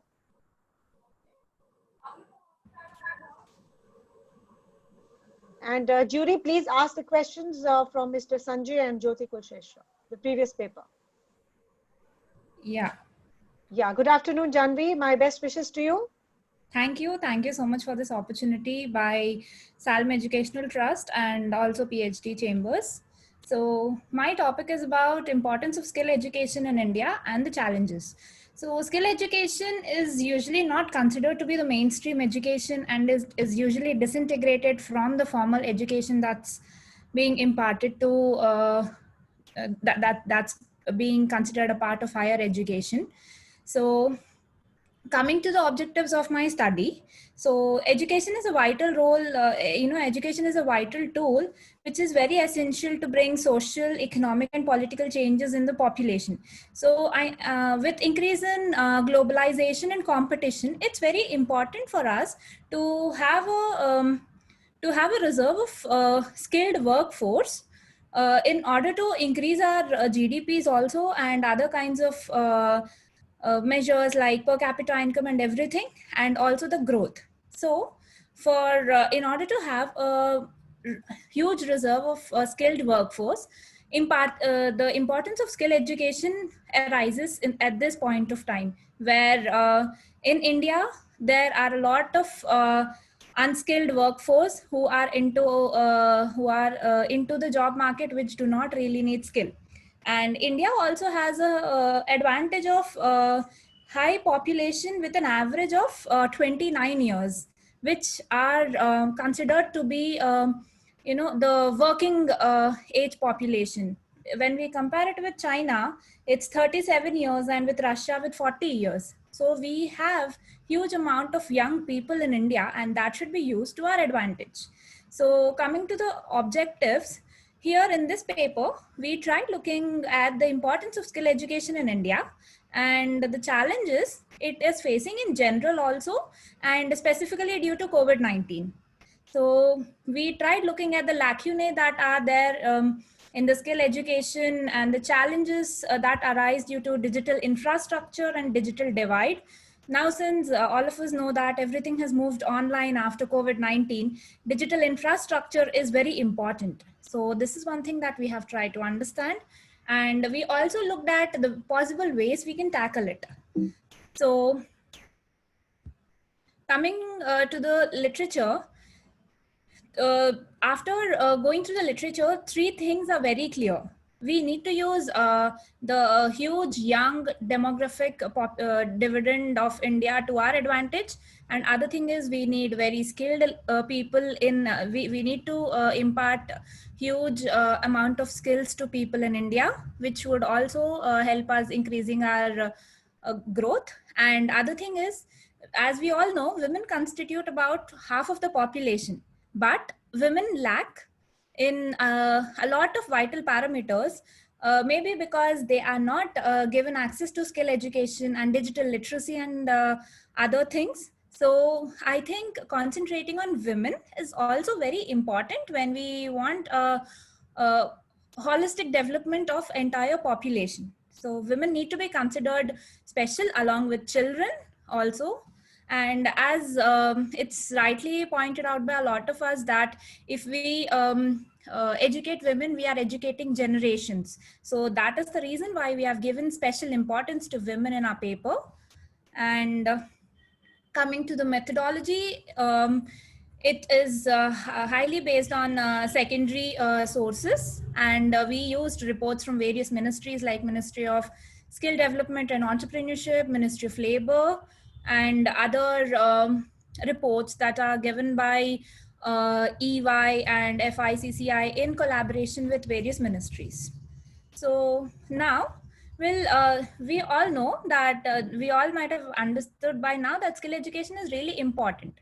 So it's very important to understand the challenges that skill education is facing. So a lot of us have already pointed out that there is a huge gender digital divide in India. So according to IAMAI report, only 35% of the internet users in India are women. So we can clearly observe a digital gender divide of 30%, which is very high, which also stops them from entering the job markets because they do not have access to various trainings and skills, skill education. Janvi, I'm sorry your time is over, and I think you were wonderful, pointing out on the new aspects of skill education and putting into the mainstream and its acceptance. And the points raised by you are actually pertinent, especially in terms of the penetration of the skill education, which is very less in India. So my Yeah, I would heartfelt like congratulations. to highlight one more point. Can I get? Yeah, please, just 1 minute. Yes. So one other important thing is we need to get more, public-private partnership, and we need to divert more CSR funds to this, because there are a lot of ways we address digital divide, and one way is to diverting funds of CSR to address it. So this is one thing that I wanted to highlight.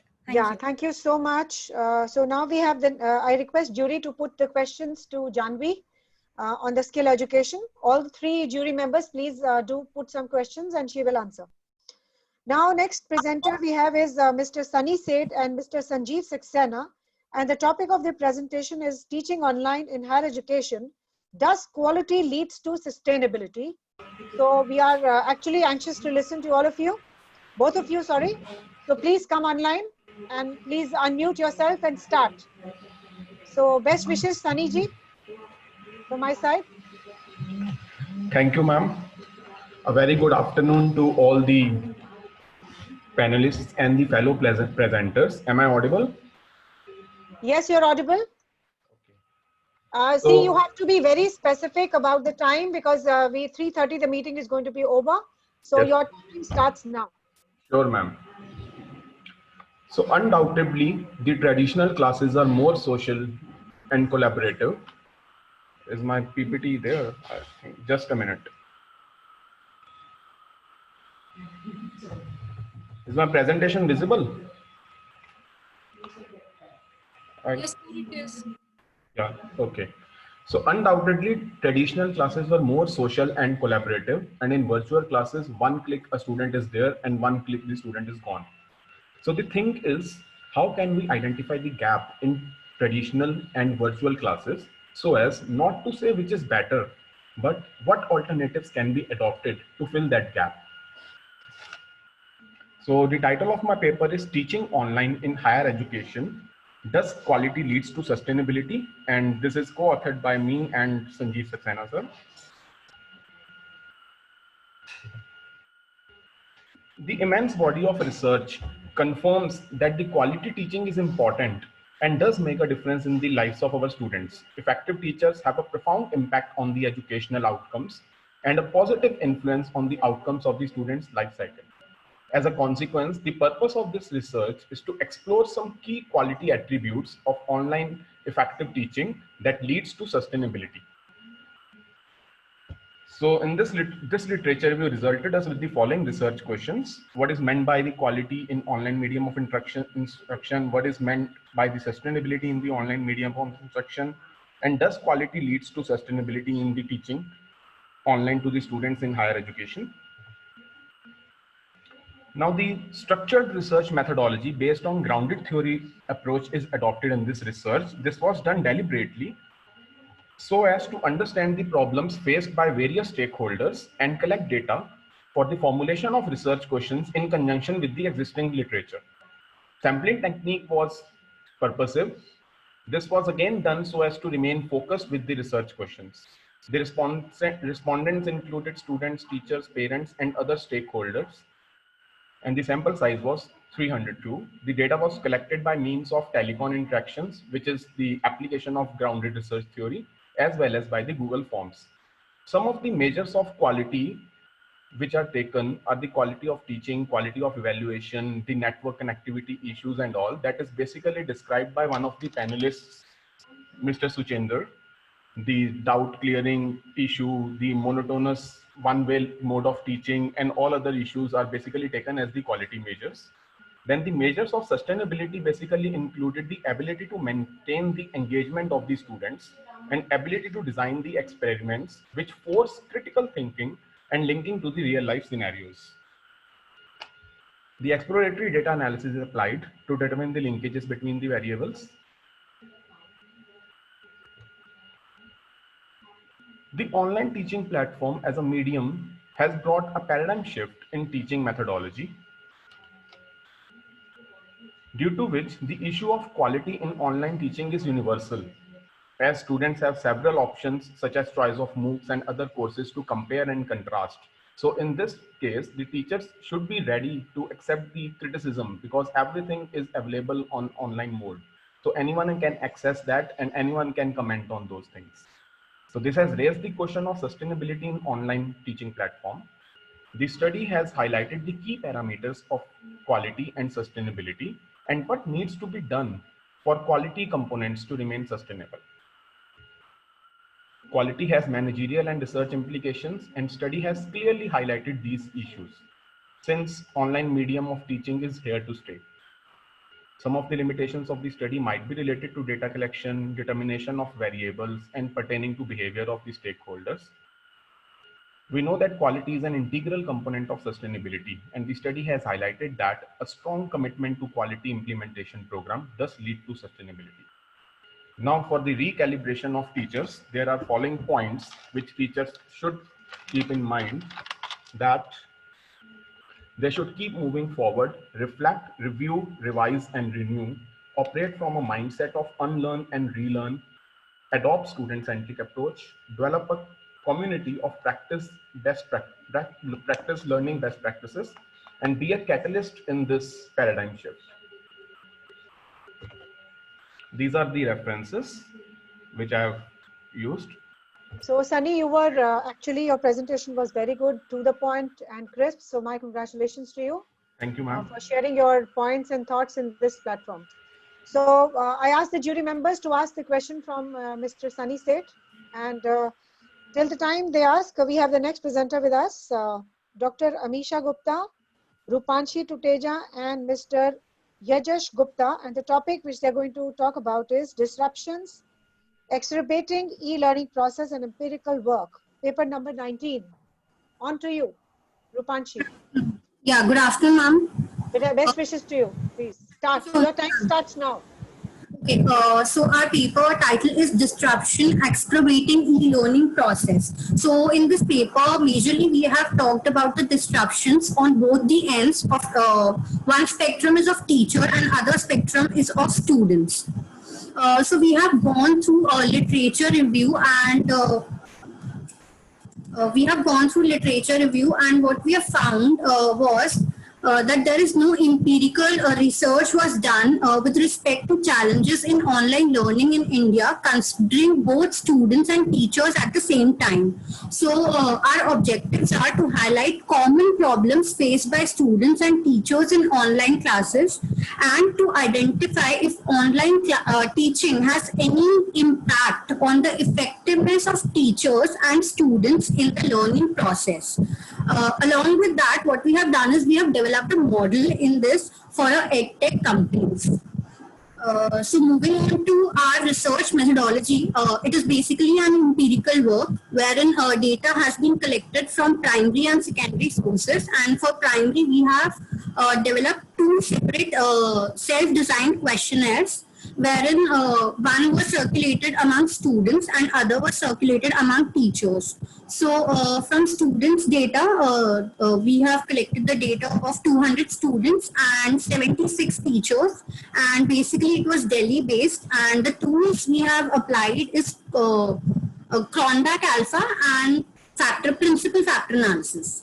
So what our framework describes is there is independent factors, which is digital infrastructure, that is the technical issues that students are facing, and there is software adaptability as well. In engagement, there is like students are not able to ask doubts from the teacher.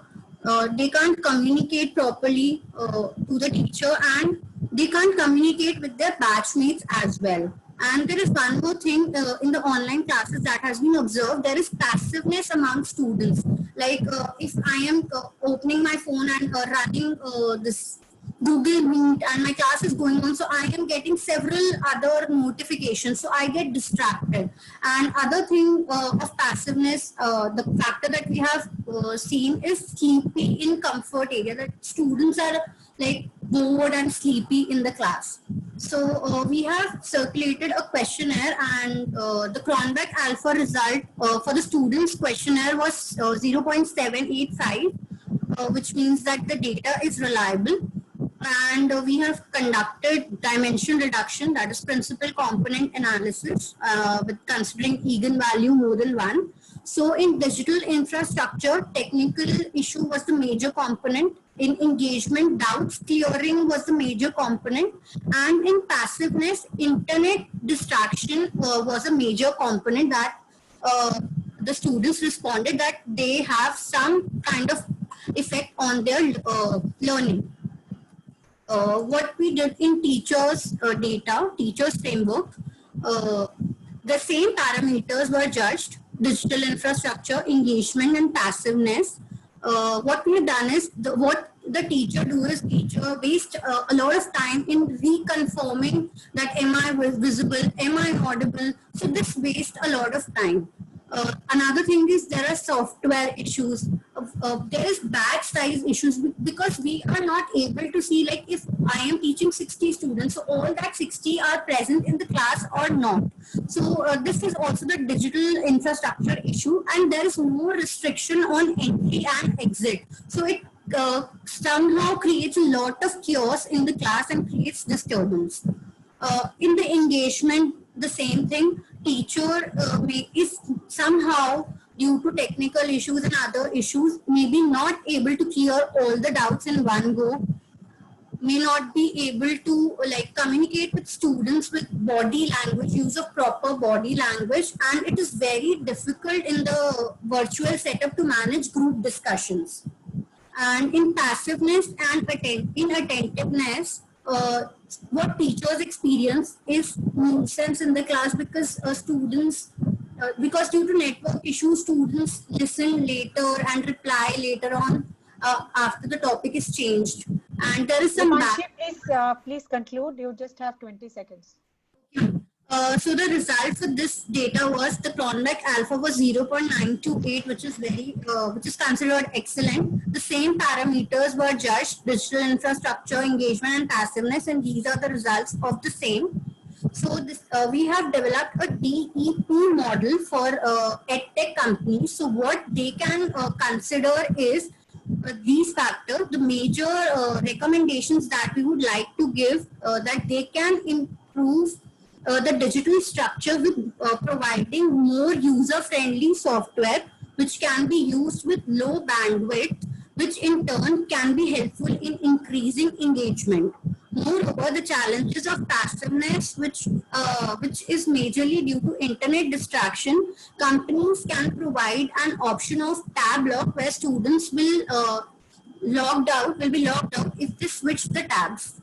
So this is the solution that we have provided, and these are some of the references. Okay, so I think the presentation was very good, and you have actually used the empirical tools to conclude your answers and your research objectives. So my heartfelt congratulations to Rupanshi, Yajash, and your third author. So I request the jury to put some questions. So please have a look on the chat box. You have to answer them. So the next presenter we have Tanvi and Tanuja and Aishwarya Katyal. It is impact of COVID-19 on visually impaired, right? So on to you, and you have just 5 minutes. Please be crisp and conclude as soon as possible. Thank you so much, ma'am. I'll just start sharing. I'm just sharing my screen, so just give me a minute, please. Okay. Good afternoon, everyone. The title of our presentation is Saving the Future Vision, Impact of COVID-19 on Visually Impaired Children. I'm co-presenting this with Tanuja Sharma and Aishwarya Katyal. The objective of our presentation is to highlight the unique challenges and address them as visually impaired students are coming across in this pandemic situation, and to put forward some suggestions to help them. Since the nationwide lockdown and the halt of all the activities due to the COVID-19 pandemic in an unprecedented situation, the world was least prepared for what it is facing right now. India, with its vast population, lacks some foundational means to shift the entire axis of education on a virtual level. While online education has caught speed with the endeavors of Indian education system, still there are many inefficiencies in its ability to impart education to all the students in every strata of society. Struggles of students has increased in online learning. For many students, classroom learning cannot be equated with the home studies, and many students able or differently able do not have the access to e-education, either due to the lack of resources or personal assistance. Along with these difficulties in studies, students are also facing many mental issues due to the lockdown, as they are not allowed to go outside and play and socialize. This is having a great impact on their mental health. Now, the problem is that all these challenges are becoming manifold in case of visually impaired students. Research on this area is scarce as the situation is new, so we could not get a lot of information on this, but from whatever we have gathered from online information, which primarily includes news articles, government data, WHO reports, and surveys by NGOs. It has been gathered that nearly 5.4 million people in India alone are affected with visual impairment, which when compared with the number of the population in India might seem smaller, but the challenges they face is this marginalized group face are large, and it is very difficult for Indian government to address the challenges faced by such a huge number of population. While normal students are trying to cope with different problems like inclusivity and opportunities, family financial problems, gender divide, digital divide, and so forth, students with visual impairment are a step ahead of everyone because they have to fight a unique battle with their own problems. The status quo of Indian education system is not very inclusive of these children, and they don't offer the equal amount of opportunities to these students and children in comparison to others. Family, financial, and educational background plays a pivotal role in the education of children. Now, the problem with visually impaired children is that some of their families is not financially sound to support them with different aids that has been provided by the government or their institutes, or sometimes they're not even educated to assist them and how to deal with them. Lack of accessibility has always been a problem with India, even before this lockdown pandemic. And now in this pandemic, the internet access and all the things are becoming even more difficult, and it goes one step ahead when it comes to visually impaired children. Now, visually impaired children, they require constant assistance, be it inside the home or outside the home. So that even being in their homes is not possible because sometimes their parents have to pay attention to their siblings or they have their own work to do. Last 30 seconds for you. Please conclude. Distancing norms and the paranoia surrounding coronavirus, people might not be able to help them or might not come forward to help them. In the wake of these, we are here to present some suggestions which might be able to help these students. Cost-effective and efficient measures. The government could provide some cost-effective measures in the sense that the softwares provided by the government like JAWS and AVDA, ANI might not be very cost-effective, and each family could not be financially sound to afford these. So the government could provide these softwares or apps to the institutions which could further be shared with the students and made accessible to all. Audio aids are extremely important when it comes to them. It could be in form of voice automated keyboards, audio recordings, audio books, recorded lessons, especially for maths problems.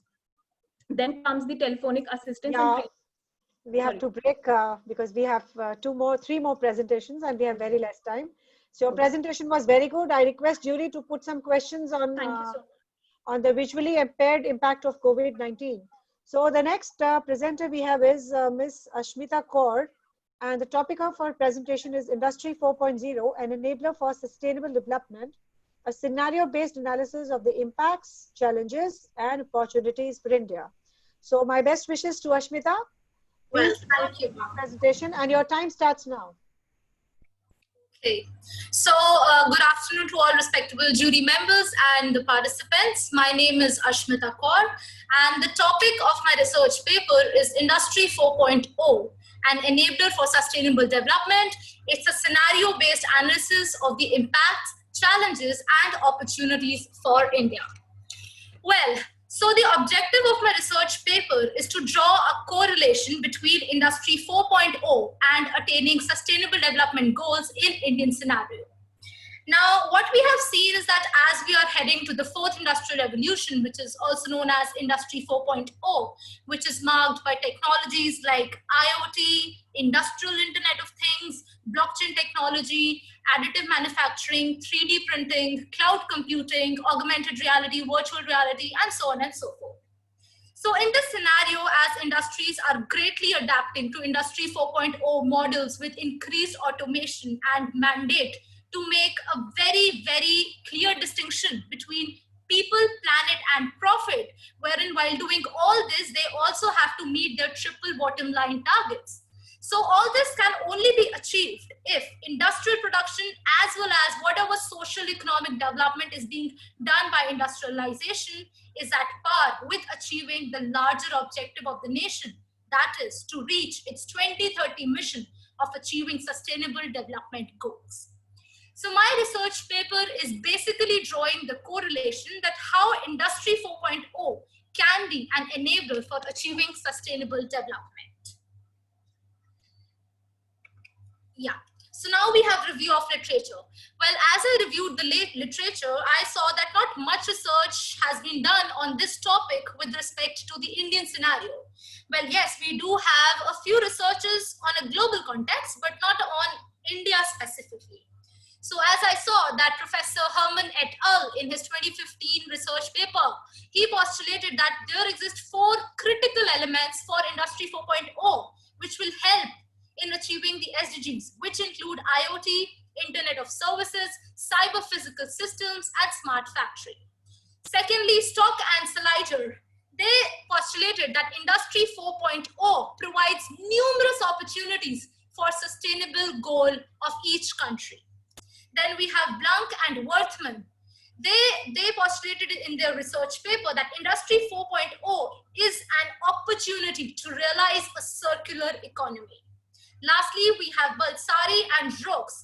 They postulated in their research paper that suppose if we have a Pandora box, and that Pandora box is the box of sustainability. So what are the critical elements of those box which will help us in achieving our targets? They found them to be artificial intelligence, machine learning, the combination of potential hardware and software, and most importantly, humans. So my research is basically based on secondary research. Data has been originally gathered from reputable agencies and already published research papers and articles which are backed by solid research. Few of the sources include UN data on SDGs, efficiency charts and tables have been thoroughly studied. CMO Council data, Niti Aayog data, research papers published by United Nations Global Compact Network India, and data has been thoroughly extracted from World Economic Forum. Yeah, thank you so much, Ashmita. We have to break because the link will be over and we have 2 more presentations, and the jury will ask the questions, so you can see the chat box. Thank you so much. So the next presenter is Kashni Singh and Ms. Bhavya Dua. The topic of their presentation is the impact of COVID-19 on digital disparity in education sector and Indian perspective. So are you there, Bhavya? Okay. So please be crisp, and if you can take less time, 4 minutes, it'll be wonderful. Thank you. Please start. Sure.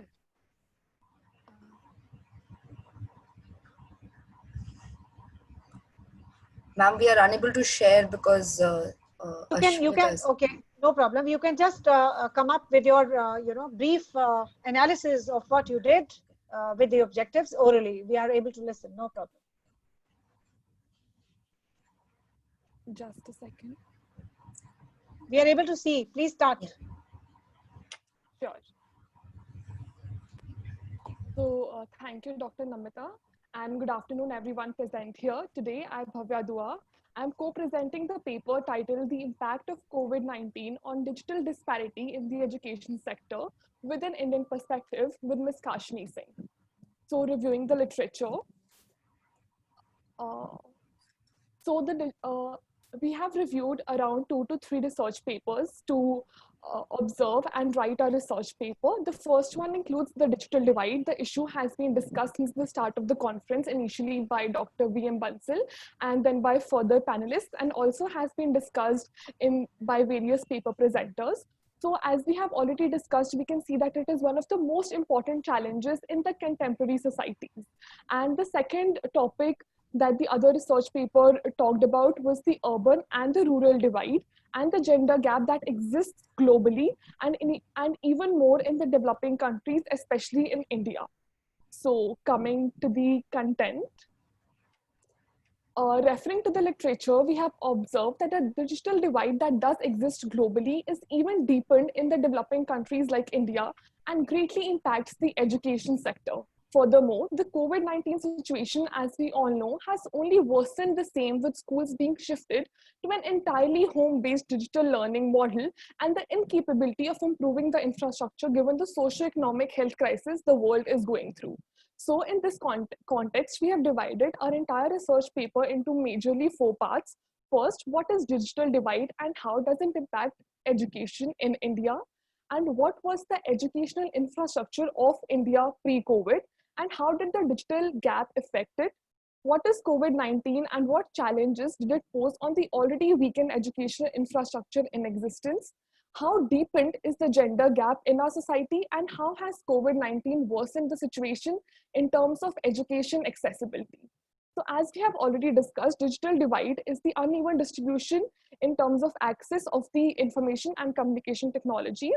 And in our paper, we have majorly divided it into a 3-level framework, talking about access divide, capability divide, and finally the outcome divide. And the repercussions of all of these on all kinds of levels, not just the individual one, but also the institutional and national level. Then talking about the education infrastructure of India pre-COVID, we see that the education sector in India is in its transition phase, and thereby it poses many challenges in terms of providing quality education to all in this information and communication technology revolution. So according to a 2010 research, it showed that barely a very less proportion of the Indian population of an eligible age group reaches to the degree level of education. And 10 years down the lane in 2020, the problem is even more deepened and worsened because of the technological transformation the education sector has witnessed. Now coming to the COVID-19 and what challenges did it pose on the already weakened education infrastructure in existence. So as we all know, the COVID-19 began in Wuhan in China in November 2019 and was declared as a pandemic in March 2020 by WHO. So as a part of an immediate preventive measure and the social distancing policy recommended by all health organizations, countries decided to shut down institutions, schools and colleges to reduce the burden on our public health system being faced at the moment. And the prolonged home confinement negatively impacted the students' growth, whether in terms of the mental state, the health, and thus thereby affecting the learning outcomes. And also the socio-economic conditions, the cultural backgrounds, the gender gap that we have already discussed about initially that exists in most of the developing countries, and the rural and urban divide has even worsened the scenario. And how deepened is the gender gap that we are talking about in our society, and how has COVID-19 worsened the situation in terms of education accessibility? So what we observed in our literature review was that the number of female students enrolled for school education, even at primary level, is far less than that of the male students, and let alone the higher and degree level of education. And even out of the ones that are privileged enough to access the so-called luxury, a major proportion of them lack access to the ICT skills that are required for them to enter into a professional or a higher educational level world. So the computer efficacy among female students is much less than that in the male students. And also according to our 2019 publication, we observed that the internet penetration of men in these developing countries is around 2.8% as against just 40.7% that of women. And the internet user gender gap has gone up by approximately 44% from 2013 to 2019. So that's what we majorly discussed all the challenges and issues about. And coming to the executive summary, we have seen in history that the Please situation wind of up in 30 crisis, seconds. Wind up in 30 seconds. India has always evolved and led to major innovations whenever there have been a crisis. And given that we have acknowledged all the major challenges posed in the education due to the digital divide and the pandemic we are going through, we have laid a few observations and suggestions that first, there needs to be an individual and institutional and national level collaboration to overcome the scenario. There needs to be a blended learning approach where offline and online module can come together. We have seen various state governments take measures such as Maharashtra launching the 3 GeoTV channels along with 1 radio program to telecast lectures for the students. And even the HRD ministry has come up with guidelines such as Pragyata, which recommends the cap on the duration of the students that spend time on online classes to deal with the increased screen time. So as we have talked initially when the conference started, that right now we need to look forward to the solutions we need in the post-COVID world rather than talking more about the disparities and the challenges in the pre-COVID and during the pandemic situation. So what I would like to end here with is, given the challenges and the issues we have, what we need right now is a positive and optimistic approach as to how the education sector can come up in a more stronger and with a blended learning approach in the times to come in the post-COVID scenario. And these are a few references which we had. And with this, I would like to end my presentation. Thank you so much, Bhavya. Your presentation was very good. So now we have the next presenter. Just 1 minute. Yeah. Okay, the new era of digitalization in education system. Mr. Radheshyam, are you here, Mr. Radheshyam? Okay, so please unmute yourself and speak. Unmute yourself. Yeah. Best wishes from my side. Thank you. Just a minute.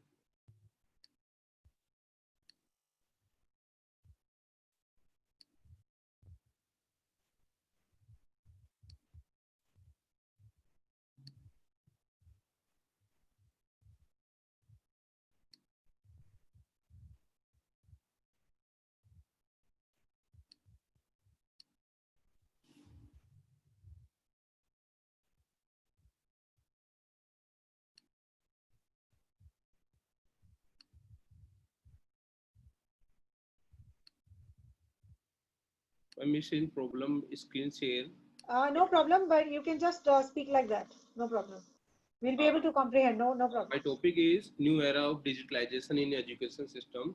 Everyone know about this topic. Regarding to this topic, what are the digitalization in education system? Because we are starting from the beginning, from Guru Shiksha system to online note.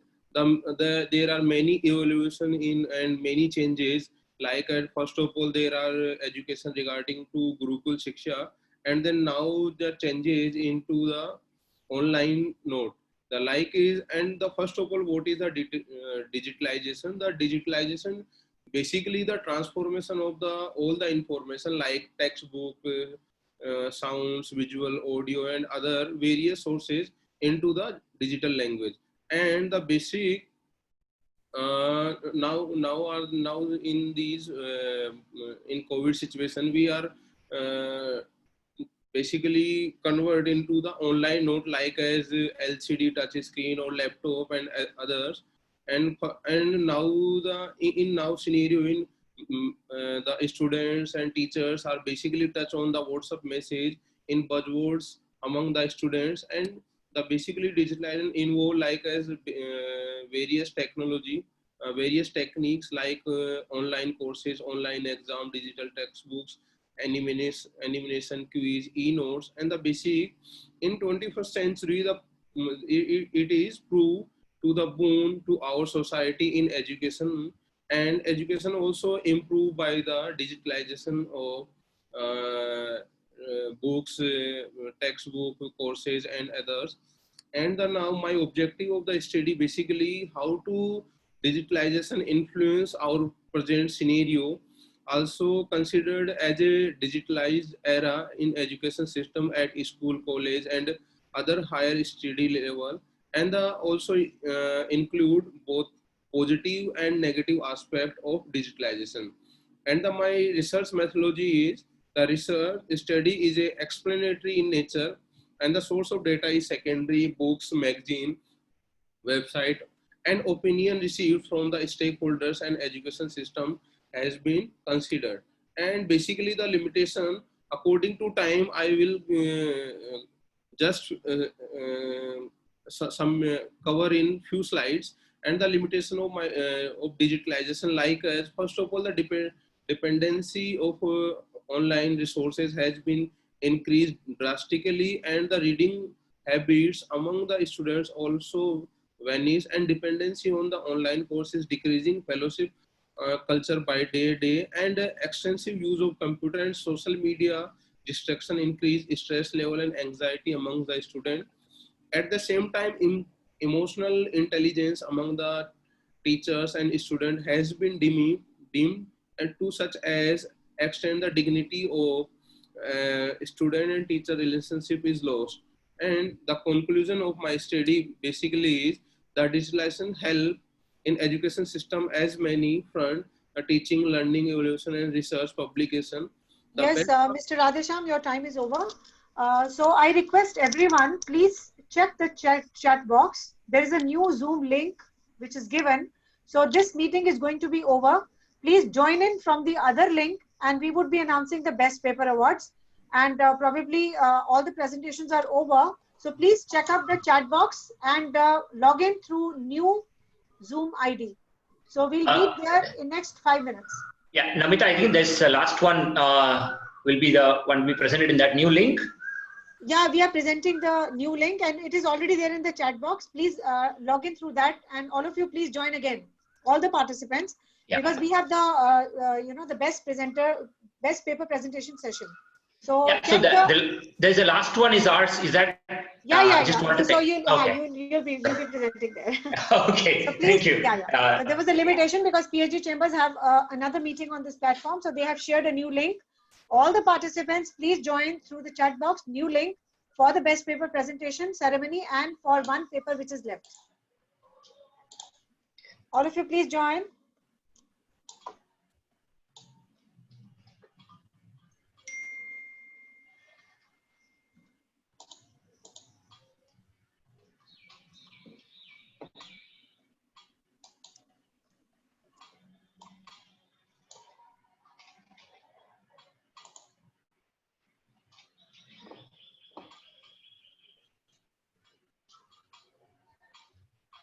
Ravi, I'll WhatsApp you. I'll copy the link.